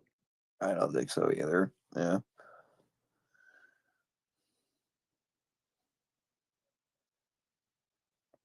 And that's what I've seen most of the debates on that channel, you know, and on the Crucible, and on the Kill stream.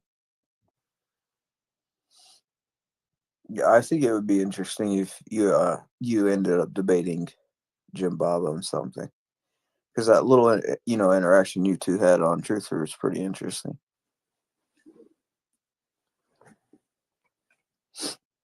he completely flipped out when that message I sent or whatever was on the screen. He lost it. Eventually, I might try to start debating. I don't know. I was trying to provoke him too. Yeah. I said, hey, you know, the Unseen Warfare saying some stuff down there. Why don't you pin that comment there? Yeah.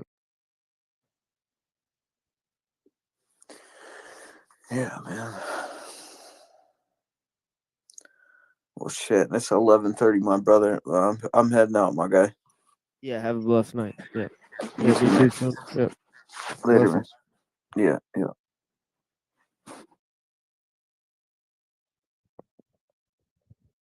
I'll play this again.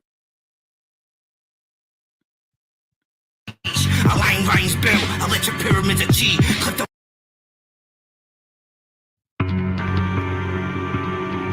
They say that time is lost in memory.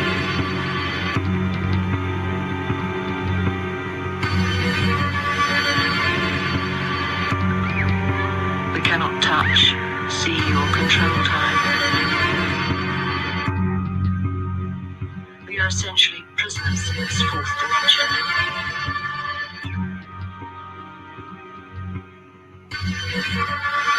And one day, all of this will be gone. Yet, for some reason, we don't seem to care too much.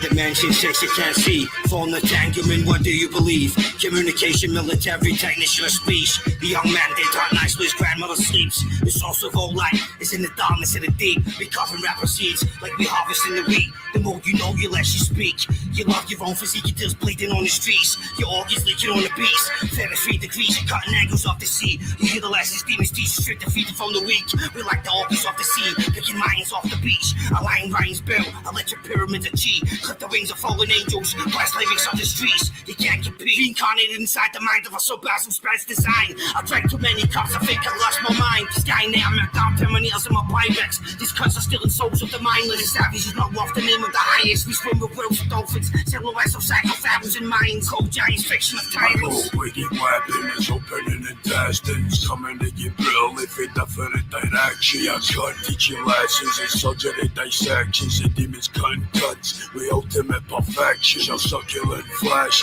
stub between my teeth. Budget to your deja body models of defeat. There's no chance in hell you're surviving an attack. For me, apex, predatory trace in my family.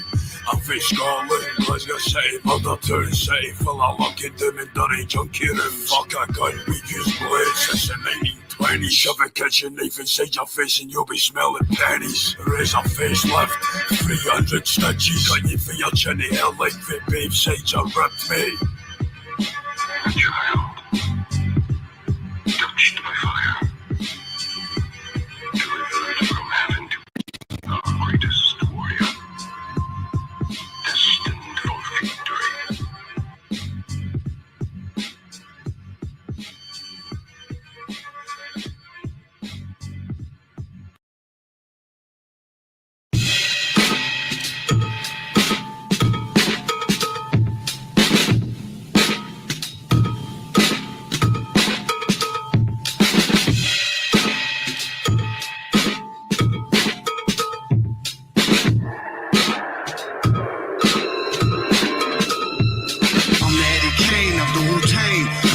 with the fire extinguisher slain. Maintain this paradise on this earth. With the shut the fuck up style for what the shit is worth.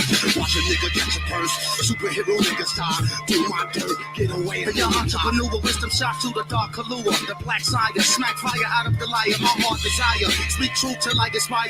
The clever writer, loud wire. Never retire. The child teacher, loudspeaker. Earth seeker. The wind blower. To the seas. I'm like Noah. This masterpiece be exclusive and fascinating. Street knowledge education. Teach the seeds, son. No procrastinating. Ghetto learning. Graduating. Blessed be the ones with patience. From the ancient. God bless the child that can hold his own. Little shorties don't trust the soul. It's all glow control. Earth, wind, and fire. Sons of man and Wyclef. We connect like we non-X to bring the intellect. We teach both sex. Brooklyn to Tibet. Male or female who follow footsteps and correct. I'm a shining star. Beam of light from out far. It's like these will burn holes through our reservoir. Espionage. Let it be known we take charge. Come on, we be underground like camouflage. Keep it bizarre and mainstream for the young king. Though if it don't be for Clarence the 13. Escaping the ghetto. Using the bass tempo with trouble in the streets. We carry heavy metal. War with the devil. Yo, son, life is reality. Reality is life.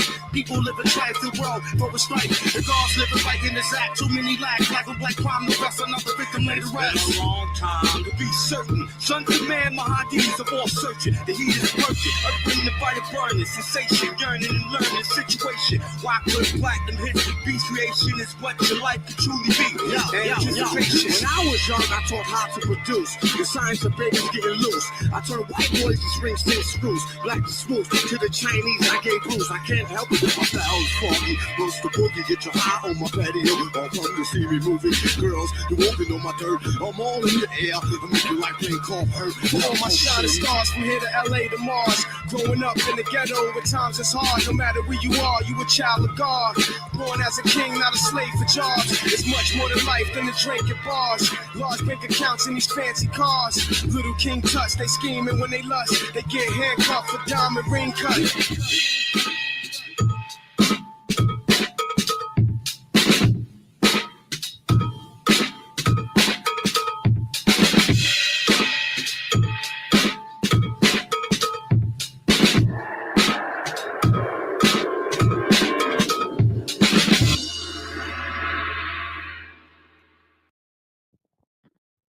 Have a blessed night, everyone.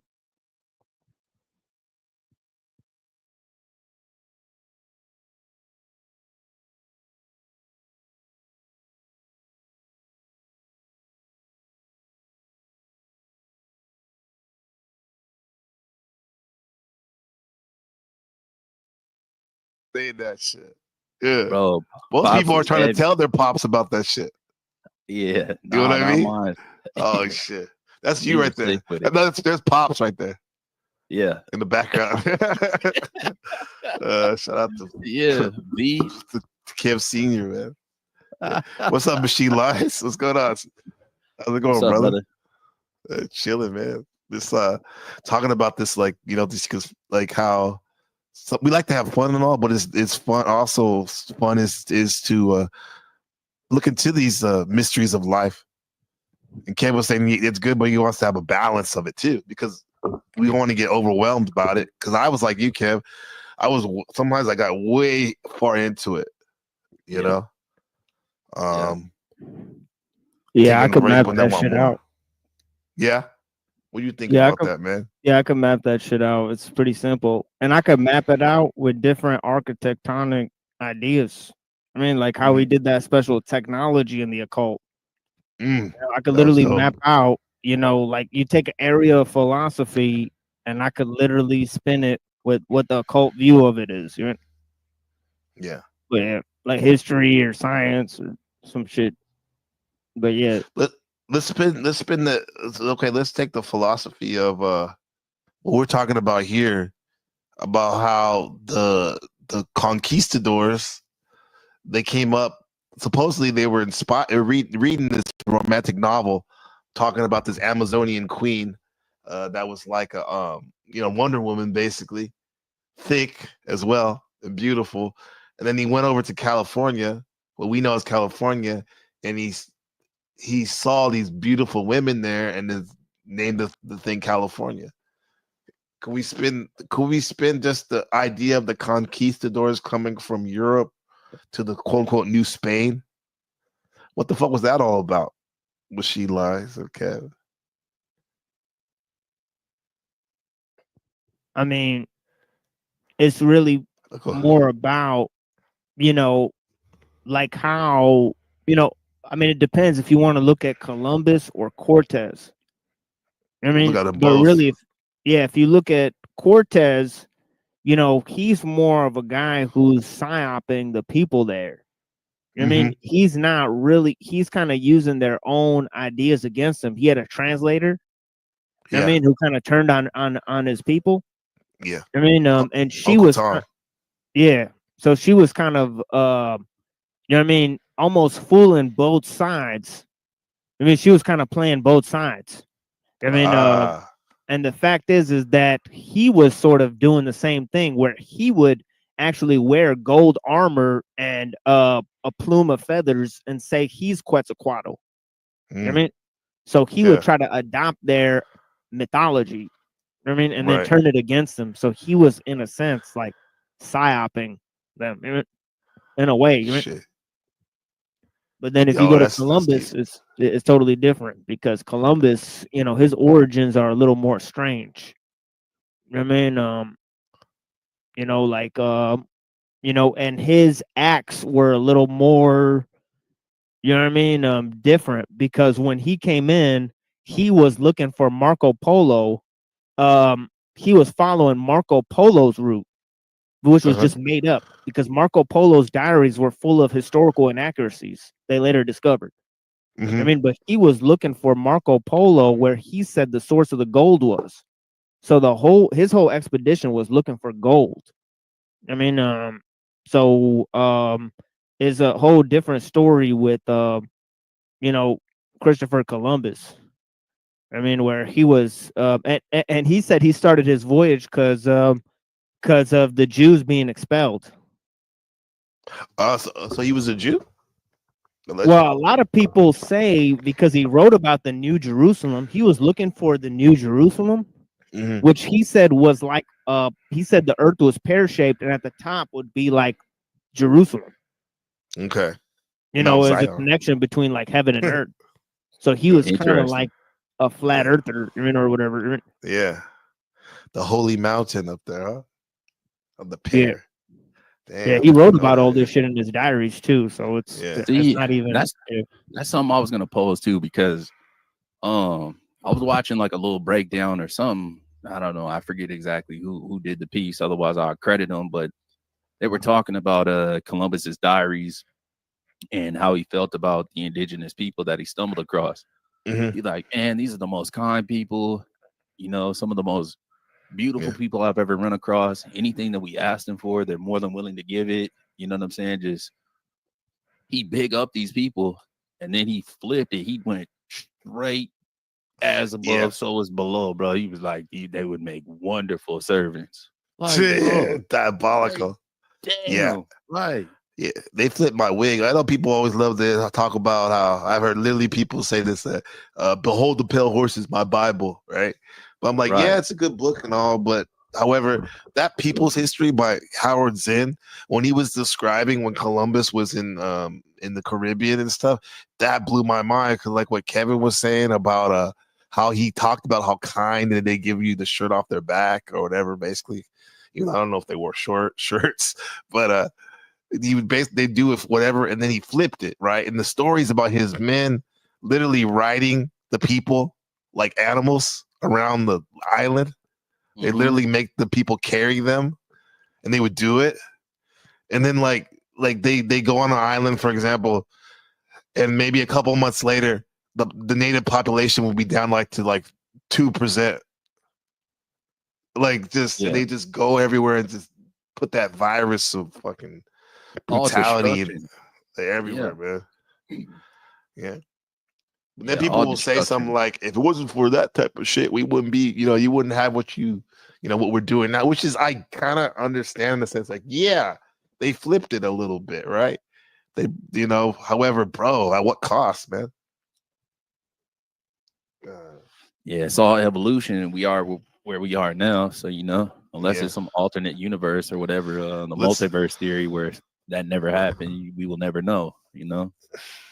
We know it now, huh? Yeah, now we know. What would you say? Like, if we take what Brother Machine Lies said about how Cortez, for example, would use his translator to get in good with the people, speak their language, and then like play up on the programming of cultural beliefs they already have. Like he would present himself like Quetzalcoatl and what like that. Can we relate that to the gang shit, or is that a stretch?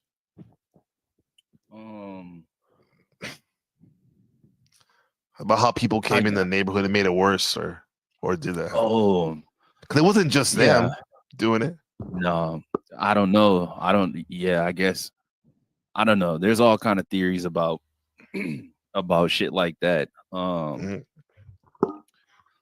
You know, I guess because I agree with what bro said. Like the way he was breaking it down. He was like, that motherfucker was kind of like OG psyop, you know? Yeah. And however you want to do it, whether it's like mental warfare or whether you actually like, we'll just say chemical warfare, you know, with the crack cocaine epidemic, that definitely helped shift the mentality, you know? That changed the mindset of a lot of people, bro. You know what I mean? And it brought on a lot of destruction and chaos and this, that, and the third. And yeah, you could kind of tie some gentrification into that or whatever the case may be. You know, it all really be boiling down to resources, you know, and colonizing the resources to a certain regard. So yeah, I can see how you can make that connection for sure, but I'm not too up on the history to really be able to like. Well, I can tell you what it is. It's really a connection between, you know, the slave trade, you know, and the Jewish people. You know what I mean? And how they basically colonize new areas. You know what I mean? And it goes up to the level where you had a lot of the stuff that's going on with young Italy. You know what I mean? And the Counter Reformation. I mean, with Giuseppe Mazzini, and essentially, you know, he had created the mob. You know what I mean? And essentially Freemasonry was kind of like Kabbalah for the goys.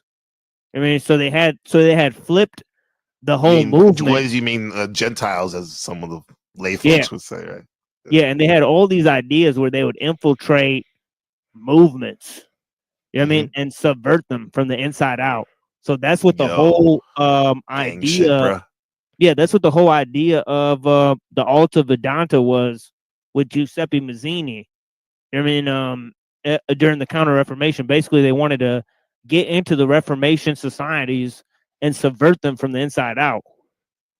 You know what I mean?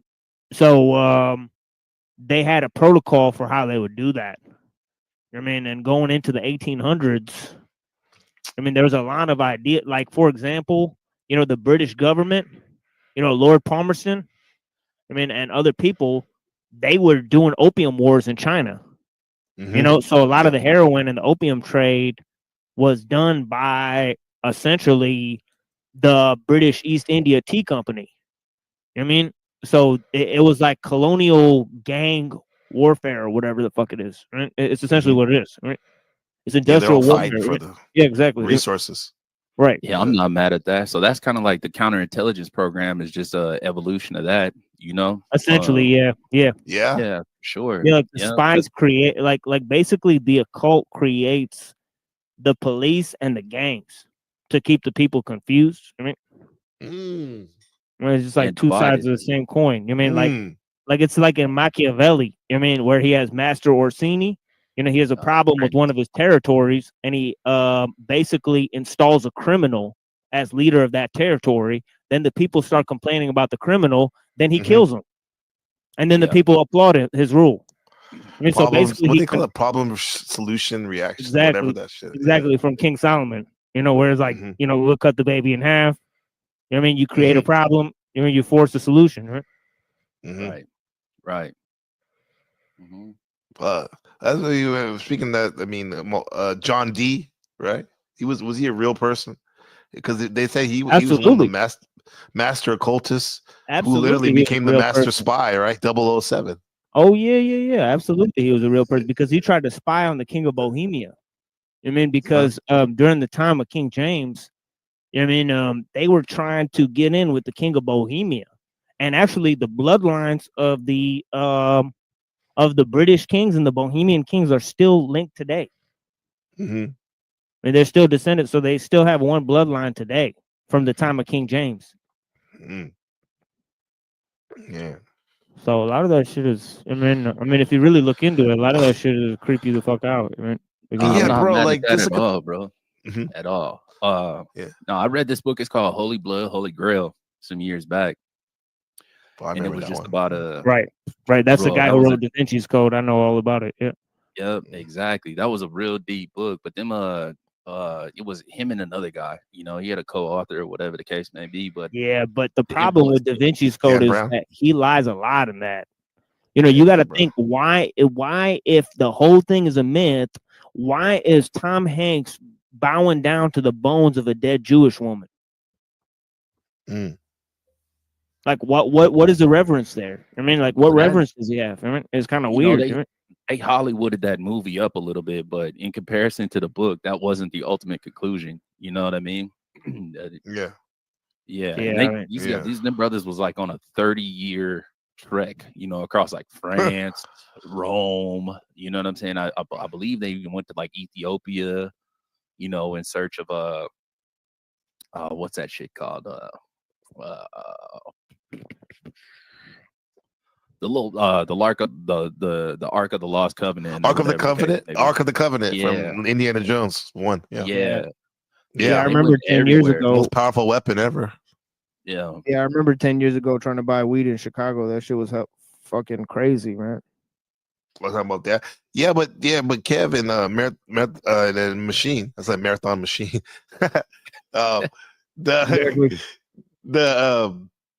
The gangs. Yeah, look at Chicago, bro. Like especially on the folk and them.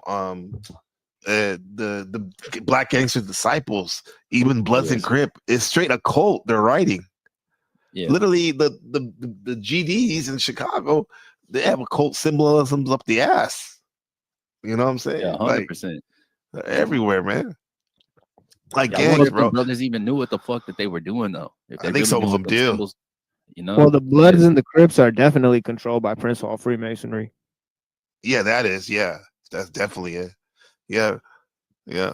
But you're saying too, Kev, that like maybe they dislike the symbols as an artist. They're like, hey, this is a cool ass old English. Is it funny how they use old English for gangster writing, huh? Exactly. That script, that gang script, this shit. It's like wait, let me see what you guys think about. This is a short video, but because we're talking about California, bro, and how a lot of us were influenced by this. This is the program that California put down for a lot of brothers and sisters in America, but not only America, but also fucking all over the world now, bro. Here's a little quick story. In this episode, I'll be discussing the life of Evil Kurt. Curtis Ronald Jones Jr. was born in the year 1969 and grew up in Compton, California. In 1982, at the age of 13, he would join the South Side. Wait, see that? That looks like a cult, that writing. Now, I want me to stretch it or whatever, but like, it's already, bro. It's very occultish with the gang, with the hand signs, mudras, and all that. Yeah, You the know? symbolism for Yeah. sure. Yeah. The Compton Crips, a notorious gang dating back to at least the early 1970s. Despite the geographical location being on Compton's east side, they claim South Side due to their turf being in the southern area of Compton. The South Side Compton Crips are divided by generations. The first generation members are original gangsters. They are followed by the original baby gangsters. The third generation of members refer to themselves as baby gangsters. This includes Orlando Baby Lane Anderson. The fourth generation are the original tiny gangsters, followed by the tiny gangsters. The most recent two generations are the original tiny soldiers and the tiny soldiers. Evil Kurt was a part of the original baby gangsters, known as OBG. He was alleged to have put in major work in the 80s, building his name in the streets for his devious acts on his enemies, tapping into his dark energy, actively patrolling through enemy hoods. Dark energy, bro. Actively, he's on a mission, bro. Looking for enemies to rob or shoot. He was in his prime in the late 80s and early 90s, when the violence in Compton was at its highest level. Like the Crips, but it's just the Slavs that got trouble. I don't understand. The what? The Slavs, the Pyrus. What's the Pyru? That's the other ones, the ones that we killing. His preferred weapon of choice was a .45, when it was time to bust a mission and execute a drive-by shooting. but he also would get busy with an AK. His clique was full of killers, and you couldn't be a part of that clique unless you had a body on you. Allegedly, they would dump rival bodies. Wait, now we talk about Cortez like riding out on the coast of California looking for ops, looking to see what territory they can take. Come on, it's not so much of a stretch to say how that type of mentality is still evident, you know, today. People wanting more, you know. That's how I see it. Yeah, facts. Bodies in the Compton Creek. Kerr would bust solo missions, whatever it took to get the job done. As far as making money, aside from pushing drugs in the 80s, Kerr would enjoy robbing drug dealers for their keys as well and doubling up his profit. Evil Kerr would invent a gang call that would only be used among members within his clique. It would sound like, although Evil Kerr was violent in nature when it came to the opposition, he was totally against infighting within his own gang and publicly spoke out about it on several occasions. During the mid-90s, there was an internal war happening within the Southside Compton Crips between the Glencoe and Burris clique. These cliques were cool up until Lee Banner and Terrence from Burris stole $10K from Rodney Fink's brother and Charles Snake Johnson, who were from the Glencoe clique. Snake and another guy from Glencoe named Damon Long came and sprayed up QVD's house. Lee Banner and his brother Lebo were killed, and Lil Al was also wounded in that shooting. When Lil Al recovered, him and Baby Lane met up with Damon Long on Glencoe and Temple, then killed him. Shortly after, a member from the Glencoe clique shot Terrence 20 times and grazed Baby Lane in the head. After Terrence miraculously survived, he turned around and shot Snake.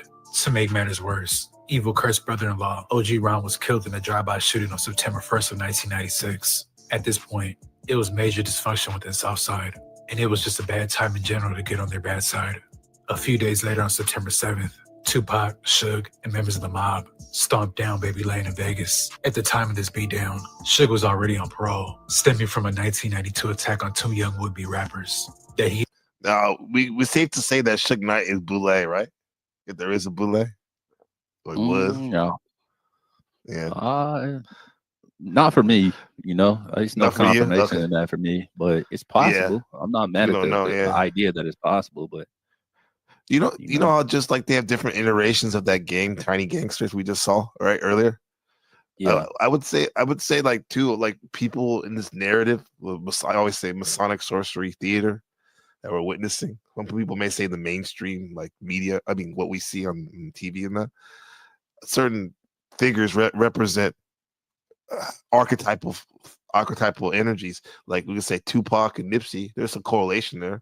That's not a stretch, right? That type of. I don't think so. Yeah, not at all. Right. In terms of like kind of being like a Black Messiah type of stuff, right? When then there's other characters like Suge Knight, and I think Wack is like on that energy. Now I'm not nothing against Wack. I think Wack is fucking funny and amazing, but like I see even the way they look, kind of, it's interesting how these stories, these mythical narratives play out, man. Yeah, you know what I'm saying. So he had caught using the phone without his permission in the studio. Baby Lane was called to appear as a witness at Suge's parole hearing. When interviewed by Las Vegas police, Orlando had plainly told him that Suge assaulted him, but on the witness stand, he reversed his testimony. All right, go back 5 seconds. To Orlando. Shout out to Resto for showing me how to go backwards on this thing. Lane was called to appear as a witness. Keep going. At Suge's parole hearing. When interviewed by Las Vegas police, stop it Orlando right had. You know, with the as above, so it's below shit. It's real.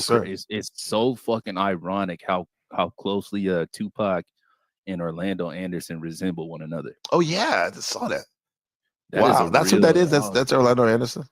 Yeah, that's who allegedly, you know what I'm saying, killed Tupac or pulled the trigger. Bro, that is weird, bro. It's uncanny resemblance, bro. Yeah, that dude had a shaved that head. Look. Yeah. You see the machine, cool. The resemblance of Pac and this guy's killer. That's like looking at a mirror. Yeah. Very surreal. Yeah, that's weird because he might have done some shit as Tupac after he killed him, or some shit. I don't know. Yeah. Fuck, man. Yeah, at the end of the day, it's like you wind up you fucking hunting yourself, bro. You know? Yeah, we see videos like that's cold blooded, Kev. We've seen a video like that. I know I've seen the video with that motif before, where the guy's like killing himself, bro. When he like turns the body over and it's him. It's You've him. seen that in the movie. Yeah. There's some Because if shit you like do, that in Tales from the Crib. Some shit like that in Tales yeah, from the Crib. uh-huh. I mean, Tales from the Hood. I'm No, sorry, from the Tales hood, from the hood, Yeah. yeah, there is, yeah. Oh, yeah. Because in the end, I mean, if we are look at have a theory of the consciousness as like we're all different faces of the Most High here, Yeah. it is like killing yourself or doing harm to yourself. 100. You Well, know, shadow boxing, right? You know, shadow your boxing. greatest There you go. enemy. You know, your greatest Yeah. enemy is yourself. When it's on the chessboard, the black and white. The duality. The duality. It would make sense that he would have hair too, huh? Like an afro, while Tupac is bald. The duality. Yeah. Right. I plainly told him that Suge assaulted him, but on the witness stand, he reversed his testimony. Suge allegedly paid Baby Lane $60,000 to tell the court he was not involved, in hopes of avoiding a conviction for violating his parole. With some of that money, in 1997, Baby Just think about you just avoiding a conviction for violating his parole. With some of you know, that money, you know, we take our flights or on the freeway, we go by these neighborhoods. We just think like, but there's so many stories and heroic and demonic and comedic shit going on in all these little neighborhoods right here. It's wild, bro. The human experience. Bro, can you imagine? You know, just in Los Angeles alone, I know it's like disenfranchised communities across the world, for that matter. You know, but with the epic proportion of gang violence and how many people have been murdered inside of these places that you drive by and it seems quiet. You know, if there's any type of like residual energy or whatever the case may be, just imagine, bro, like what's in between the lines of the shit that we can't see. You know? Oh yeah, that's a lot of that's some heavy that's a lot, fucking man. energy, bro. Yeah, many energy for sure. sure. Just in the cracks and everywhere. I mean, I felt it. Like I said, the one and only time I lived in the hood. Well, not the only one. Oh yeah, I'll say, dude, that East Oakland, bro. Hey, no joke. You feel it, man. Yeah, I've Like, heard some stories. Feel it. And look at Machine over there, and like I don't know if you lived in Detroit, but I'm sure he's been around there and seen shit. But yeah, some of the stories over there. That is like I remember they used to call that hell on earth. South Park used to do shit because it's wild over there, bro. Like, yeah, I actually live pretty close to the hood, but yeah, Detroit's at another level, huh? All those places, Flint, Michigan, like all that. Flint, right? The thing is that it's really surrounded by Dearborn. So really, you know, 10 minutes in each direction is the hood or Dearborn. I mean, so it's just like it's sandwiched between the place. So if you go, you're like the Star Wars bar, Dearborn. Yeah. If you go like one way, it's all Arabs, and if you go the other way, it's like all black people, right? Wow. So it's pretty segregated, right? And then there's not really that many Indian people there. All the Indian people and the Chinese people and the white people, they kind of live out in the suburbs. Right. You know what I mean? So you got balls to live in Dearborn and all the surrounding area, I guess. Yeah, and then all the Mexicans and there is a lot of Mexicans and Indians that live in Garden City just randomly. You know what I mean? But yeah, Ann Arbor's like all like white and Jewish. You know what I mean? Detroit's like Detroit's like all black people, but Dearborn's Arab. It's Arab, huh? Where's Detroit Country Day? That's cool. You heard that school?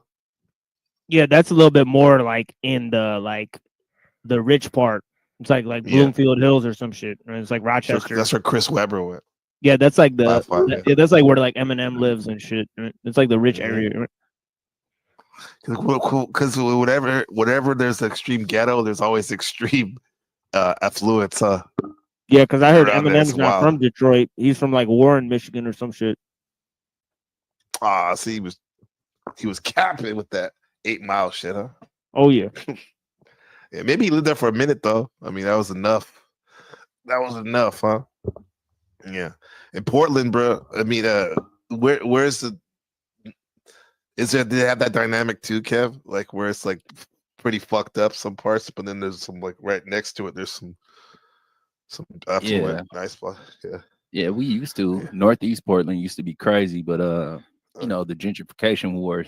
I want to say like early 2000s that started happening. So it really broke up the hood.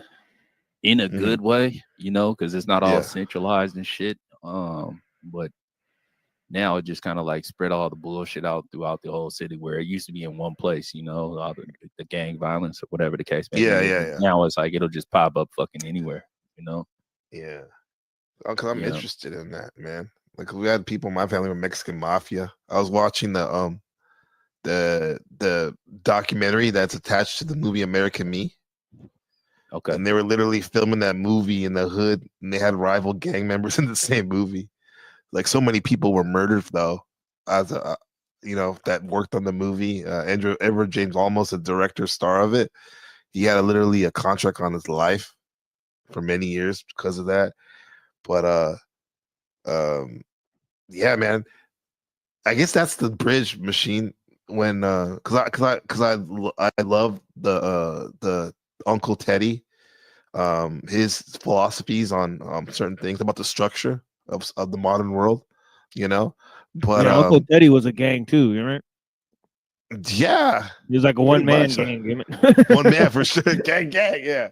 Like yeah, like I don't co-sign his actual method when he was in the field, but his theories and the way he broke it down was interesting. And then what I'm trying to say is like I like to connect this gang shit in the hood with what he's saying.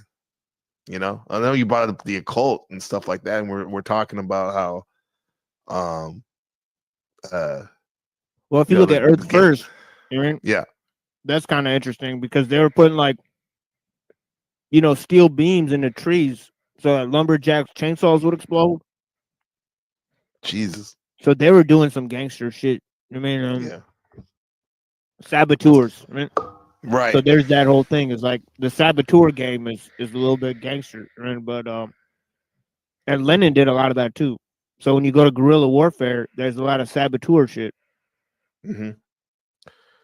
Well, why do you think though that the gangs never turned on the quote unquote police or I want to say it's people with money, because not everyone with money is an asshole, but you know what I mean? Why were they so quick? Because to they're keep it in literally put in place to subvert the communist movement. You know, because they had okay, industrial factories. Unpack that. Like they had industrial factories. You know what I mean? Uh-huh. Yeah. So the people, so they sold it to the people like, oh yeah, you know, we'll free you from work. You know? Uh-huh. But then once they installed the factories, they forced the people to work there at gunpoint. Right? So the people were like, this is bullshit. We need to start a communist revolution, right? So then they subvert that with fucking just flooding them with drugs and gangs. Right? Taking their women, taking their children. I mean, yeah. It's just scare tactics. I mean, yeah.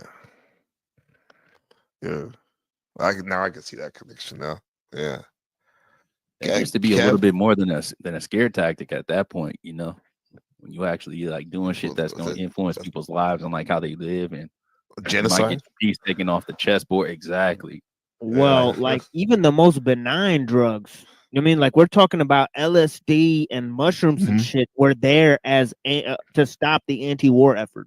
Literally written in documents by the CIA. Like we need to get people to just chill the fuck out.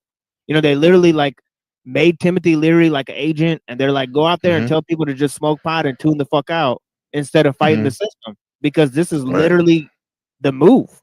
Right? So it's literally like the most benign shit, like smoking pot. Like they literally did studies at the Esalen Institute how smoking pot in public changes public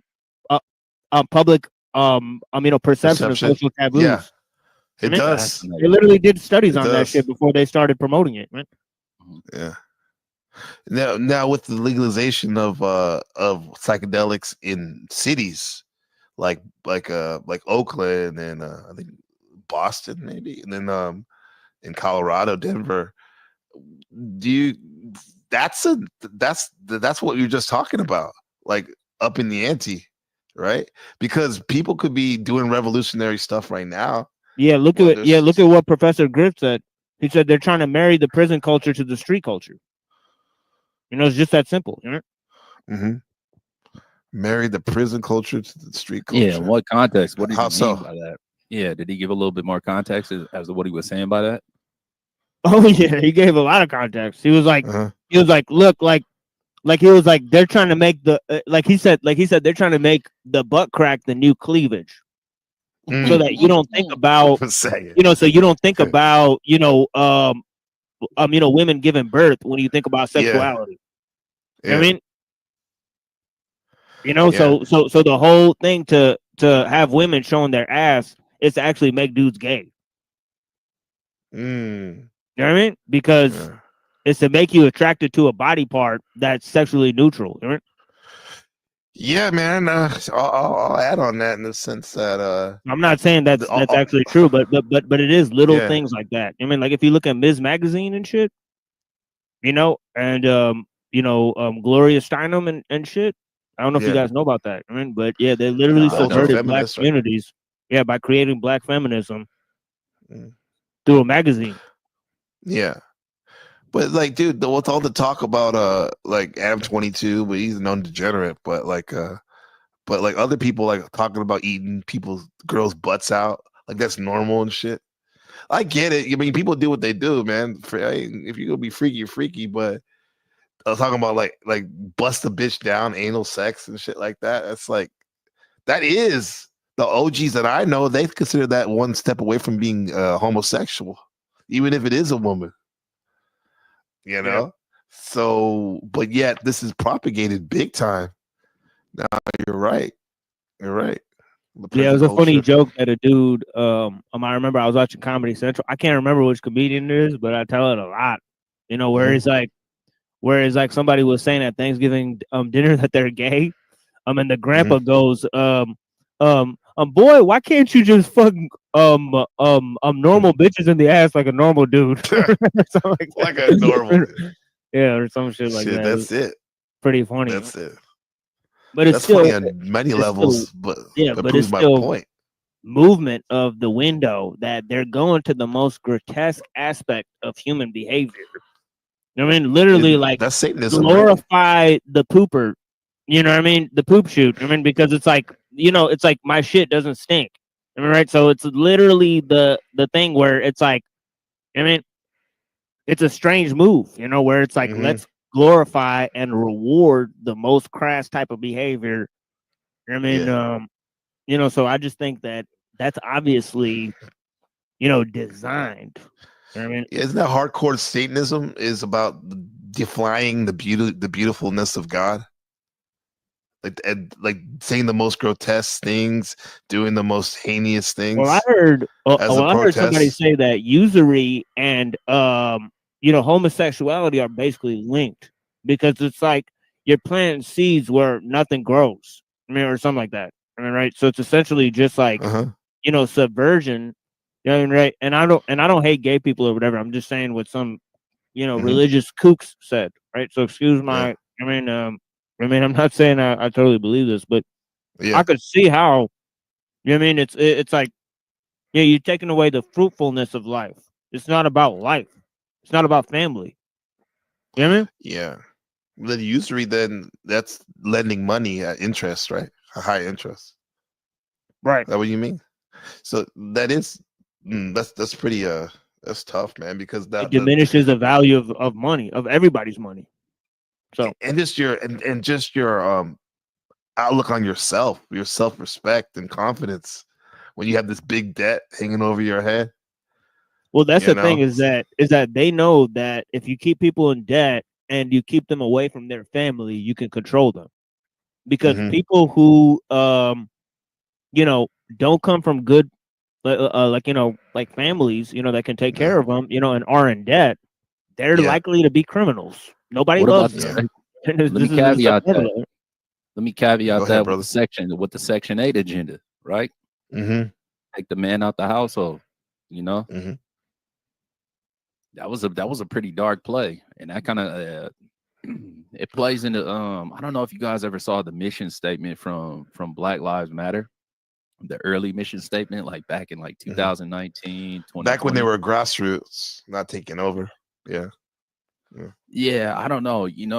When it came to the conspiracy theory about George Soros, and you know what I mean. Bro got like this Zionist agenda, which anybody that knows about some of them androgynous ways of the when it comes to Zionism, it starts to get a little bit weird, But that Like mission statement from Black Lives Matter was, a matter of fact, hold on, let me read this. Okay, go ahead. We are expansive. We are a collective of liberators who believe in an inclusive and spacious. Oh yeah, I movement. remember We this. also remember this shit. Yeah, it's after the grassroots shit. Yeah, go ahead. This is afterwards. Yeah, for it's sure. bad, dog. We also believe that in order to win and bring as many people with us along the way, we must move beyond the narrow nationalism that is all too prevalent in Black communities. We must ensure we are building a movement that brings all of us to the front. Okay. We affirm that we affirm the lives of Black, queer, and trans folks, disabled Shaggy? folks. Yeah. Ruh-roh. Yeah, ruh-roh. What the hell that got to do with Black folk? Disabled folks and undocumented folks, folks with records, women, and all Black lives along the gender spectrum. Our network centers those. Yeah, the gender is crazy. Niggas are dying by the cops in their own heads, and that's we need to worry about the gender spectrum. Okay, and no, this I'm is sorry, exactly, and this is how it transitioned, right? And this is what the mission statement turned into. This is fucking crazy, bro. Our network centers those who have been marginalized within Black liberation movements, and we are working for a world where Black lives are no longer systematically targeted for demise. We affirm our humanity, our contributions to the society, and our resilience in the face of deadly oppression. The call for Black Lives Matters is a rallying cry for all Black lives striving for liberation. Now, this is a capture from 2019 March or early April. But then if you keep anybody can just don't take my word for it, y'all. Go hit the Wayback Machine. And then type in blacklivesmatter.com and then keep looking at how that mission statement evolves. It winds up going to a point where it talks about, the nuclear family not being so important. We need to have more focus on, I don't know how you call it. Like gay family, like father family with kids, and then like lesbian family. Yeah, it just got crazier and crazier, bro. The traditional family. Nuclear family. Yeah. So when Machine was saying that shit, when TML was saying that shit, I'm like, oh right, bro. This shit just remind me of the Black Lives Matter shit. That's perfect, bro. Yeah, because wasn't the nuclear good bill, good add-on, bro? Wasn't the nuclear family probably at first could be seen as a way to keep people focused on being part of the machine? Like you think about everyone wants to go back to the TradCon ways, 1950s, the nuclear family at its apex, right? Well, that here's does the keep thing you is that they figured out that if you really want to get rid of rich people, you need to get rid of families, because people are gonna have nepotism. All right, so what you really need to get rid of is nepotism. President Trump. Yeah. So that's the thing is that in order to get rid of nepotism and to have everybody educated the same way by the public schools, so nobody has more access than anybody else. Right? You got to really take away the notion of family. So that's written in the earliest communist, manuals. No, about taking away families. Oh yeah. Yeah. Shit. Well, Black Lives Matter. The people they've been alleged as being a communist influence too, right? Definitely. Well, three guys now. There's three guys. It's Freud, Marx, and Darwin.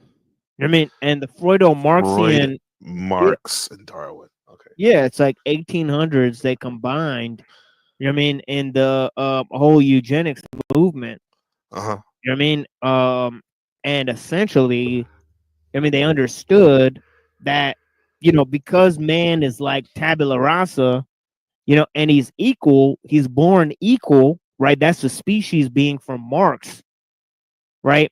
And then you have this whole notion of, you know, capitalism dying out because of the Industrial Revolution. You know what I mean? So, I mean, in terms of UNESCO, you know, and Julian Huxley, you know, they combined all these ideas. You know, when they started things like Planned Parenthood, they knew it was about dysgenics. Yeah. You know, they're like, this Get is rid of like the straight up, yeah, this is straight up a Malthusian project undesirables. for, yeah, for population control. Yeah. Yeah. Yeah. I think the most they have a lot of abortion clinics in the hood, in the worst parts of the of the cities. Yeah. It's pretty bad. Yeah, Look at this. 100%. Yeah. This backdrop, it says MK Ultra versus your life purpose. So how do we get back on our life purpose? Not being distracted by all this stuff. If you're lucky enough, if you have, it's a luxury not to be from the hood. Not from the hood. Not saying that. Sometimes being from the hood actually motivates you to do some of the greatest things that have ever been done in recent times. But I'm saying, like, it is a luxury to not to have to worry about living in a place like that. You know, Yeah. we can't squander it. I can't squander it. Literally, one of the reasons why I left was that some of the experiences I had there was like, I want something completely different. Yeah.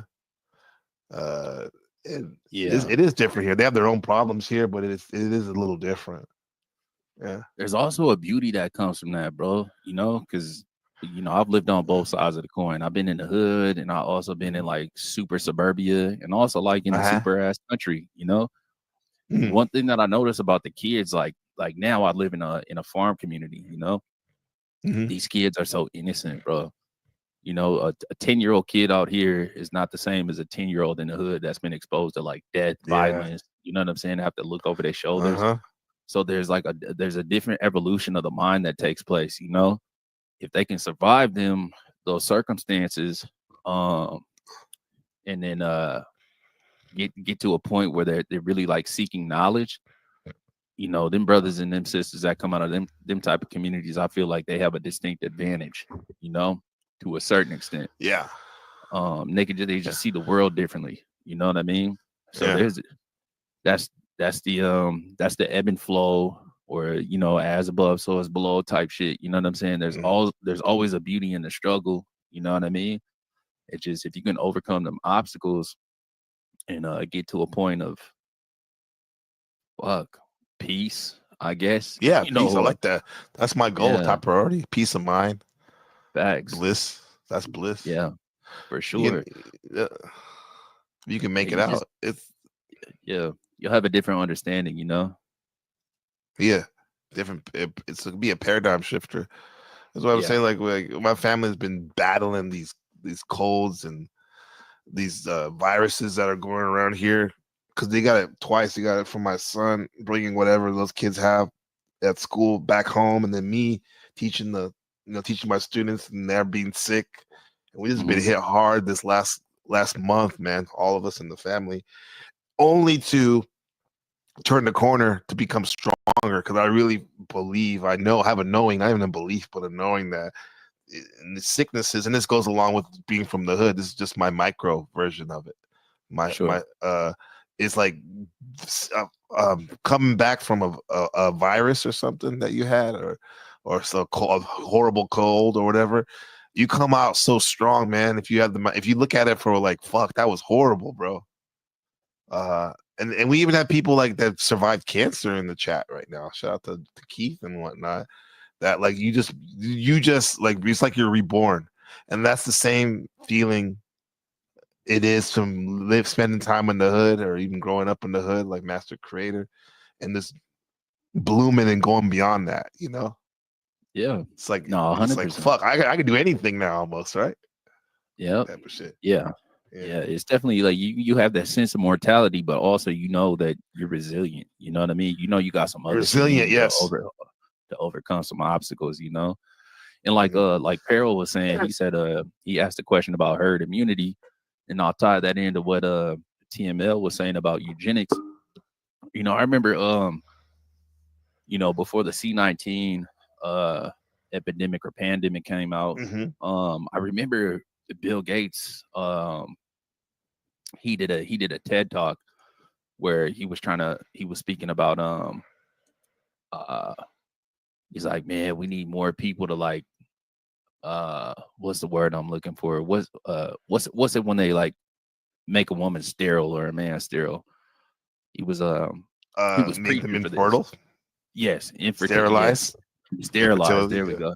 Yeah. Yeah, he was preaching for that, and in that TED talk, basically what I got out of it, where he was just saying like, it's gonna be better for the long run the more people decide not to have children and like volunteer for this shit, you know? Fuck. So bro talking about herd immunity, and herd immunity is something where, you know, you try to get a certain level of the population vaccinated against a pandemic or whatever the hell is happening, and then it becomes a numbers game. So you like kind of stifle the virus out or whatever the case may be. To tie that back into the last thing that I wanted to say about this, I read the agenda for Event 201, and that was a real dark thing. That was something that was sponsored by the Bill and Melinda Gates Foundation, the John Hopkins University or something to that effect, and then I think it was the World Economic Forum also.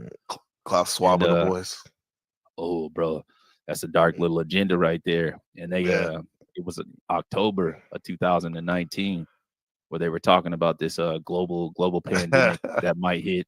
It was called Event 201. You know what I'm saying? And we should all prepare for this, that, and the third. And then it just so happened like a couple months later, the exact January talking about. Yeah, it's like, what oh the fuck? shit, Come on. yeah, shit, man, you like exactly Negro Domus or man. something? Like, what the fuck? Negro Domus, remember? God damn, Miss Cleo. They bring that back. Negro Domus. Facts, though. Yeah, that was a dark little very runaround dark. right there. Yeah, they gave you the play right before, right? Oh man, they gave me the play out there. It sure seemed like it.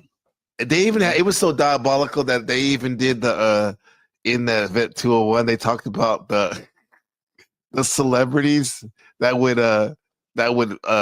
go get on board to get people to get V'd. Yes, beat up. Exactly. Yeah, like Run DMC and shit. And then like literally the commercial was the same one when it really happened.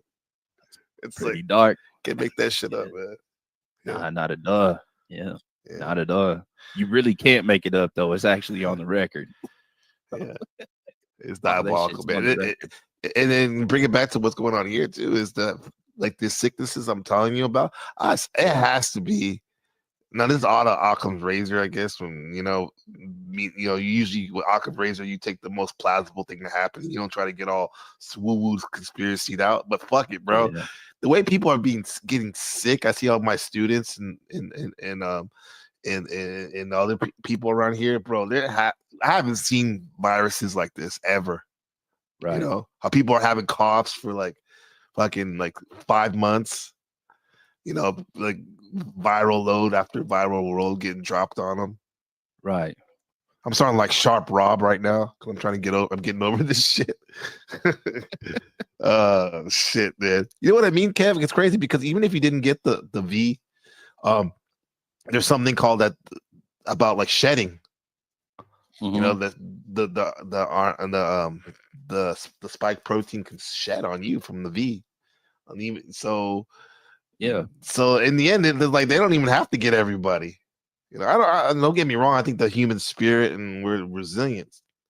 Yeah. We're gonna be okay, but it doesn't take away from the fact there are some people trying to do some nefarious, evil shit. Yeah, I don't think you should be experimenting with that to see if you know what I'm saying. It's gonna work. Like I don't think so. And that was another thing. That was a dark thing with fuck, I forget where I read the study. It might have been out of like Harvard or some shit. Mm-hmm. You know, when I fuck around with like research or whatever the case may be, I like to go to a quote unquote like reputable source. Right. That's smart. And one of the things I was reading about that, the herd immunity, especially when it comes to a virus, if you do not eradicate the virus within the host, then would you allow that? What's going to happen with that? A virus is always mutating at all times. You know what I'm saying? It's in a constant state of evolution because it's trying to figure out how to beat your immune system. So if you don't achieve that herd immunity, you know, then you're just going to keep creating like these different strains. Everybody has a potential to create an individual strain. Yeah. I was like, holy shit, fool. That's like, wild. That's a real doomsday scenario right there. And you know, we hearing now they like, oh shit, this you know what I'm saying, this C-19 shit is finna double back even harder. You know? Shit, I no, mean, like, no, and Kev, thinking you heard about that shit? that I read, bro. Like, whoa, Damn. you know? Yeah. No, not again, please. Yeah, not again, for sure. But no, that's wild though, man. Yeah. Because like you saying, like people having these like 5-month-long coughs and shit like that. When the fuck we ever seen anything like that? Never. Exactly. But if we Unless watching you like something emphysema or something. right, something that we know of, you know. Yeah. But now I know a couple people like one of my good homegirls. She had, you know, when the shit first hit, for her it hit her. She was down for like 3 months, bro. She didn't really get over the shit for like 3 5 months. months. Yeah, that's scary. Yeah. Man. Her taste didn't come back for like 5 months. You know, she couldn't taste nothing. What? No, growing up, what fucking shit had no taste? We've been sweet. I mean, you and I are like, well, maybe not. We're on the edge of it. Like Generation X's babies, or we're 80s babies, 90s babies, or whatever. I don't remember people losing their fucking taste buds for more than maybe a day because you're plugged up, congested, your sinuses. But come on, bro, lose your taste. Your taste, like altogether, just lose your taste. What the fuck? That's some other shit right there. That's some other shit, bro. That's some other shit for sure. Yeah. Simulated fake news. Yeah, I watched 201 called it Corona, everything. Simulated fake news broadcast. You saw it, Dog Free. What's going on, Vengeful? The man, the myth, the legend. Yes, sir. Yeah, man. It's but what only doesn't kill you makes you stronger. And we're living in definitely living in interesting times. And well, just before we close out in a second, because we're about 3 hours deep. The whole thing about the myth of these Amazon women, right? That sounds like a psyop too, in a way, in a sense that like you can't really have a society with just women or just men, right? Successful, like the whole Wonder Woman story and the Amazon thing, and if you did, just like the Mad Max thing, what did you say? You said semen bandits or something like that. I mean, Machine Line said that. It would have to be the business women. I mean, of today. I mean, somebody who's successful, who has their own business. Alpha female. About somebody that's in their 40s. I mean, and has a successful business and is single. Yeah. And sort of a bachelorette. It's possible. Yeah. You know what I mean? Obviously very rare even today. You know what I mean? But are there societies of women like that? Of course there are. There's societies of women like that run covens and shit. I mean, so so real talk, high society, I mean, it's possible. I mean, it's possible. Okay. Yeah, it's possible that in high society there's lots of different arrangements. Like there's lots of couples who are swingers and shit. Look at Roger Stone, who ran the Nexium cult. Oh, I didn't know that. I mean, 100%. Roger Stone then used to work with Alex Jones. That Roger Stone. Yeah. So you go to high society. I mean, yeah, like Oliver's son. Yeah. Oliver's Stone. Yeah, him too. Fuck. Yeah. Swingers. Nah, man, that's a dangerous. You open up a lot of variables. That's something that's very much linked to the occult as well. Yeah. Drop it. How so? Just sex magic. Oh yeah, exactly. Exactly. Yeah, You got it. More opportunities for sex magic. I get it. Right. But in terms of a nuclear family, that's kind of tough to maintain. Those two things don't seem to vibe, to gel. Swinger, nuclear family. Someone's gonna get butthurt, I would think, eventually. Yeah. Be it the husband, the wife, or the kids. Well, You know, you have the so-called triple dipped boomer. I mean, somebody who's basically gay, married, and a swinger. I mean, and oh they let their god, wife sleep with other people. And so, Triple dip boomer is a okay. I got you. I I was mean, wondering. Got you. Kevin, you gonna clip that? Triple dip. Uh, that's funny. That's funny, but that's a great way to say that though. Yeah. Yeah, that's a dope ass way to say that. Fuck. Gay? Would you say gay, married swinger? yeah. Oh fuck. Triple dip boomer. She likes to stops on that. You think most of these people, the more to say, speechless, man. Yeah. I mean, it is what it is. Yeah. Common code. Mm-hmm. And unfortunately, I mean, see, this is the thing: is that you might end up in a relationship. You know what I mean, with an older witch who's already with another wizard type of dude. I mean, so there's a lot of that going on. Right? They'll have they'll be like wizard type of dudes that'll be in polyamorous relationship with 2 or 3 chicks. You know what I mean? So I try to send them out, like, you know what I mean, like spies and shit. Like a sorcerer pimp, Mac. Some shit like that. Yeah. Yeah. And you see the guy on remember I always think about the guy Casino, James Woods' character, Lester, where Sharon Stone married this dude that was like very affluent, high status, Ace Rothstein, right? Robert De Niro. And he gave her everything, and then some. Yet she still couldn't break away from her old pimp dude. That probably had other girls too, like what you were saying. I know that's just a movie, but yeah, there are those things like you think you're with your wife or your girlfriend, everything's good, and then one day you go downstairs and she's whispering on the phone to someone that she's been talking to for forever and shit. Exactly. Wild, man. That social media is ridiculous, man. It might be game, fiction, but 100%, bro. And all that fiction shit, regardless of how crazy it seems, I still feel like at the end of the day, there's some truth in the details. How minute that might be, I still feel like I'm like, somebody wrote this shit off some of their truth. You know what I mean? Right. That's the best fiction is 90% nonfiction. Come on. I'm telling you, bro. Yeah. Yeah. That's why I resonate. This is why, like, to bring it back full circle to this Californication, right? The OG, the Queen Caliph. Well, bro, psychic Khalifa. spies from China try to steal your mind's elation. Psychic minds from what? What's that? Psychic spies from China try to steal your mind's elation. Oh yeah, they say that. Yeah, break that lyric down from there. I mean, it's about corporate espionage, right? Mm-hmm. That's an old ass song too, huh? Fuck, I already knew about that shit. Yeah. Mm-hmm. I'm telling you, man. Just off the strength of a fictional narrative, romance narrative, Cortez was juiced and motivated to set into motion, this the tyranny that became, gangbanging and shit. Because I asked you, Kev, like my wife asked me the question: is it still that bad?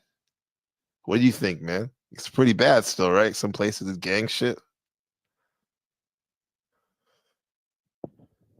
Yeah, I mean, y'all know about Bindi Johal, about the Canadian, the Canadian Punjabi gangsters. Oh yeah. I said some shit. I love those type of stories too, because we usually just hear about Mexican and blacks, but fucking Punjabis be getting down. Yeah, exactly, the Somalis too, where Kev's from. Exactly. Yeah, not from, but where he's at. Yeah, that's wild. Yeah, this gang shit. It's like the American way. They love their cowboys and Indians, right? The ops, right? Then they love the gangster. I'll see. Like gangster movies, like from Jimmy Cagney, and now we love our gangster, hip hop shit, which was out of response of the craziness. part of, I don't know, part of the the postmodern condition. Well, it's crazy how many of the rappers are Muslims. It's insane. Yeah. It's like Busta Right. Rhymes, like Nas, like almost all of them are like Ice Cube, like almost all of them are like Muslims, Yeah. like the major ones. Right? You just name different fractions of Islam, like the Nas and the Busta Rhymes, the East Coast people, like more like 5% nation, right? And then Ice Cube was definitely into Nation of Islam, right? Yeah, but that's With, what I mean. Like, I think a lot of the Islam shit is linked to gangs too somehow. Right? But it's like a reverse gang, or some shit. Right? No, they're because they fed in the prison. Talking about bringing the prison life to the street life, merging them. A lot of the people they were gangsters and they got cleaned up with Islam in the pen, and they came out so much so that I heard stories from the homeboys saying that, like, what's his name, Khalid Muhammad. Like he would need some shit to get done in the neighborhood, and he would take off his little hat, that little hat he used to wear, spiritual hat, kufi. The kufi, the kufi. He would take it off, go in and go inside the house to have this discussion with some known gang members and other people, whatever, and affiliated people, and he'd come out with his bow tie like undone a little bit, and then put that shit back on and tighten it up and pip off and give a lecture or a sermon. Yeah, you notice, like, one thing that I noticed with that brother always, like, with his little, like, motorcycle club and all the whole little shit, it's all orange. You know what I mean? You catch him at any events, like when he print t-shirts for the events, it's all orange. So go back to his history, you know what I'm saying? He all H crown exactly. Yeah, exactly. Yeah. I'm like, yeah, that's man, fascinating. You see it. Even the good brother that called into that would like drop fucking truth bombs on machine lives, brother.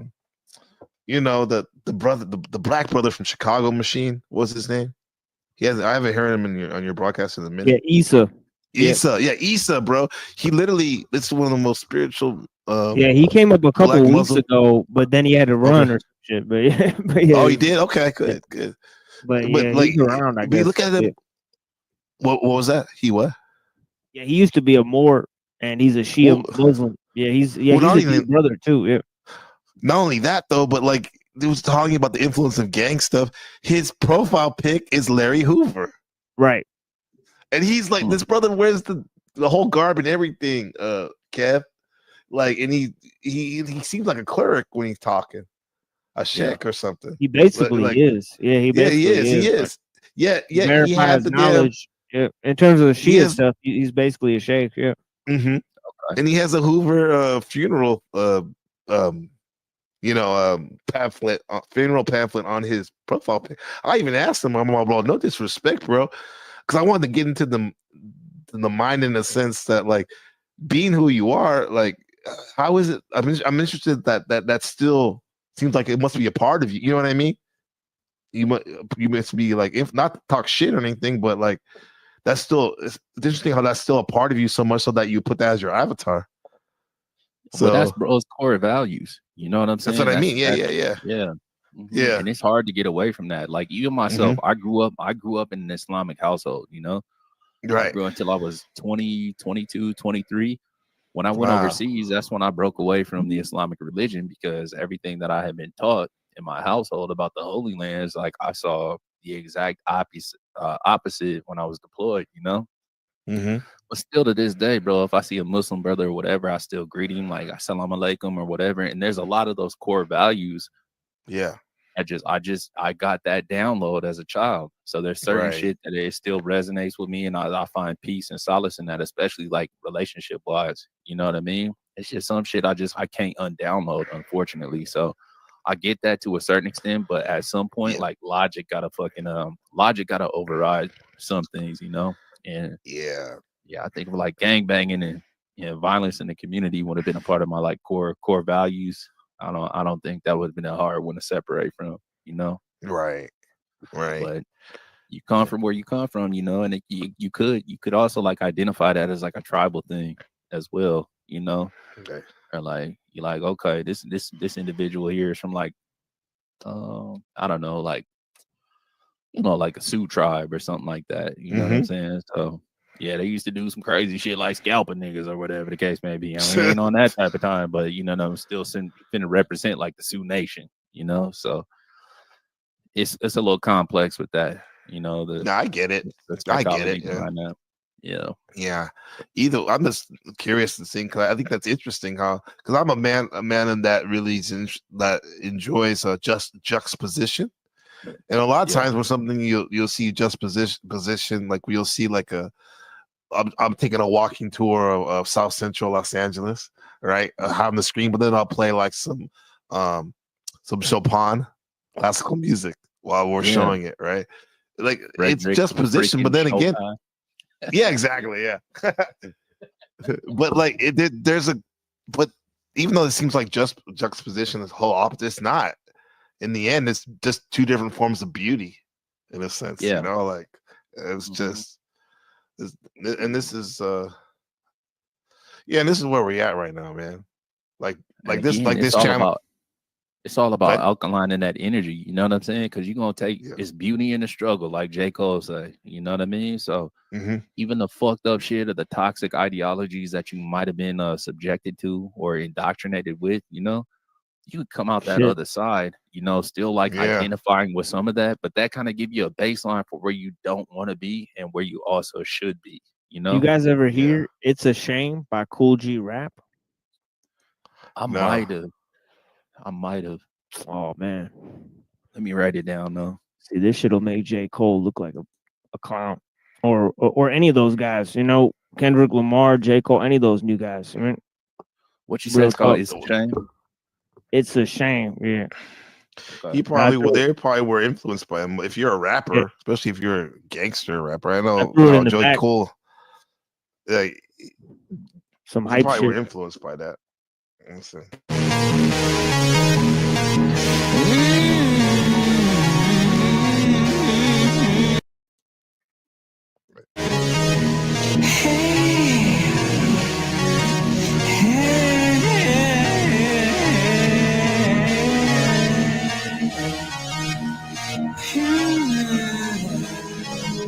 And once again, it's Big G running another rackets, wearing Pele jackets, fast loop tactics. I'm well up in the millionaire bracket. The boss of four bosses are always horses in the fortress corridors with Olympic torches and Mona Lisa portraits. Jacuzzis and saunas and eating steak at Benny Hanna's. Bentley's limousine, the front yard streaming full of piranhas. I'm set, a private jet, I drink a lot of Becks, get a lot of sex cars. I went duplex, diamond infested Rolex, the lever recliner, the war units for silver china, sipping no finer wine. You keep Chance of diamond mine is the highness pimping of heroin. I'm thorough when I have to bring the terror and handle business in each and every barrel. In town and city, I'm rolling like Frick Nitty. I'm rich and gritty. Pack up kitties, I got Grammys that's grimy and gritty. A nigga that's spunky and likes to keep his pockets chunky, making most of my money from all the dope fees and junkies. I learned from the best, the ones that's living and the ones that's with the rest. So I bless my chest with a vest and pack of Smith and West.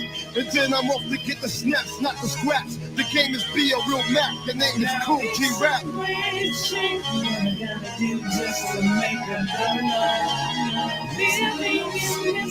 Sometimes it makes you wanna holler. It's just to make a dollar. Sometimes it makes you wanna holler.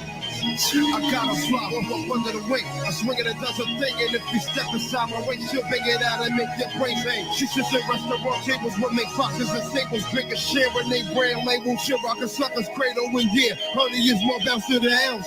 She walks around with Lucci in large amounts. Millions of stocks with bank accounts. Her name is Tammy. Got a beach house in Miami. Rides around with a small jammy and a silken satin panty. A down hall, Foxy Brown. All standing up ground. When if the clown, yo, she turn into a bust around. Our fires are heaven's angel, got sapphires in our bagels, diamond earrings hanging dingle, getting money from her label. She's pretty under the New York City bright lights. In real life, way after midnight, I hit it cause the split's tight. Wake up early and make our rounds, break a brick down, packing this silver 4 pounds. Sometimes we trying to get down, light up a smoky, grab a stack of casinos. The slick stick up kids don't get no free, don't work cause I ain't trying to be broke. I go all out for G-Rap business, hard enough is 40, it's a damn shame what I gotta do. just to make a dollar. Really, in this game, sometimes it makes me wanna holler. It's a cliche, what I gotta do just to make a dollar. Really, in this game, sometimes it makes me wanna holler. No, it ain't no sweet thing, no.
Yeah, man. Yeah, that was pretty epic. That's pretty deep. It's a remix. Yeah. It's Yeah. killer, isn't it? Yeah. It's way better than it- the original, by the way. But yeah, it is what it is. That's pretty surreal. In a sense that at the end, especially the visual at the end, remind me of that dude. Like Bro Sanchez has been saying this. Like we're literally as sperms walking around. You know, Cool We're G rap. Yeah. Straight up Yeah. murderous. Yeah. Still banging. That's a new one. He still makes No, music. that's an old one, but his new shit. You know, if you look up Godfather's album with Necro, crazy shit, man. Crazy lyrics, like some of the top lyrics today. Yeah, because Cool G rap's cadence and his tone and all that is where like all some of our favorites, legends got it from him. Oh yeah, His delivery, yeah. Yeah, I think it's yeah. Cool G rap, man. Don't get me wrong, like we mentioned J. Cole. Now, J. Cole, one of the things I like about him is the fact that he makes it like it's practical. It's literally you have to be a dummy not to understand like what the message he's trying to give. Yeah, he's got some ill songs for real. Yeah. And but the Cool G rap is like on an epic. Yeah, Cool G rap is on an epic level. In Yeah, a that's like sense, top 10. Yeah, Cool G rap he's is like in the top 10. Yeah, for real. Yeah, he has to be. But the Like funny thing Cool is, G most people rap, don't know who he is. Rakim, right? You know that? Yeah. Most people don't even know who he is, man. It's like nobody knows about the legends of Khalifa. And no, but you're talking about well, before I go there, yeah, Rakim too. He's another one that was influenced so many of these people. Yeah, Okay, Rakim, Rocky. KRS. Yeah, you know, That's KRS, Rakim, and Cool G rap is probably top 3. Yeah. ASAP Rocky literally that's his name off of him. Rakim. Off of Rakim. His real name. Yeah. I fuck with KRS tough too. You know? Yeah. KRS-One, you must learn, man. Boogie Down Productions. Or the bridge is over. He invented battle rap, really. He did. Who, Yeah, KRS-One? Yeah, if you look up The Bridge is Over by KRS-One. Man, he's dissing MC Shan and Marley Marl. Yeah. Right? He said MC Shan and Marley Marl be rhyming like they gay, picking up the mic and they don't know what to say.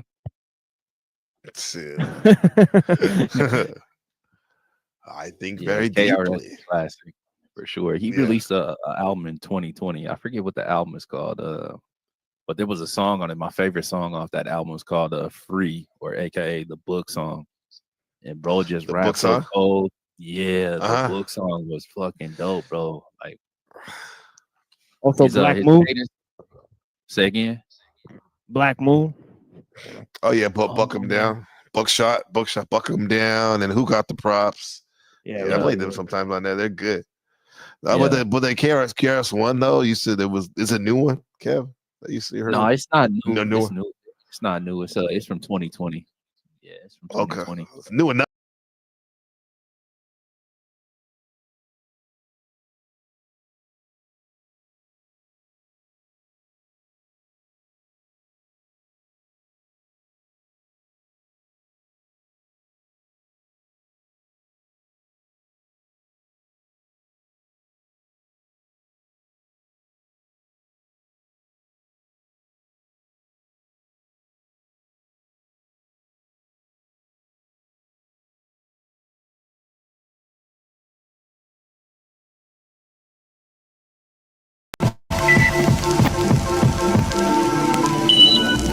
Champagne wishes and caviar dreams, a team that's getting cream. With shells and fish scales for triple beams, I gleam. Living a life for rally, packing 50 Cali, rocking lizard valleys while we do a drug deal in a dark alley. Up in casinos, just me and my Dino Primo, pushing Beamos, then Paulie and Reno. With two Latinos, Nas, he runs the whole staff. We count math, we steam bass, we seen half a Millie Jackson out there on the Queens Ave. 3 major players getting papers by the layers, and those that betray us on the block, they rock like Amadeus. Fakers get used to shoot targets, soon as the darkest. Front on the drug market, bodies get rolled up in the carpet. Those are cheaters try to beat us, we got hookers with heaters that'll scrape poppin', but more shows in your top than Adidas. The leaders looking straight Tommy and our Giorgio Armani's. You wanna harm me, and all you got to come get through a whole army. The CeeLo rollers, money folders, sipping bowler, holding Matt Payola, slinging the coke without the cola. Me and Black don't fake jacks, but we might sling one. It ain't no shame in our game, we do our thing, son. Living the fast life with fast cars. Everywhere we go, people know who we are. A team from out of Queens with the American dream. So we're plotting up a scheme to get the 7-figure cream. Living the fast life with fast cars. Everywhere we go, people know who we are. A team from out of Queens with the American dream. So we're plotting up a scheme to get the 7-figure cream. Yo, I got guns from Italy, smoke trees considerably. Mid-state and green, it seems as well. My niggas be the ghetto misery. Shootouts in liquor stores, a perpendicular angle of the clout war. Police searching up my Lexo for who's petrol. My set blow straight off the roof to test your respect over. Don't respect me, it got me handcuffed to rough life. I just be up nights, breathing with scuff night. Pour my beers, pour my peoples under the stairs. DJs, I got their names in my swears. Poppin' twist style like it's my first child. Liquor shots, holiday style. Rockin' steel sweaters while it be down. 24 carats, counting cabbage like the Arabs. The marriage of me and the mic is just like magic. Elegant performance, bubble legs, full insurance. Guzzling Guinness, shooting, catching cases concurrent. It's Nas, 700 wise, King Solomon side. We on the rise, me and G, ghetto wise guys. The Luciano, Frankie Yayo, Bugsy Siegel. Green papers with eagles from a trade that's illegal.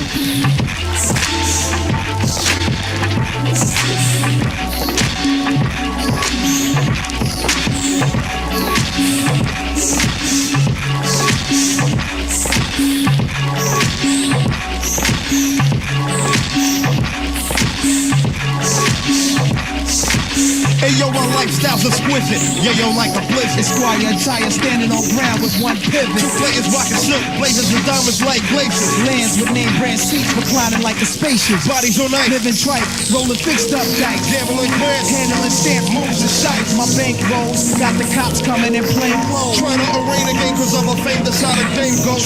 Right out the slammer with the famous glamour. Cooking up grams with armor, hammer, supplying scramblers in Alabama. Rub out faces and leave no traces. My aces got mad body faces, preserve spaces at the horse races. Serving us gone Viva Clico, Downs with Manifico. Putting in cut in Saparico. Deep for foes, shopping sprees with my fleet for clothes. And Caribbean sweets, deep ripping beats with flows. Hey yo, we went from standing on blocks without socks on the rocks to picking up stocks and broke docks with blocks. They got poppy seed fields with $1 million bills. Packing on the blue steel, we keep it real inside the battlefield. Yeah, so here's a toast to the funds and things. Gun smokes and rings, graveyards is buried with kings.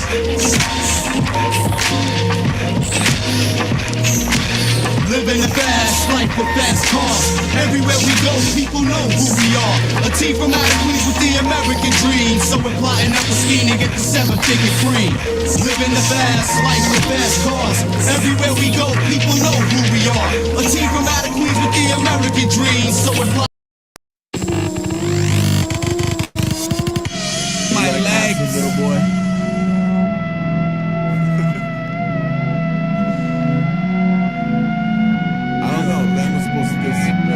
Put the fireplace, put a cast that grew up. Y'all need to have other shit. I hit you when you called up. All right. Come around. Check it out. Here we go. Get up to get down now. Get up to get down like this. Get up to get down like this. Get up to get down now. Here now. I don't wanna do it anymore. Couldn't do it if I tried. Wouldn't do it if I wanted it. Hey, I don't wanna do it anymore. Couldn't do it if I tried. Okay, the moments were subtle but unstolen, and guess who owns them? No friendly, non-threatening corporate lackey mucks in a totem. Lucy was in the sky with diamonds, $5 to hold them. The summer beneath me, Pac-Man with ashes behind his molars. Little white cap tolerant, little white flag waggling. An organic pat on back, trim the panic flat on back. Back to back with Mad Hatter magic, rabbit mastiff collaborative, splatter bachelor fabric, fatter with cabbage patch split. Dark days, Ben and Louie, Park Blaze. Technically bent up but eager to crash for that 1, 2, 3 repeater. Good morning Vietnam. Whose couch is this? Whose house is this? Who are you down with? Sorry dog, I dreamt the foulest shit. There was this rabbit's foot talisman drowning out of my arm span. What's fouler with the other farmhands growing gills and shark fangs? What's fouler with my torso stripped to ribbons in a marshlands? But I'm up now. Let's get this window pane and shut the fuck down. Down by the river where the litter sits, and Lionheart critters smoke dope and act like illiterates. I ran with a brass pack of loose bolts and high social maladjust. Sacred, numb, and boundless, went to St. Portal called Company. Gummy to some when the tongue was cradled and my skin looks crazy. Pocketbook mirror, courtesy Amy. The spiders in a mattress, paisley sunglass, dilated eyes green. Ice grill that could burn through your picture-in-picture widescreen. Poison late show starring Ace and a jigsaw face up. 12-hour solid gold entertainment. Utter shit to self, from other shit to self. ADD pay Space Invader. This one's for the Labor Day's work for rent and rolling papers. Only the illest beats link absurdly out the boombox. The day tripper anthem goes wake, drop, walk to aquarium. Whistle while you work like a canary lung. All work and no play makes Jack a dull boy to carry drugs. I sort of see it as my last summer. Skateboards and sloppy psychedelics in big numbers. Good times, good people. All airbrushed on a collapsible easel. Peace, man, easy.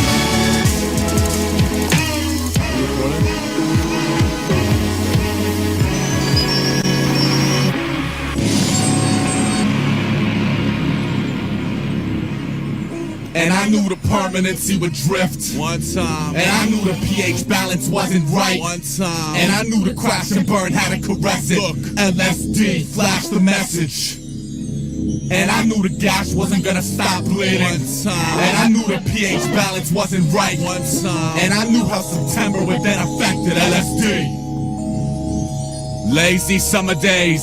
Like some decrepit land shark, dumb luck squad dogs lurk thicker diluted. Last 30 domino leads secluded. Don't let stupid delusions lessen super duty labor students dragnet life for solutions.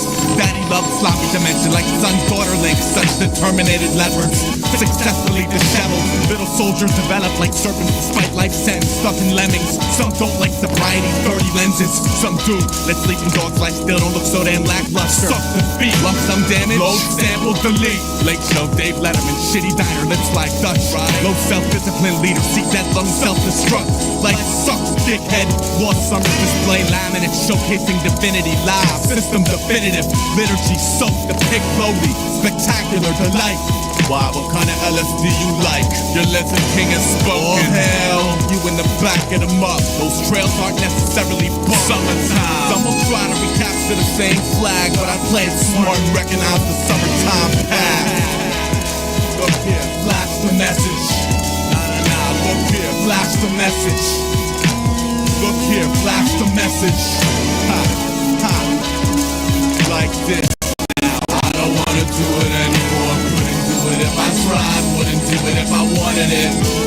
I don't wanna do it anymore. Couldn't do it if I tried. Wouldn't do it if I wanted it. Look, there, get up to get down now. Hey, get up to get down now. Hey, get up to get down now. Get up to get down.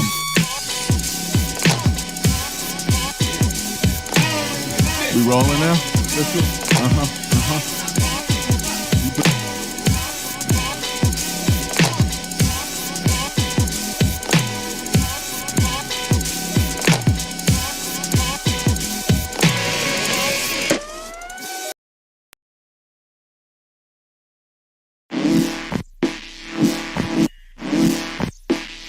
You act smart while I act dumb, but I know some that still lay under my thumb. See, we've got issues, so we swing a fistful, whatever, trying to keep the temper down to the gristle.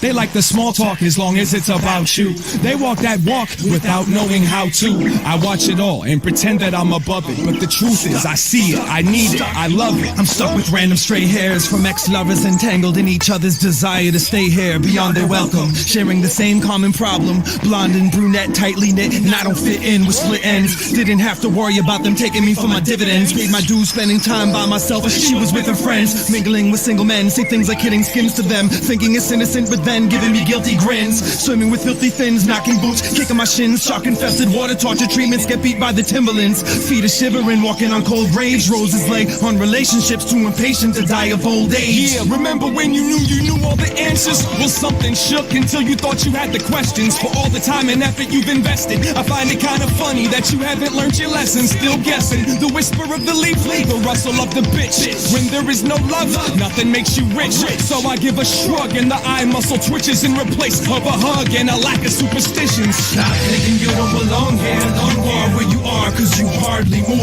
The music is not gonna stop. Take your eyes off the chair, cause there's others that are under the same impression as you. How many seats will a rock bottom accommodate? One too many people who share nothing but views. Misery is willing to keep company with those who don't ever walk a mile in their own shoes. So now they swap souls, they got soul fucking uninspired. They drop low under the fire of sky gods. It got old and now they wanna go higher, but cops patrol every single empire with tripods. So video did kill the radio star. Now we're all so cute and drive brand new cars. We make music so you can lose your mind. We do the crime so you can do the time. Tell me who can get busy like this, man? Well, the truth is damn near anyone can. So I'ma buy you some implants and a suntan. Let's follow the plan and get some fat off the land. Fuck this little rapper, treat me like a crook. Baby, if you knew me, you wouldn't sing my hook. You think I was so ugly, you'd be afraid to look. But maybe if I'm lucky, I'll get a chapter in your book. Doing fine, thanks for asking. Standing as the last man, popping bubbles and aspirin. Ready, set, action. Remove your dress so we can make a mess and hit the world with a little bit of stress. Let's pep talk these wings till they strengthen. Forgetting footwork, making power moves on ceilings where heads spin. That unravels the bloody crown, revealing red skin. We created hierarchy, now there are no kings in heaven. Fatty acids added to the asthma medicine. Breathing heavy at the gates makes them have to let us in. Like a zip implying we've been trying our hardest, using everyone else's honest way of dying as an armrest. I ain't on promise, broken over dislocated kneecaps, and it's harmless jokes that provoke freak accidents. Laugh at that lap dancer who strips off confidence. I live off of hope in Providence, Providence, Providence, Providence, Providence, Providence, Providence. Your communication tactics are all fucked up. Don't blame me. I had nothing to do with this. You play the same damn records every day. No wonder you believe you'll never get away.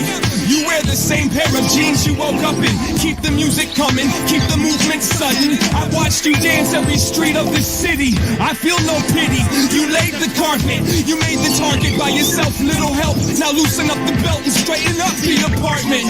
Finish that book that you never even started. Take a look at that face that hates to look back. Set the oven on bake, take a pan out the rack. Season up your past, put it in and cook that. Stop thinking you don't belong here. You are where you are, cause you hardly move. The music is not gonna stop. Take your eyes off the chair, cause there's others that are under the same impression as you. How many seats will a rock bottom accommodate? One too many people who share nothing but views. Misery is willing to keep company with those who don't ever walk a mile in their own shoes.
Do our thing, hold it down, we got this, locking this, and nobody stopping this. Rock him, an infamous, rep the hood for you and yours, no doubt crash the ball. You don't really want to go against the source.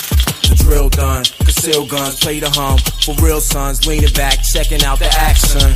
On the benches, we drinking X's. You'll twirl that shit while I spark this.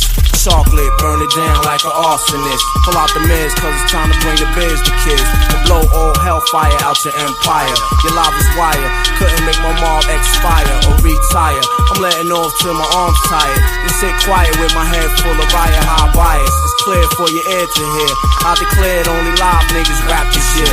96, I lost my dun. 97, it got worse. Fuck it, somebody out the team gotta get murked and sat down. You play the background when shots sound off, flashing back on how my man's is gone. KB, forever in my memory. I spill some Henny, then I keep it moving.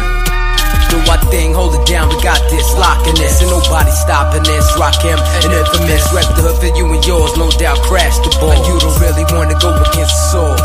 You wanna come test? Son, it's massive stress. Penalties is death, pay your last respects. We harass your rep. If you slept a half step, we adapt to see what we can master next. After sex, past the blessed, but after effects. Relax the stress, do math to set. Mad connects, cast a check. To get access, we blast text. Dealing with the mental aspects of chess. So retreat your troops if your duns come to shoot. Get greeted by a 21 gun salute. I keep them leery of the deadly 7MC theory. Soon as they hear me, I release lyrics of fury. I'm quick to say your opponent ricochet in your dome. My click made me lead a nickel plated at home so I can get the cheddar and be the better trendsetter. The 18th letter, forever. What? Do our thing, hold it down, we got this, locking this, and nobody stopping this. Rock him, an infamous, rep the hood for you and yours, no doubt crash the ball. You don't really want to go against the source. Do our thing, hold it down, we got this, locking this, and nobody stopping this. Rock him, an infamous, rep the hood for you and yours, no doubt crash the ball. You don't really want to go against the source. Locking it.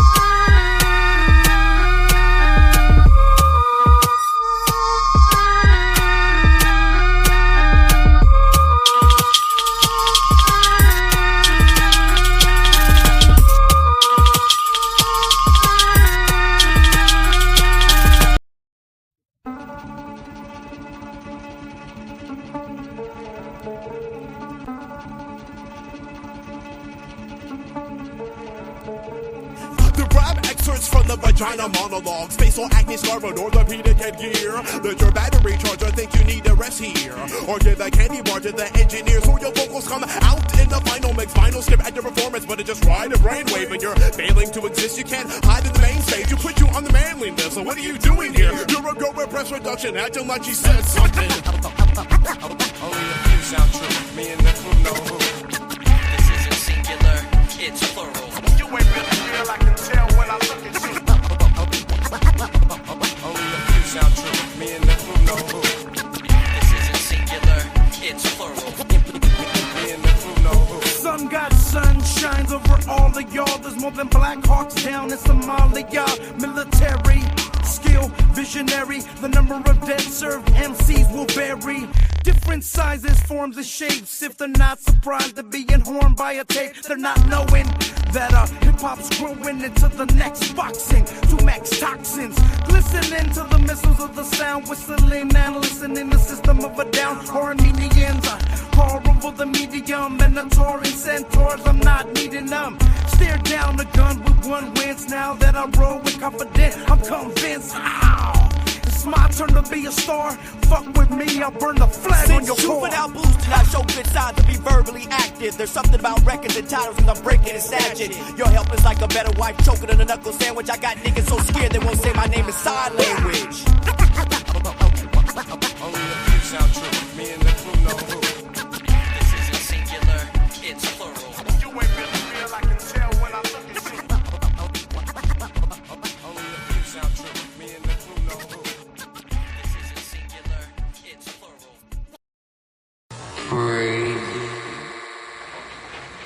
We came from kings and queens. That's right. How come we ain't got any kings and queens right now? Oh boy, you always trying to be heavier than anybody else. The history people. They did their thing when they died, or they got run out of town, or killed. Where's the now people to do things now? We're always talking about what's been, never what is. What the people gonna do? I'll think about it.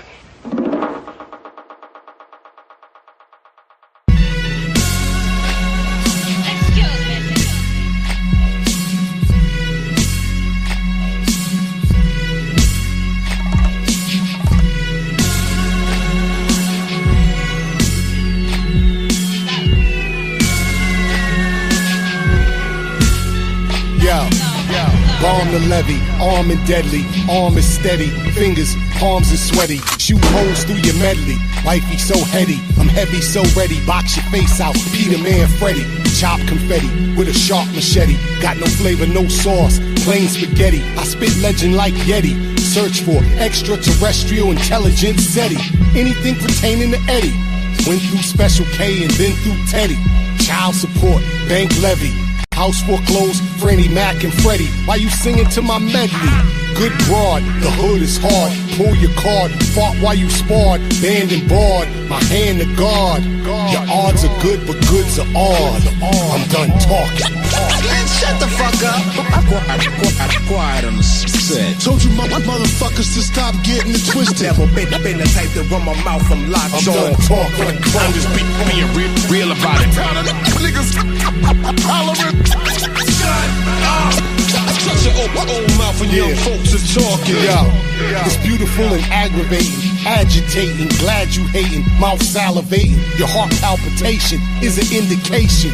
You wanna suppress innovation, no limitation, flow been impatient, smack DJs, kick stations and corporations, you could all suck my dictation. Here's what you now facing, edit up close and personal, no more giving space in, start bracing or start embracing, old dogs become soap. Greyhound racing, this ain't a playground chasing.